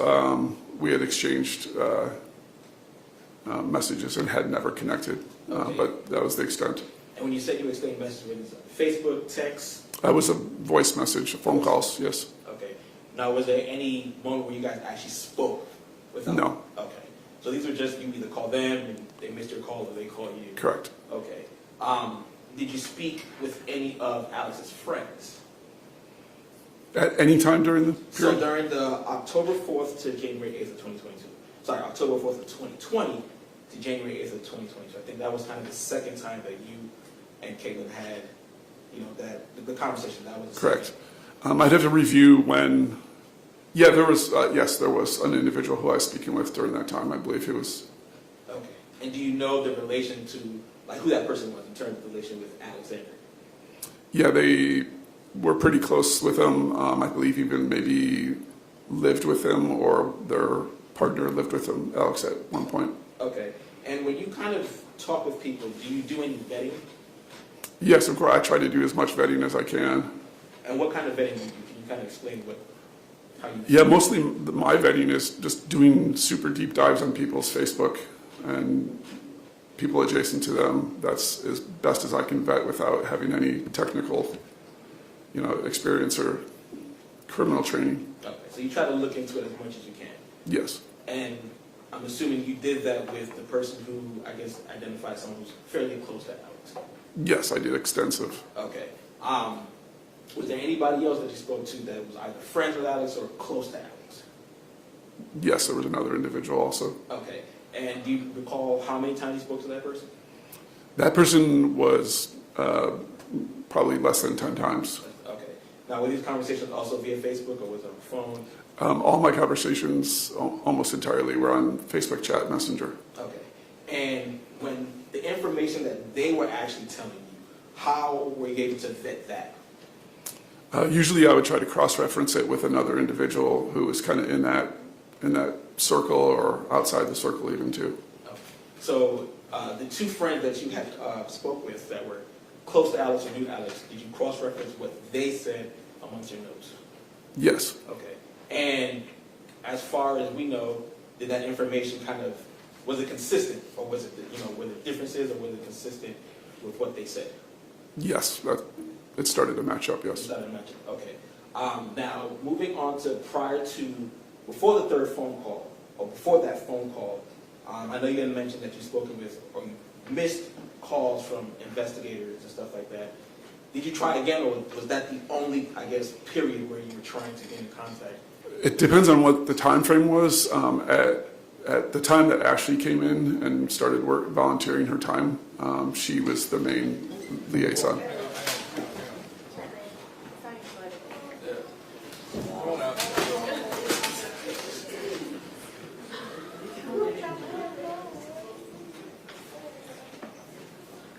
You all right? I don't see it.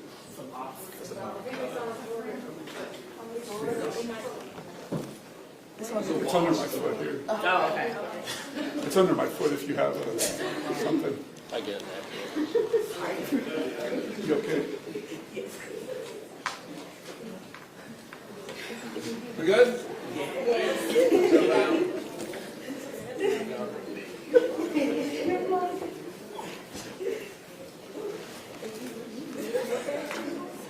Right. No more wasp. Everybody's good?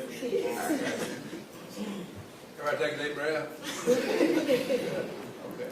You can proceed. Okay, I think I had asked right before, I guess, the phone call, between January 8th of 2022 and the phone call that you made with Katelyn, were there any time you made more efforts to speak with any investigators? Again, that wasn't me. When Ashley came in and volunteered her time, she was kind of the liaison with law enforcement. Okay, and when Ashley came on board, exactly when did Ashley come on board? I believe that was in January of 2022. Okay, and did you reach out to her or she reached out to you? I reached out to her. And this is someone that you knew prior, or how did you get to know? No, I just did a kind of a Google search, Facebook search. And at this point, where were you living? I was living in Tennessee. Tennessee. And do you know where Ashley was living? She was also in Tennessee. In Tennessee as well, okay. Now, when Ashley would gather whatever information she did, would she then bring that to you? Yes, we would definitely exchange all that information. Okay. And when she passed along whatever information she gave to you, did you vet that information? Some of it was just she vetted it, and then I would do some additional vetting also. Okay. And the information that she vetted, you trusted the information? Yes. Okay. So as far as you were aware, she never provided anything that was kind of out the blue. At least she made best efforts to get whatever information she got. Yeah, I think all of her information that she brought was stuff that we really looked deeply at and thought was something that we should take time to look at.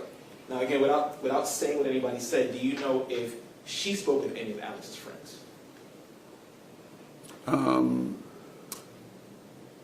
Alex's friends, I'm not sure. Okay. Other than the two that you have mentioned, prior to the phone call, have you spoke with anybody else who may have been close to Alex or knew Alex to a certain degree? Had Ashley? Excuse me? Have I or Ashley? Yeah, prior to the phone call, other than the other two that you already mentioned. I'm sorry, can you repeat your question? So prior to the two individuals that you already mentioned that were close to Alex, have you spoken with anyone else who was close to Alex right before that phone call on, I believe it was July 10th of 2022? It depends on what you define as right before, but yes, there was other individuals. I mean, I spoke to probably maybe nearly 20 individuals from the Porterdale area and surrounding areas. Okay, and out of these 20, did they all identify someone that knew Alex? Yes, or adjacently knew him. Okay. And when you had this phone call with Katelyn, this was on July 10th of 2022, you mentioned something that you felt she was protecting someone, correct? I believe the call was in 2023. 2023, I'm sorry. You mentioned that she felt like she was protecting someone. Correct. Okay. And at that time, is that how you felt? Yeah, I wasn't sure, yeah. Okay. Yes. And this is from information, again, that you gathered from as many sources as you could. Yes. You vetted it, you trusted, I guess, to the best of your ability. And obviously, there's some things that just didn't pan out, because, people are telling you information from left and right. Yes. So you said that you felt she was protecting someone. Who did you feel like she was protecting? I didn't know who it just seemed, there's a few different individuals who I thought I wasn't getting all the information about. And when you had this conversation with her, were you essentially letting her know everything that you knew up until this point? No. Okay. So there were things that you were still kind of keeping to the side? Yes. Okay. And what were those things? I'm not sure. I'd have to really kind of do a checklist, to be honest. Okay. But is it safe to say that the thing that you did tell her, you still told her a good amount of information that you had known? Yeah, I think I gave almost all the information. There might have been just things that were a little bit, I said them differently or maybe didn't reveal entirely. Okay. And you had mentioned that obviously some of the information, I don't know if you said it wasn't exactly true, or was it, you were kind of, I don't want to say you were tricking her, but it wasn't exactly what you meant it to be. Correct. can you give a ballpark of the percentage of, was it 10% of the things you told her? Was it about 50% of the conversation? Or? It's probably a couple percent. You know. Okay, so it was a small number. Yes. Okay, so for the most part, the things that you were letting her know, some that you truly believe. Yes. Okay, and in that phone call,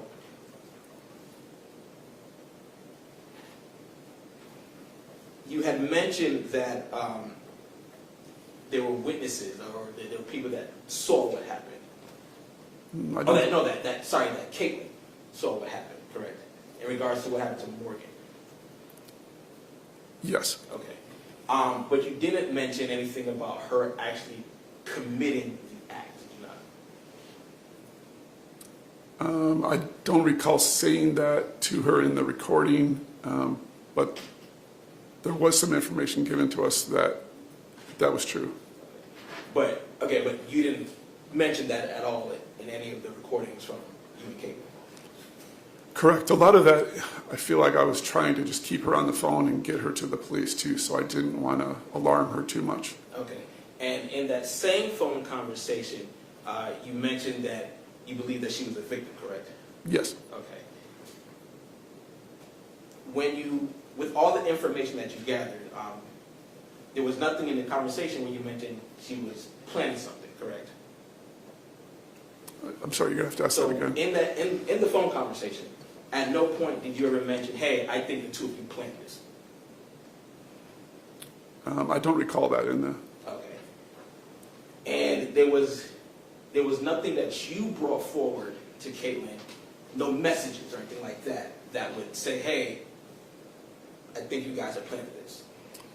I don't know about plan was a specific word, but I think a number of times said, I know you know what happened. You know what happened. Right.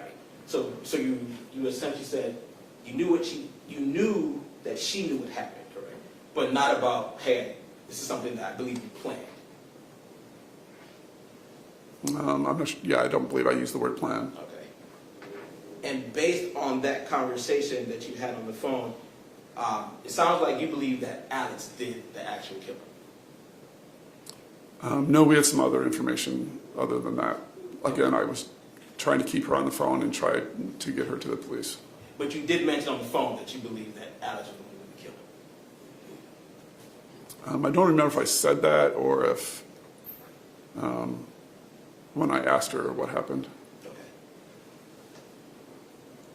Okay.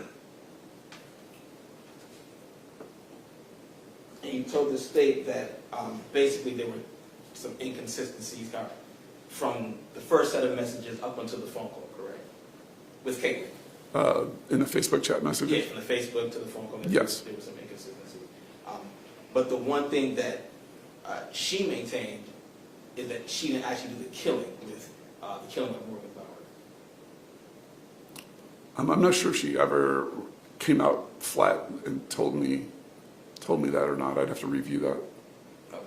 Now, do you recall when she kind of gave the story of what happened leading up to? Yes. Okay. And obviously, you all had the conversation of what happened afterward, I guess, with the suitcase and things of that nature. Yes. Right? Okay. And when you mentioned again that she was a victim, that you felt that she was a victim, this is something that at the time, again, something that you had believed that Katelyn was the victim of, I guess, the situation. The circumstances, yes. Okay. But I did say to her that I believed that she was either there shortly after or was there at the time. Okay. But you didn't exactly come out and say, I believe you actually killed Morgan. No, again, I felt like I was trying to keep her on the phone and trying to get her to the police. No further questions. Thank you. Thanks. Yes. In fact, the information you're talking about that you're getting from other people implicates both of them in this, correct? Yes. Okay, so the people are telling you, they're not just like, this is Alex, they're implicating both of them in what happened. Yes. And then you said that, at the time you thought that she was protecting someone, is what you just testified Yes. to, and, subsequently or afterwards you've learned everything else in this case that you didn't know at the time. And so after learning all of that, is it that she could have really been protecting herself? Yes. I don't have any more time. This witness be excused. Yes. Thank you, sir. You are released from your subpoena, free to go about your business. Thank you very much.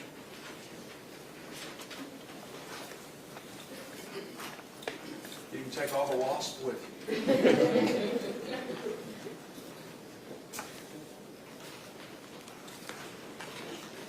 Yeah, I think the next witness is gonna be a little bit lengthier, so maybe a good time, maybe a bit of a lengthier witness, maybe a good time to take a break.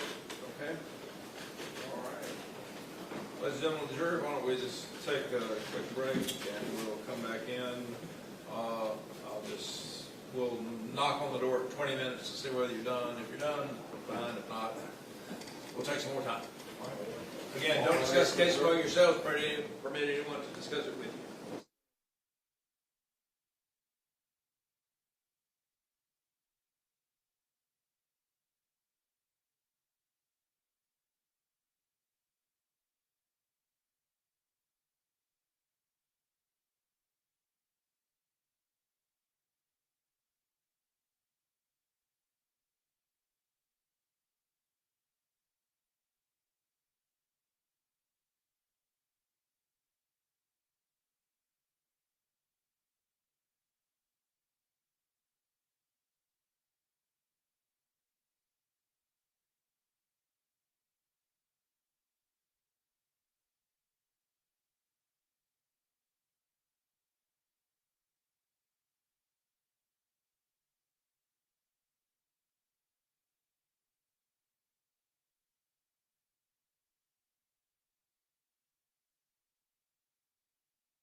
Call your next witness.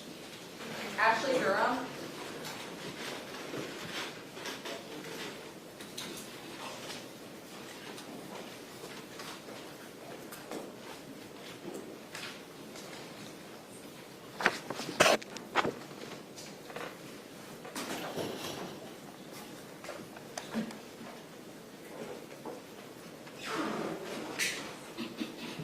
Raise your right hand. Swear the testimony you're about to give in the case of the state of Georgia versus Katelyn Goble will be the truth, whole truth, and nothing but truth, so help you God. Have a seat. Think loudly into that microphone, please, ma'am. All right, once you get settled in there, you can move the microphone closer if you need to, but that looks pretty good. Looks good? Yeah. Okay. Can you please introduce yourself to the jury? My name is Ashley Durham. And how do you spell Durham? Durham. Can you talk to us a little bit about what you do for work? I'm a private investigator in Tennessee And how long have you been a private investigator? since 2016. And can you talk to me about any sort of training or licensing that you need to be a private investigator? Yes, so you have to have 2,000 hours and work with a company, and then I have my own company now, so I had to do more hours for that. And I have to do continuing education every 2 years. Can you talk to me about the typical type of cases that you take as a private investigator? I mostly do criminal defense, a lot of military criminal defense stuff, and I do some civil child custody cases, things like that. Is this your first time actually being called as a state's witness? Yes. And through your work as a private investigator, did you meet Terry Feely? I did. Can you talk to me about how you guys met each other? I received a Facebook message asking if I would be willing to help him find some people that he wanted to talk to. Did you agree to help him? I did. Are you getting paid at all by Terry Feely or anyone else to either work on this case or to appear here today? No. When Terry Feely reached out to you, is that the first time that you learned about Morgan Bauer? It is. And was your goal to assist Terry Feely in working or looking for Morgan Bauer or finding out if she was still missing or if something else had happened to her? Right. At first, I was just going to help him find the people he wanted to talk to, and then the more he told me about the case, the more I was invested in it. Okay. I guess when you mean the people you wanted to talk to, do you have different resources that maybe a private person does not to help locate people? I do. So you were going to help do that for him and assist him with that? Correct. And for the people that he was attempting to locate, did you get contact information for them? I did. Throughout your help with Terry Feely, did you create your own sort of case file? I did. And did that include the contact information for people that Mr. Feely spoke with? Yes. Did you provide that to law enforcement at some point when they were looking into this case? I did. And so what you provided to law enforcement would have had the contact information for anyone that Mr. Feely had talked to? Yes. Is it fair to say that Mr. Feely was kind of the front man and you were the background investigator? Absolutely. At some point, did you have a conversation with David Settles? I did. And in speaking with David Settles, did he implicate, I'm not going to go into his actual statement, but did he implicate Katelyn Goble at all in Morgan being missing? He did. Based on that information and maybe other information that you had gathered, did you and Mr. Feely attempt to continue to have conversations with Ms. Goble? Yes. Okay. Can you describe to me, I guess, what was going on when you guys were trying to contact her? I believe that Terry spoke with her first and then had her agree to speak to me. And do you remember what that date was that you guys spoke with her? July 13th, I think, 2023. Okay, so July of 2023? Yeah. And so would it have been the same day that Mr. Feely had a recorded phone call and then you and Mr. Feely speak with Ms. Goble yourself? I'm not sure if it was the same day. Okay. And when you guys spoke with her, when you spoke with her, what sort of things were you able to review? Were you able to review, or did you have access prior to speaking with her, her full Facebook records? I did not. When you spoke with her, did you have Morgan Bauer's full phone records? No. And when you spoke with her, can you kind of talk to me about what your goal was or any investigative techniques that you used when speaking with her? Yes, I just wanted to try to get some inconsistent statements from her. I had been told that she was given a lot of different accounts of what happened, so I felt like if I got more inconsistent statements that we could notify law enforcement and they would pay more attention to it. Did you end up speaking with Ms. Goble with Terry Feely? Yes. And was that a recorded conversation? It was. When we listened to that conversation, some of the things that maybe you were telling her or agreeing with the statements that she's making, is that because you believe those things? No. Is that an investigative tactic? Yes.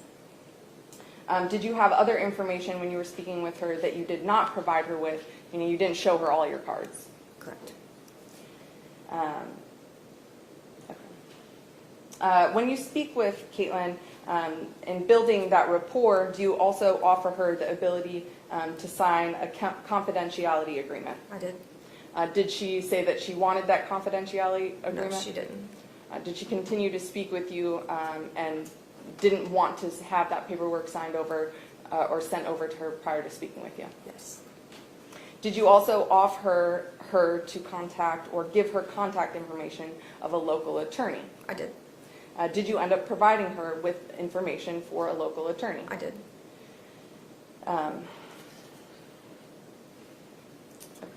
Have you had an opportunity to review the recorded statement that you had with Ms. Goble? Yes, ma'am.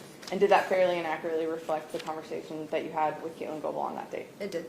And at this time, I tender State's Exhibit 98, which is the recording, and then I do have a transcript, State's Exhibit 99, which I'll file for the record, and that can be distributed to the jury. No objection, Your Honor. Very minute.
And this is just an audio recording.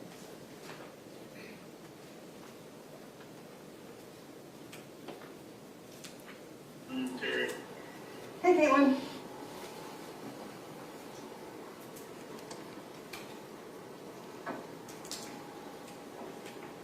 Hey, Ashley John with Katelyn and Terry. Okay. Hi, Katelyn. Hi. How are you? Could be better, huh? So, It's been a week. kind of weak. It's been a week. Oh, it's been a week, yeah. Terry tells me that you guys have been talking a little bit and you might have some questions or need some kind of direction as far as what to do next or anything. Well, okay. Basically, it's like, I mean, I'm not an expert on law and I don't know how things work, but I do see a lot of news articles on the police and I do see a lot of, like,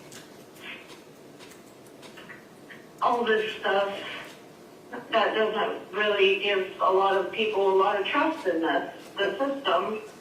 And I need a lawyer, basically, at this point. Okay. So I already have someone I'm getting the contact information for them right now. that it's coming from someone who I completely trust, like with everything in Illinois. So we'll take care of that for you. Don't worry about it. I'll make sure that you have that contact number for that lawyer. Yeah, and then, I mean, you guys don't even know where he is, which is terrifying to me. Well, not yet, but I mean, if you want me to like jump on it and just falls to the walls, excuse my expression, then I'll do that and find him. The problem is like, if his parents called him, or one of his friends called him, or he had a conversation with one of his friends and they got mad at him and they said, okay, well, we're reporting you. Because, I mean, obviously something like that had to have happened because his friends waited this long to say anything to anybody. Then he knows. So you're worried that he's going to be talked to first, and then it's going to be his word against yours? No, I'm worried. I'm not worried that he's going to get talked to first. I don't care if he gets talked to first. I don't care how that goes down. What I'm scared of is he knows where my grandmother lives. I got you. Me and my children live at that house. I have babies. Okay. He is scary. Okay. So let me just reassure you for the first part of that. So as of right now, no one has talked to him, has a plan to talk to him, anything like that. Like that's not on the to-do list as of now at all. Second of all, like you said, it's going to be difficult to find him, but there's a couple of ways to do that. That's kind of, I don't know, it might make it easier. But still, your name is not going to be brought into it. Harry mentioned Fat Randy's name, and Fat Randy is a sociopath. So I don't know if he's not going to be alerted. Okay, well, no one's talked to Fat Randy as far as my understanding. And then, I mean, even when you do talk to someone, no one is going to find him and say, "So Katelyn told us this." It's not going to happen that way. It's not. I'm going to make sure that that's not happened. I'm going to make sure that every step of the way they know, hey, she's in fear for her life, her kids, her family. Like you have to keep this serious, and that's going to be completely the number one thing that this. I'm going to do everything I can to make sure you feel like everyone's safe. And as of right now, like I said, no one knows that you're talking to anyone. No one knows that. I don't care if he ends up coming after me, but I just don't trust the people that he used to be in circles with. Right. And like I said, I need a lawyer, and I'm probably going to want witness immunity if it's possible. Okay, that's something you'll have to talk to the lawyer about for sure. But I'll make sure you have a good lawyer that knows that you are to be treated like family, like a family friend, VIP, whatever. So, Kaylee, one thing that Ashley and I were also talking about that will help us navigate through this with you and know exactly what we need to do to help you. If you're willing to give a complete statement to Ashley, that will help us. Isn't that a conversation to have with the lawyer first? Oh yeah, so I was going to tell you that too. So when you get with a lawyer, you can let them know that I will work your case for you, and I won't charge you, and I won't charge him or you anything. So essentially that would, if he's okay with that, that's normally how I would do it. And normally lawyers don't care because they don't want to pay out of attorney funds, and if a client can't afford a PI, then. But what that's going to do is give, for your reassurance, that's going to give confidentiality. I already have a confidentiality with you if you want to talk to me based off my license. Like I can't. It's between us, just like your privilege with your lawyer. I have the same privileges. So what I would do is once you get a lawyer, you can be like, this is the PI I was talking to, blah, blah, blah. He will know that we have privilege, and you'll have to give me permission to talk to him, vice versa, and then I'll be like, here's what we talked about, here's this statement or whatever, and then I can, if you want me to work your case with you, then I can do that.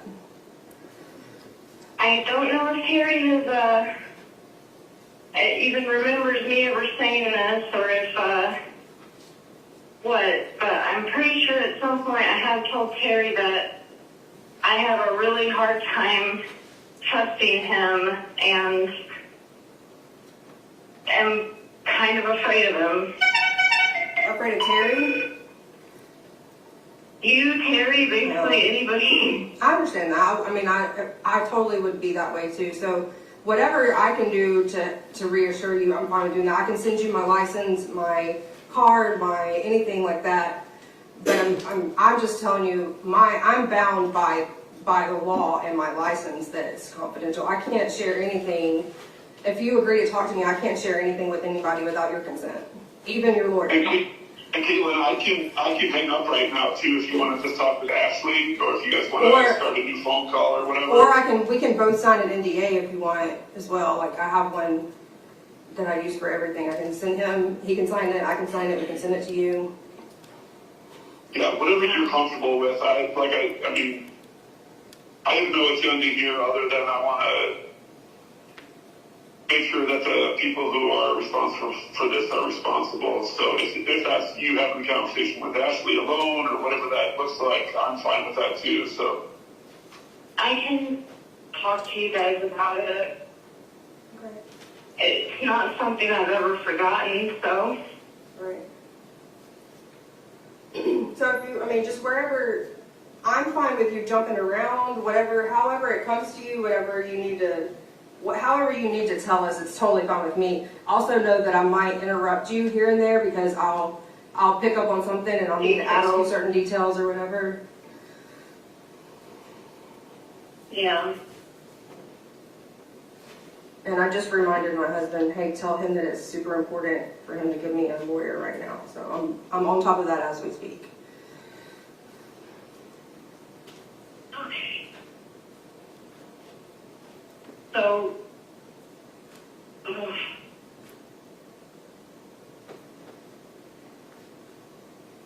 I know I met Morgan back when I was working at, I think it was called Cabaret or something like that.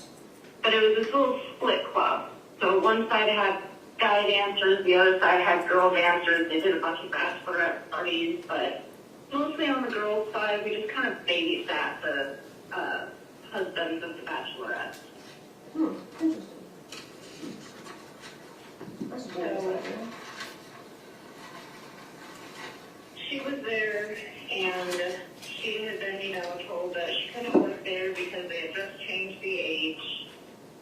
I had been working there before they changed the age, so I was kind of grandfathered in. Like, they had just changed it within that couple weeks, I think. But I do know they had said something about me being grandfathered in because I was almost, I think I was 20 or 19, around there. And so she had been told, like, she was just sitting at the bar, talking a little bit to the bartender, and I came up and said hi to her. We started up a conversation. She talked about, her life, and, it felt like we had a lot of things in common because we both didn't have great relationships with our mothers, and I was asking her, why are you looking into dancing? And she talked about having just moved from up north, and I had just moved from up north too, down to Atlanta for almost the same reason, just looking for something better. So we got along really well.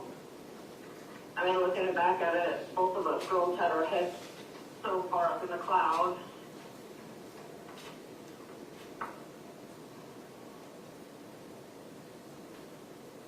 But I hadn't talked to her again for a while after she left from that night. And I don't know if I texted her or she messaged me because I had moved to a different club, and I think that was, I don't know which one it was, but I think it was in a place called Sandy Springs or something like that. And it had a little horseshoe bar. So the inside of the bar had a horseshoe shape, or the bar had a horseshoe shape, and there were actually poles on the bar. So I have been working there, and I have been talking to the owner and the DJ about, you know, we needed more girls. They were asking around if anybody knew anybody who'd like to come in and audition. So at that point, I think I had told her about that. I don't know if she had messaged me first. That made me remember, hey, she was looking for a place or not. And then when we met up, we also had the idea to go and like audition at T's, which neither of us had an Atlanta license, like right smack in Atlanta. I'd never worked right smack in Atlanta, even though I have licenses for other like cities, but I never worked right in Atlanta. That was intimidating. Yeah, I bet.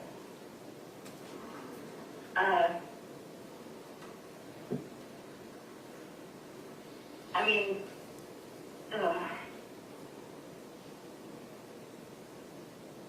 I'm nauseous. I'm sorry. Oh, you're fine. So we went and auditioned at T's, and I told her, hey, since we have such a long drive back, how about you could crash with me and Alex, and I'm going to have to go to work the next day, but, you know, if you want to go to work with me and hang out, you can. If not, that's cool. And she wanted to go and hang out with some of her friends, so that's what she did. Okay. Because it was like a 3-hour drive, I think. Okay. Did you know any of her friends at the time? I knew, I think I met briefly someone, like, I don't know his name, but it was a guy who had stopped by a lingerie shop because she had messaged him so that he would buy her a outfit. And I don't know if it was a friend or someone that was, you know, sweet on her. Right. I don't know. Okay. I assume it was a little bit of both. Right. She probably saw him as a friend who would buy stuff for her, and he probably was a little sweet on her. Right. Thinking he was going to get something probably too, a little bit. Yeah. Okay. So, alright. I had offered her that, you know, hey, if you want to crash with us because it's a 3-hour drive, you're more than welcome to. And, I mean, at that point, I don't think I realized, like, Alex seeming to be interested in her or anything. Like, I would think that would have been, Like you would have noticed. like, you know, that female paranoia. Yeah, exactly, yeah.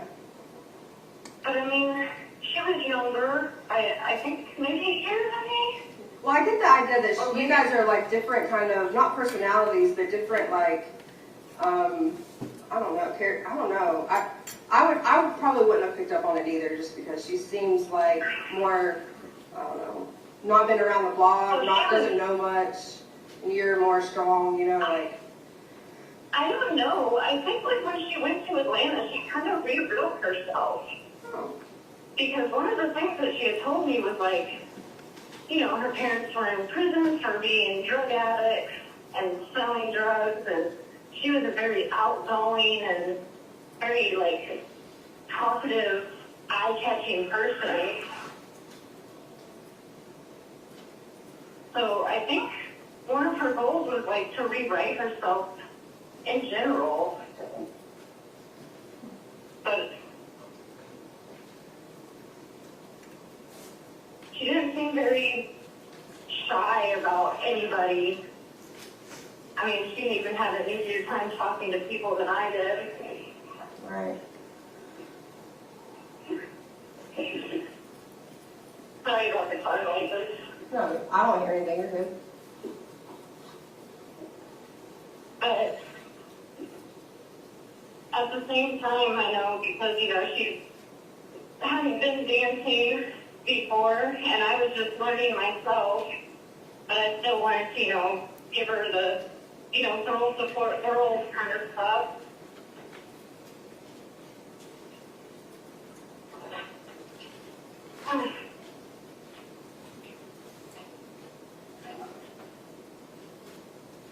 So, I think when I first offered that she could crash with us, she declined because she had a hotel that she was staying in. Mm-hmm. But then the next night, she had asked if, where's the place? She had asked if she would be able to come over and crash because something was going on with her room. Do you happen to remember which hotel that was? I really don't. It was like out in the dumps, Oh, okay. like Serious Six kind of area. But she had been staying there for like a little while before this occasion that you're talking about? I think she had been staying there for a little while because she had like a couple bags of clothes. Okay.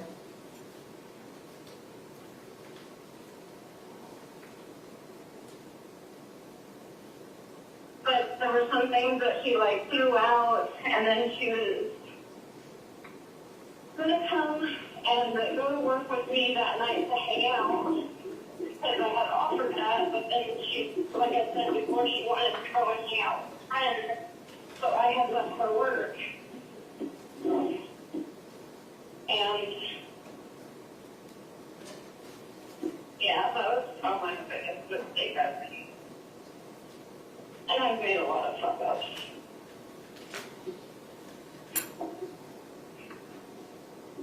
I didn't think anything of it. I mean, that's usually how a fuck up happens. I mean, you look back and you're like, what the fuck did I do? But I mean, everybody goes through stuff like that. Yeah. Well, I don't mean like that specifically, but I mean the fucking up part. Huh? I mean the fucking up part. Everybody goes through times where they fuck up. Yeah, I've made quite a few bad decisions in my lifetime, including going to Georgia in the first place, and also including marrying my ex-husband.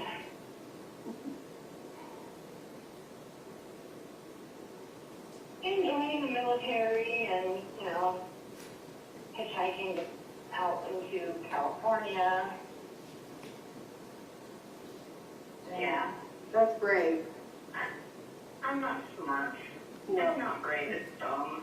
Hitchhiking to California is like brave. Like I would never, ever. Cool Blue 100, please. Yeah. Well, I mean, like I said, it's not brave, it's really dumb.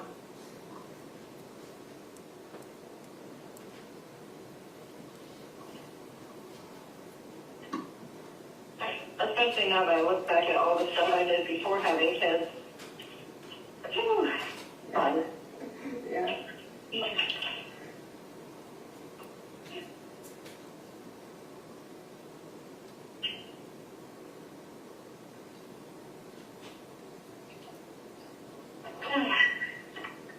So, that gets to the bad parts.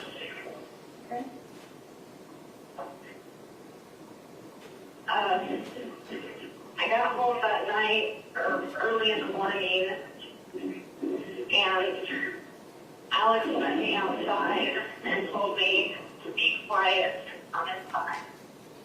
Okay, so when you say you got home by yourself? Yeah, because I was borrowing his dad's truck at the time. So I was using his dad's truck to get back and forth from work, and I usually have like an hour, so like an hour and 15 drive back and forth from work. So normally by the time I got home, I was pretty white. And when you say home, you mean Alex's house? hang on just a moment. Let me get away from this intersection. Okay. I gotta wait for this. People here are so loud. Well, if it helps, I don't hear anything, so your phone has great noise cancellation. Awesome.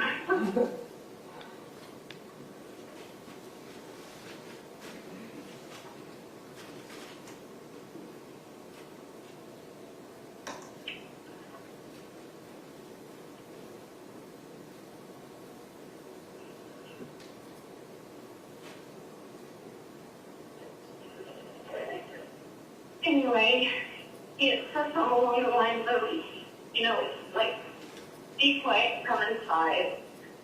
Or I think he was more panicked, so it might have been something along like, shut up and come inside, or. And I mean, I thought maybe he had just had like a fight with his dad or something. And this house, the home that you're talking about, this was Alex's, and what address is that, or which house is that? That's his dad's place. Okay. I don't remember the address. Okay. If I said it, would you? I think it was some weird address. Would you recognize it if I said it? I don't know if I'd recognize the address, but I'd recognize the house. Okay. So South Broad Street? Big white house. Okay. Like an older type house? Yeah, kind of like it was a really big plantation home, I believe. Okay, gotcha. Right. And so you got home and he was already there and you had been at work and you got home and then, go ahead, sorry. And he told me to get inside, and he was acting very fidgety and anxious and like snappy, which means that like I got inside. I didn't really want to fight because, like I said before, he's very scary. He has that Kubrick stare down menacingly well.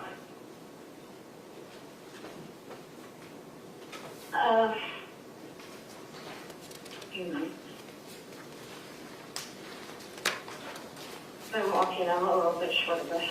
No, you're fine.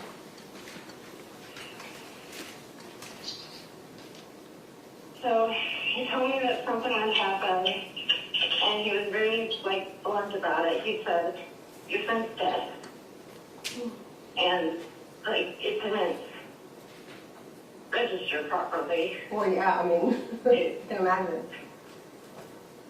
It was like, what? Because I thought maybe, okay, are you mad at her? And you're saying that she's that, just, oh, that person's dead. Just out of frustration, or are you, what? Because at that point I had started being panicked and confused myself. And he brought me inside, and she was laying on the floor in our bedroom. Morgan was laying on the floor in your bedroom? Yeah. Okay. And he told me that she had freaked out and threatened to go to his dad and tell his dad that he was keeping extra people in the house because apparently he had told her that, she needs to kind of lay low because she's not supposed to have other people over, and that she had attacked him because he had scratch marks on his face, and then he had defended himself and hit her, but she kept coming at him, so he said that he choked her, and his story didn't feel right. Right. Because she was partially undressed.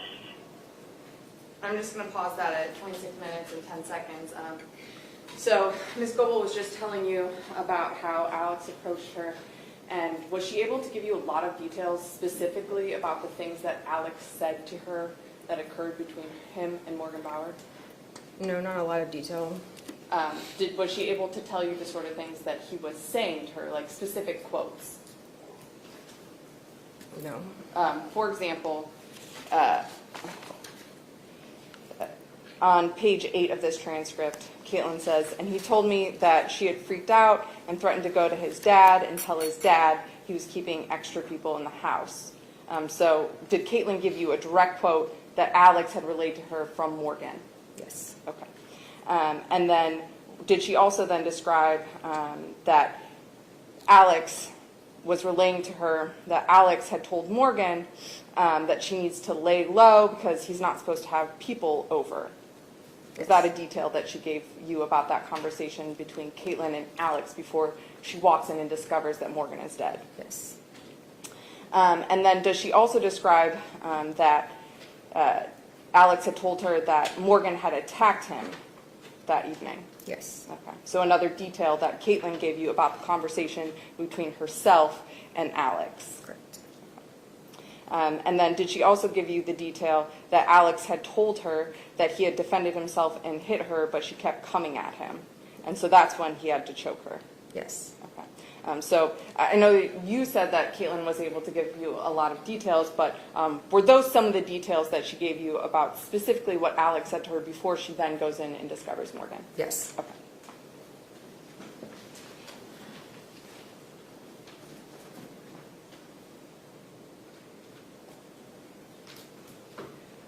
And then later throughout your investigation, did you learn that that conversation was a complete lie? Yes.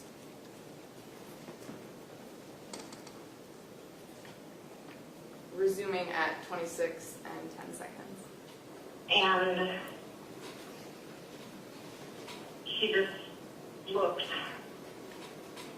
really bad. Well, I mean, you described him as like being scary. Do you think that that it would have played out that way if she started to threaten him or attack him? Would he instantly like take care of that, or would he would he try to calm her down, or like what's his character in that way? He was a panic action person from what I saw, but he also like I can have a morbid side because I always have. I've kind of always been like the goth emo kid, but it's morbid like haha morbid, or okay, that's a little weird morbid. Right.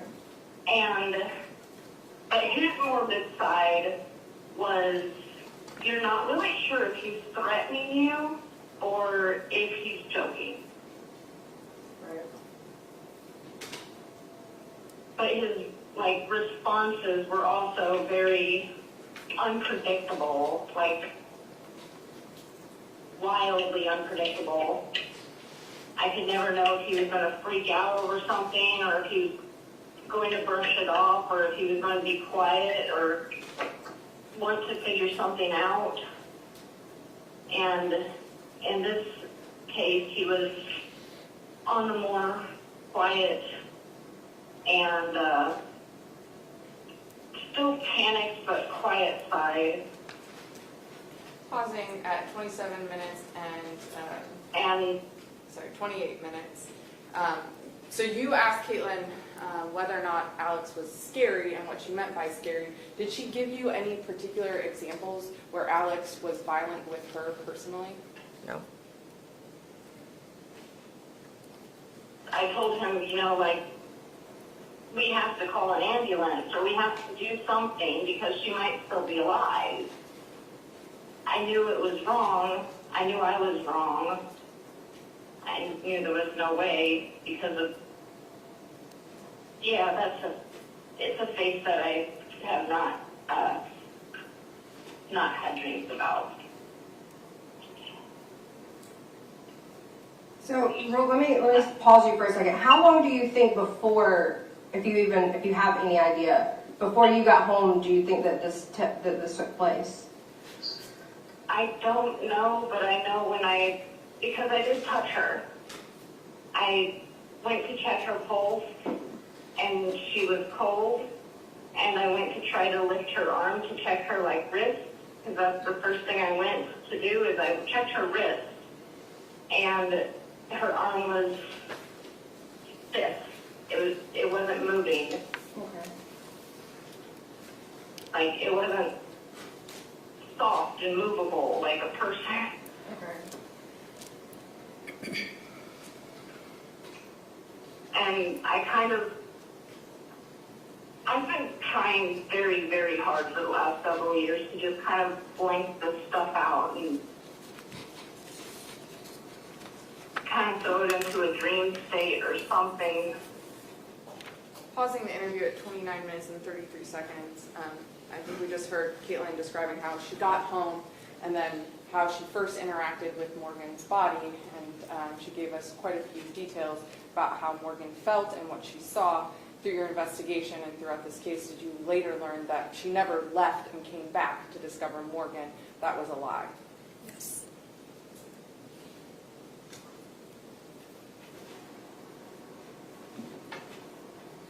Well, I mean, in my experience, that makes things worse because it takes so much energy to keep stuff there that, like, you almost can't put energy into other aspects of your life. You know what I mean? Like, you don't have that sense or that feeling of free anything. Like, no peace, no, like, just, I know it sucks because it's like, well, the alternative is to tell someone this, and I don't want to do that, so I'll just keep it bottled. But then it, like, does so much damage, like, mentally, physically even. It's just, it's not fair to the people that, like, want you around and want you to be mommy or want you to be sister or aunt or whatever. Like, they're getting half of you almost.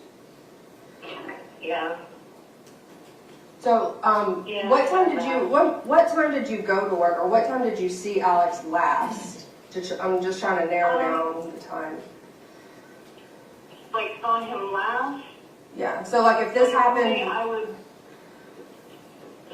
leave work. I would leave for work around like 4 or 5 o'clock, so that I could get there by like 5 or 6. And then I wouldn't get home until like the club closed down. And I think that one closed down around either 3 o'clock or 4 o'clock, the one that I was at the time. So I wouldn't have gotten home until like 4 to 5 a.m.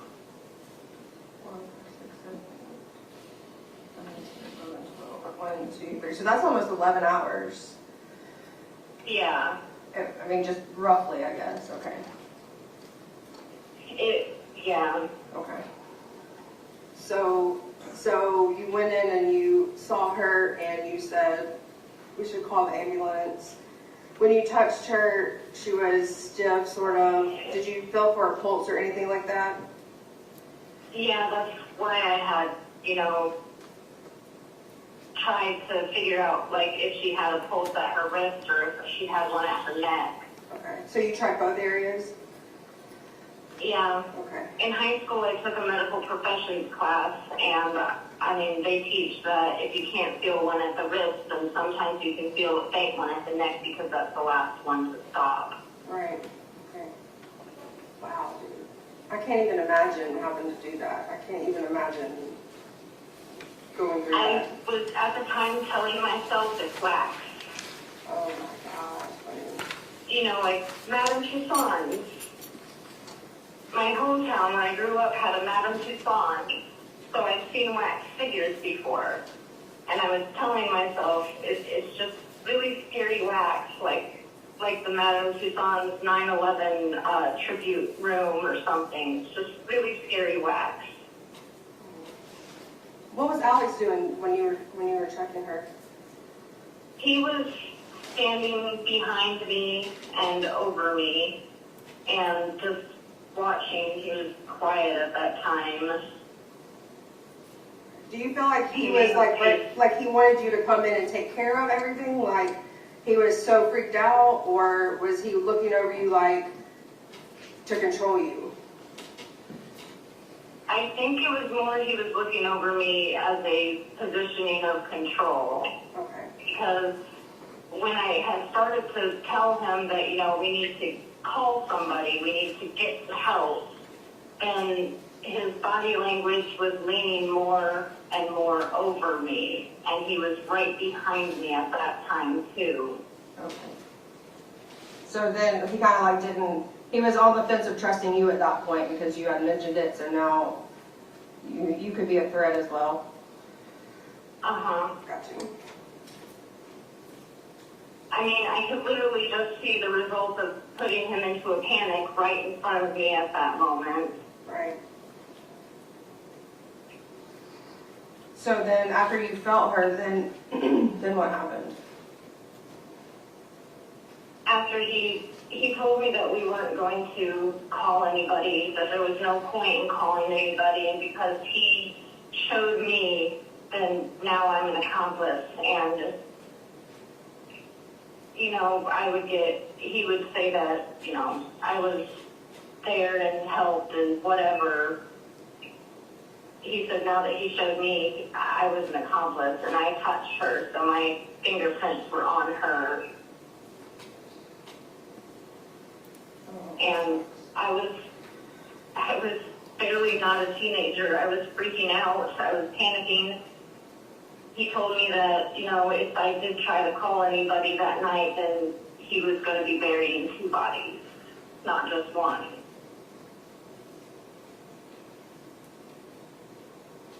Because Morgan was bigger than me. She had more weight on her than I did, and I could see that, you know, he just did this. There's nothing stopping him from doing it again. Right. So my best option at that point was I'm going to appease him. I'm going to tell him that I'm going to be very quiet, like I'm not going to say anything, but I don't want to have anything to do with this. And at that point I walked out of the room. And did he come behind you or he stayed in the room? He stayed in the room.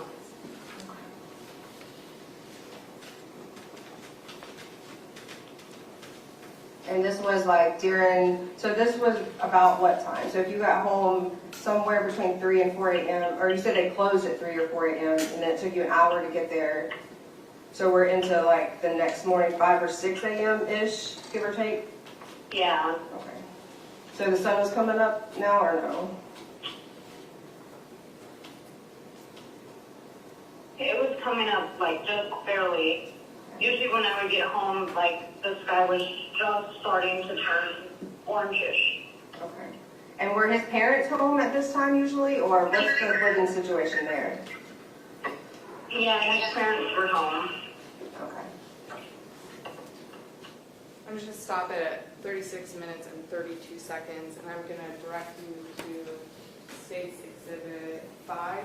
I'm just going to show you a couple pages. So we just heard Katelyn describing how Alex had been kind of standing over her, intimidating her, and had said something to the fact of like, there might be 2 bodies we have to bury, and that's why she didn't call the police, right? Correct. Okay.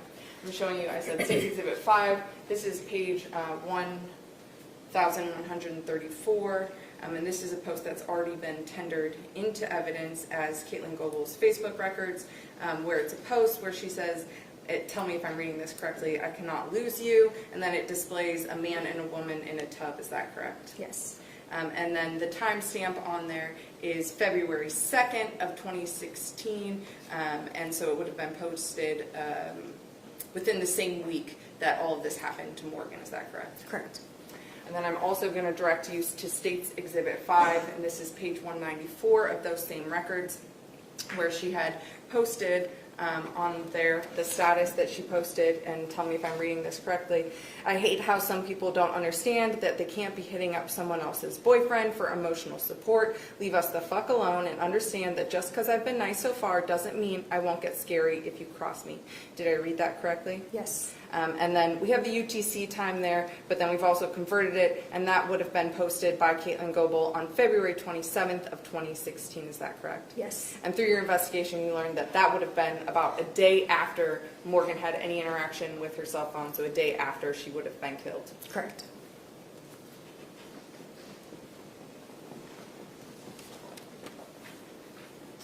Resuming that interview at 36 minutes and 32 seconds.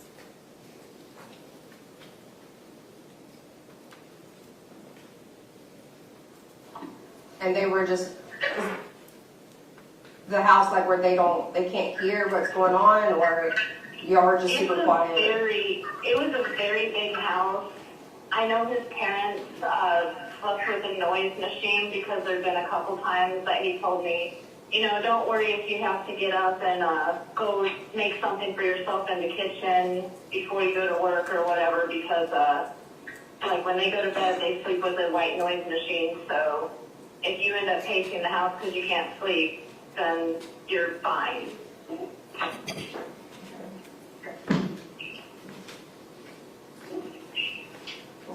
And this would have been, do you remember the date by chance, or the day of the week, or anything like that? I think that was the morning of the 26th. So it would have been, so the 25th, then she probably would have already been gone. Yeah. Okay. I'm pausing at 37 and 38 minutes. So Ms. Goble herself, the defendant, confirmed the timeline that she would have been posting those things in reference to Alex about a day and a half after she witnessed these things. Yes.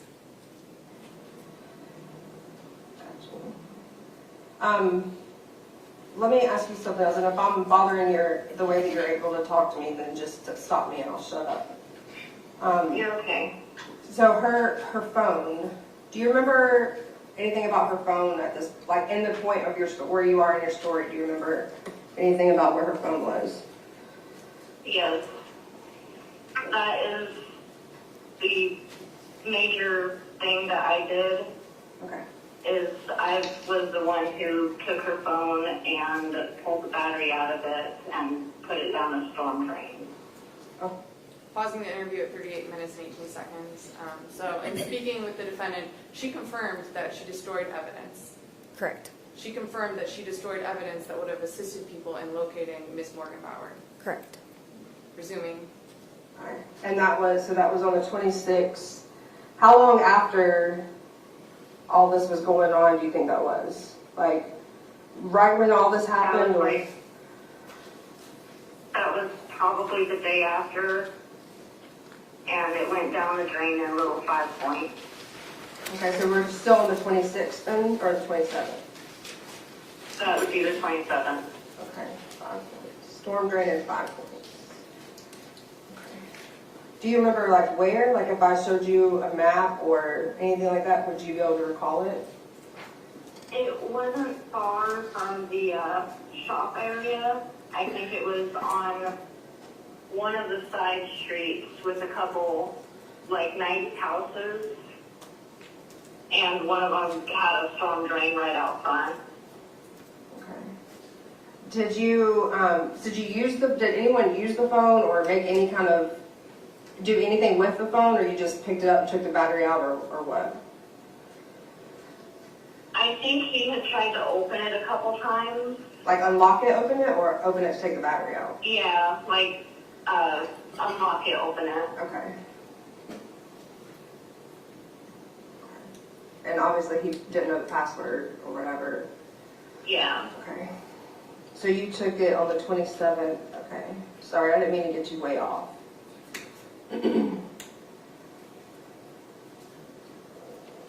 So back to 5 or 6-ish on the 26th. You walked out of the room. He stayed in the room. The parents were still probably in the bed, or?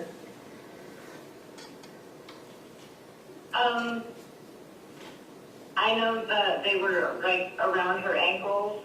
They weren't on the bed. I left the room. I told him I wasn't having anything to do with this, but like I would keep my mouth shut, but I wasn't having anything to do with it further. Okay, what was around her? What was around her ankles? Her pants. Okay. Like her panties and her pants, or just her pants? Both. Okay. Did she have a shirt on? She did, but it was pulled up. Okay, did she have a bra on?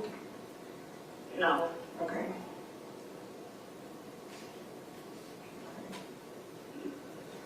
So did you, at that point, did you think that he had sexually assaulted her? I Or? didn't believe what he had told me at all. Okay.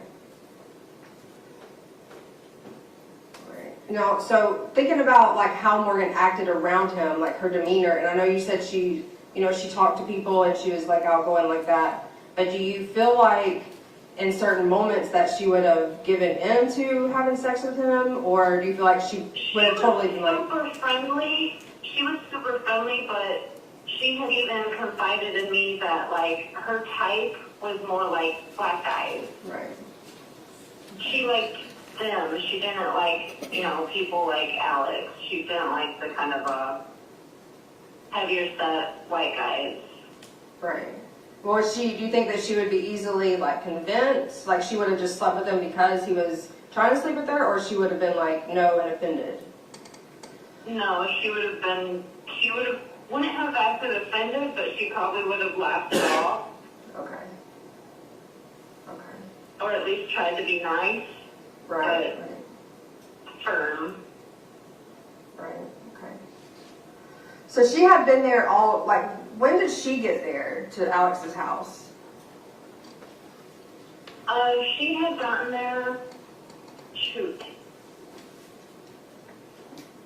either, I think it was on the 24th,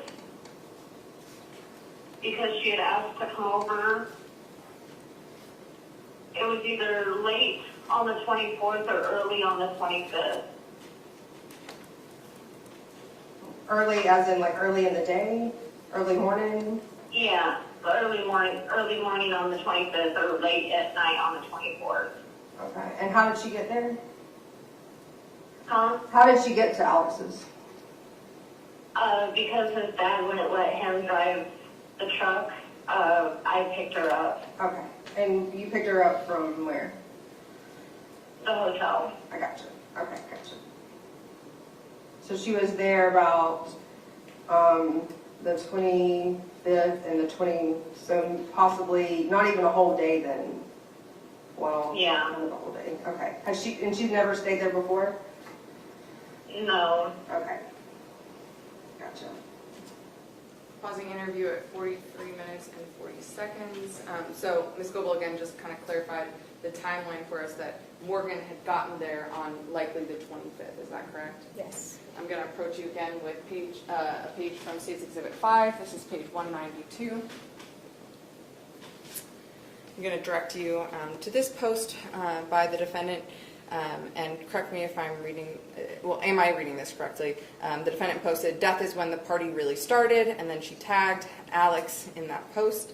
Is that correct? Yes. And that was posted on March 10th, which would have been about a week from the date that they had Morgan over their home and killed her. Correct. And then in addition to that, she also posted on the same day, "I hope he likes that I'm weird," and tagged Alex in that as well. Correct. Okay. And this was, again, within a week of what she's describing. She comes home, sees Morgan Bauer with her clothes disheveled, and believes that maybe the person that she tagged in these posts, Alexander Warren, had sexually assaulted her. Correct. Resuming the interview. Okay. So parents are still asleep or not making noises or whatever. You left the room, he stayed in the room, and then what? I left the room. His parents had already come down and were making coffee in the kitchen and starting to watch the news in the living room. I had come down and I went into the kitchen and I sat with his mom and just was kind of in shock. I had some coffee with her and Pausing the interview at 44 minutes and 22 seconds. We just heard Ms. Goble give the detail that after she walked in, all of that, specifically, she had coffee with Alex's mom. Correct. Resuming interview. just told her that, you know, having some serious relationship issues, and talked to her a little bit, but nothing in detail or nothing in specific that would panic her. But I also, you know, I care about his mom a lot. She's a very sweet lady.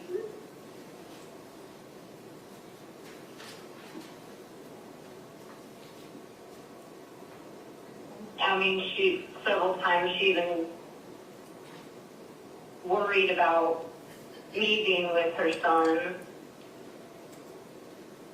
At the same time, a lot of times that they would thank me for being with their son because they thought I was, you know, a better influence than a lot of the people he's been around. Pausing the interview at 45 minutes and 15 seconds. So Ms. Goble explained to you that her parents sometimes worried about Ms. Goble being with Alex, but did she portray it in a way that they were worried for her, not necessarily for Alex? Yes. Okay. And she portrayed that she thought, his parents thought she was a good influence for Alex. Correct. Right. Because up until that point, I had worried about him a lot, and I tried to steer him away from using, and I tried to get him to, like, at least be functional, but at the same time, I was kind of failing in that space myself. Right. So when you said you said that Morgan left to go see a friend, which day or time frame was that? I'm not really sure. But it was during that, the 24th and the 26th? Yeah, she had said that she was going to go meet up with a friend, and that's why I went to work without her. Okay. So that friend, so that friend would have had to come pick her up at Alex's then? I'm not sure if she walked to meet up with him or how that worked. I'm a little bit in the know on some things, but so you're not even for sure that she did go meet her friend, just that she was going to. Yeah, but I think that was the video she took with the guy with the blue shoes. I got you. Okay, got you. So then he would have brought her back there to Alex's house. Yeah. Okay. I don't know if she walked around the corner to be picked up or if he had picked her up there. Oh, okay, because it was walking distance. Okay, gotcha. I think that park is in like easy distance from the house. Okay. That makes sense. I didn't realize that it would have been that close. I don't know why I didn't know that. Okay, so then you're talking to his mom, and he's still in the room. You don't hear anything from him until when? Yeah. I didn't want to worry her, or panic her, you know, just, they were being generous, just even letting me stay there, being a complete stranger to them. And I felt like, you know, we burdened them so much, and now there was this, and that would just be a lot. They're elderly. Right. I don't really know how to explain those feelings. No, I understand that. I mean, also you're kind of in shock and probably traumatized a little at this point, so I get that. Yeah. So his parents never, everything to them was just going on as normal. It was a normal morning. They were doing everything just as they would. Yeah. Okay. The next couple of days, I just basically avoided the room as much as possible. Anytime I did have to go in there, I didn't see anything. Like, I didn't see Morgan. But if... And I'm going to pause the interview at 48 minutes and 41 seconds.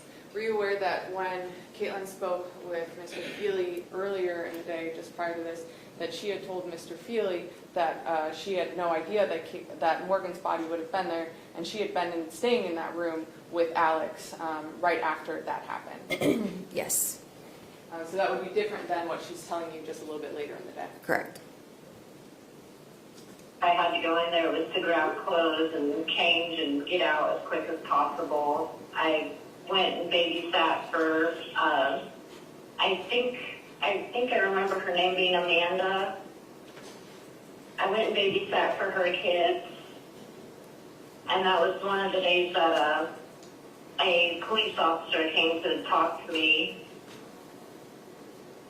I just tried to stay away from all of that as much as possible. Pausing the interview at 49 minutes and 13 seconds. So Ms. Goble is portraying to you that after all this happens, she goes to some other lady's house and is babysitting. Yes, So I guess if she was away at someone else's house, she could have called 911 at that point in time. yes. Right. So do you think at that point that she was still in the room those few days, or do you think he had moved her, or where do you think she was during that time? There was a small, okay. Yeah, I'm gonna go in with them. There was a small, bathroom attached to the room, and I think that she may have been in there. Okay. Just because you didn't see her and because you hadn't noticed him coming in and out of the room or anything? That's why you think that? I knew he was coming in and out of the room, but we weren't talking at that time. But yeah. Okay. And was it normal for you guys not to be talking, or were you just kind of like, I don't know what the fuck to say to him, so I'm not talking to him kind of thing? It wasn't normal for us not to be talking, but his parents had seen us not talk before, so I'm sure his parents just thought, we weren't talking because of something else happened.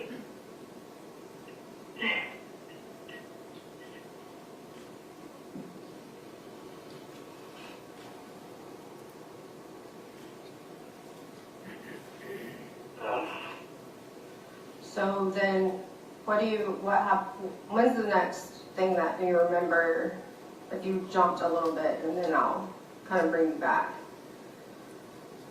Mm-hmm.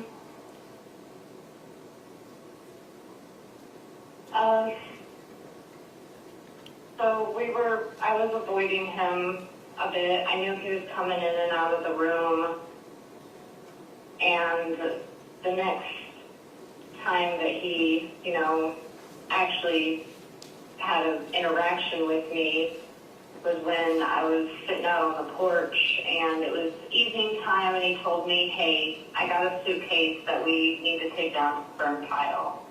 Don't worry about it. It's just some clothes and some old books, but we're going to take it down to the burn pile and burn it. Pausing at 51 minutes and 34 seconds. So when you were speaking with the defendant, she's telling you that she didn't know what was in the suitcase, and that Alex specifically had told her that it was old clothes and books that they needed to burn. Correct. Now through the complete investigation in this case, we know that's a lie and that she assisted in putting Morgan Bauer in that suitcase. Yes. Wait, why did he tell you it was just some old books and stuff? Like he was... I knew he was lying, but one of the things while we were sitting down at the burn pile and the sticks had been all piled up and everything was burning, is he told me, you just need to forget about what happened and keep your mouth shut, because I could still do that to you.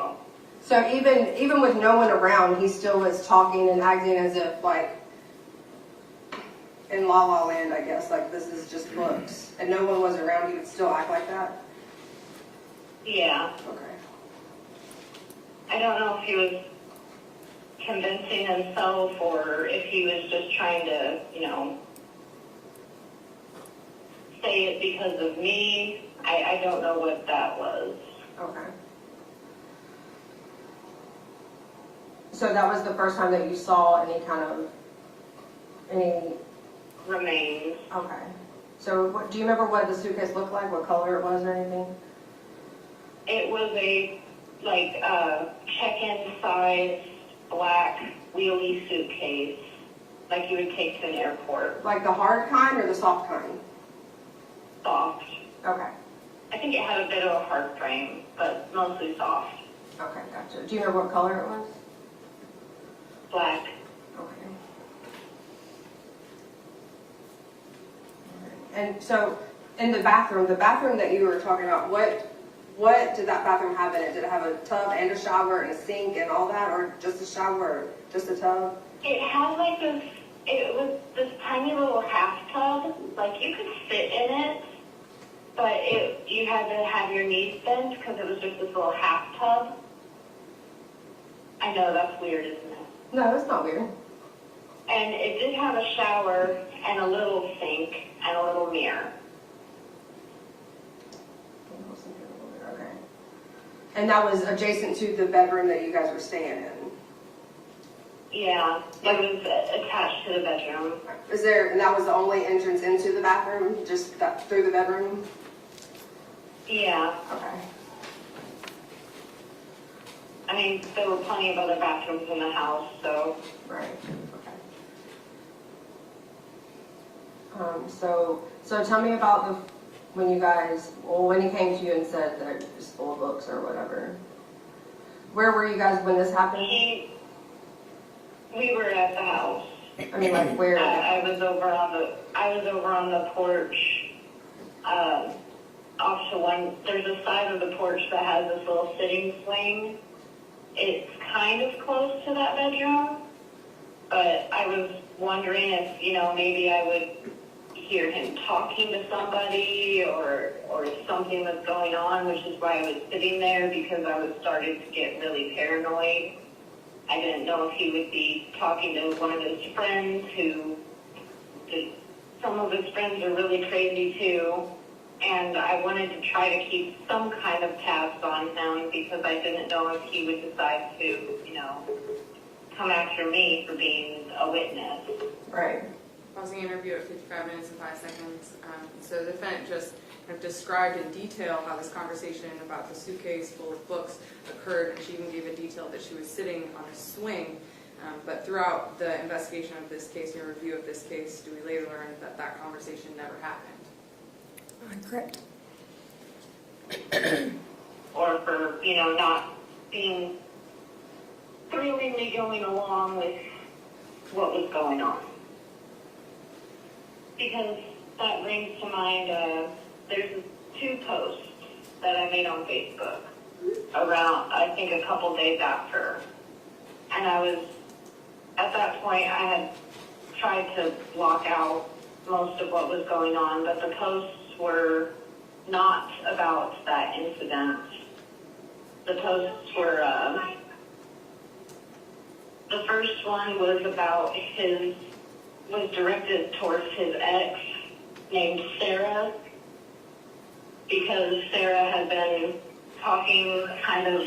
Okay, so he came to you about the books, and then you jumped to the Facebook post. One was about Sarah. And that's one was about Sarah, and I guess out of the other one, the one that gets a lot of attention, the Bob one, I don't know why I posted that, but I think I was just trying to cope with what I had seen. Right. And pausing the interview at 56 minutes and 22 seconds. When you're speaking with the defendant, she's couching it as if she posted the Bob meme after all this happened, but after we've gotten her full Facebook records and after review of her timeline still, she actually posted the Bob meme earlier in the 25th, before Miss Bauer was murdered.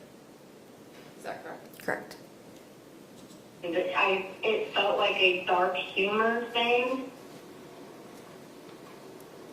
but I'm the kind of person who laughs when I'm scared, or I'll make jokes about, I have a heart condition that I'm going to end up needing surgery by the time I'm 40 for it because I have blood backflow.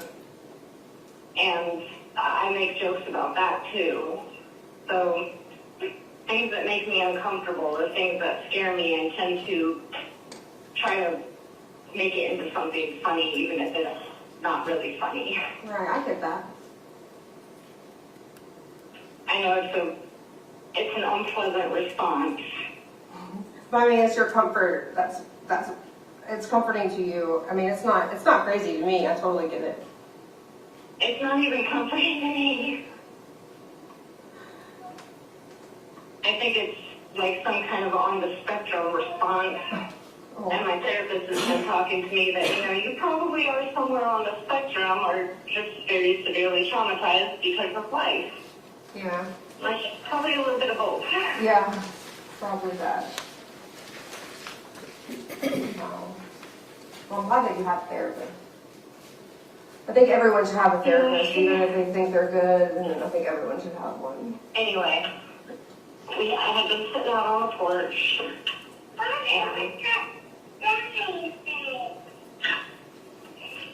and he had come to tell me that.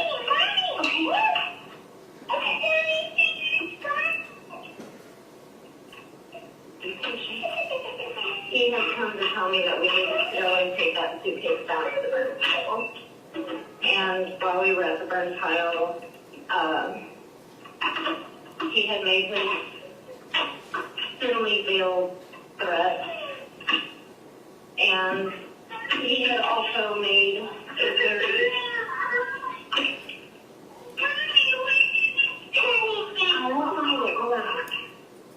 I apologize. No, you're totally fine. It's not bothering me one bit.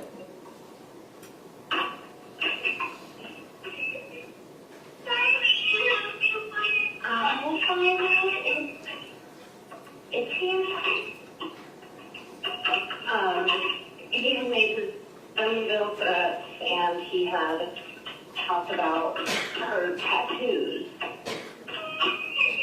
Because for some reason he found one of her tattoos entertaining, which I don't remember what it was, but I do know it was like really uncomfortable.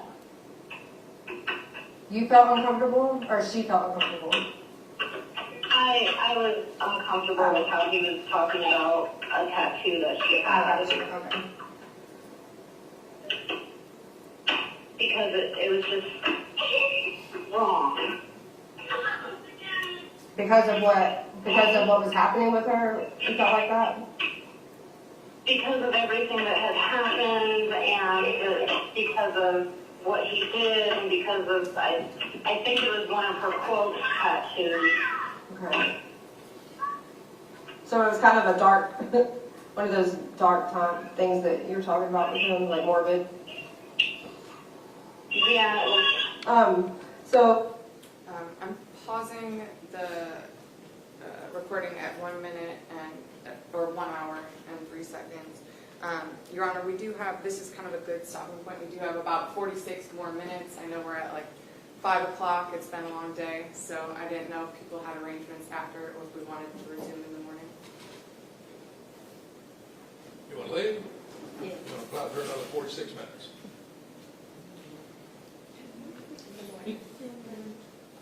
Let's resume tomorrow. Pardon me? Let's resume tomorrow. Strongest voice up front. Oh, very good. Again, just as a reminder, don't discuss the case among yourselves. Don't permit anyone to discuss it in your presence. Don't get on any of these. I will go through the litany. Nothing on the internet to check on it. Turn your just if the injure, just put it on the railing there, and you all step back into the jury room, drop off your notes, pick up any personal items you have, and we will let you all exit first, and then we will exit afterwards. Okay. All rise for the jury.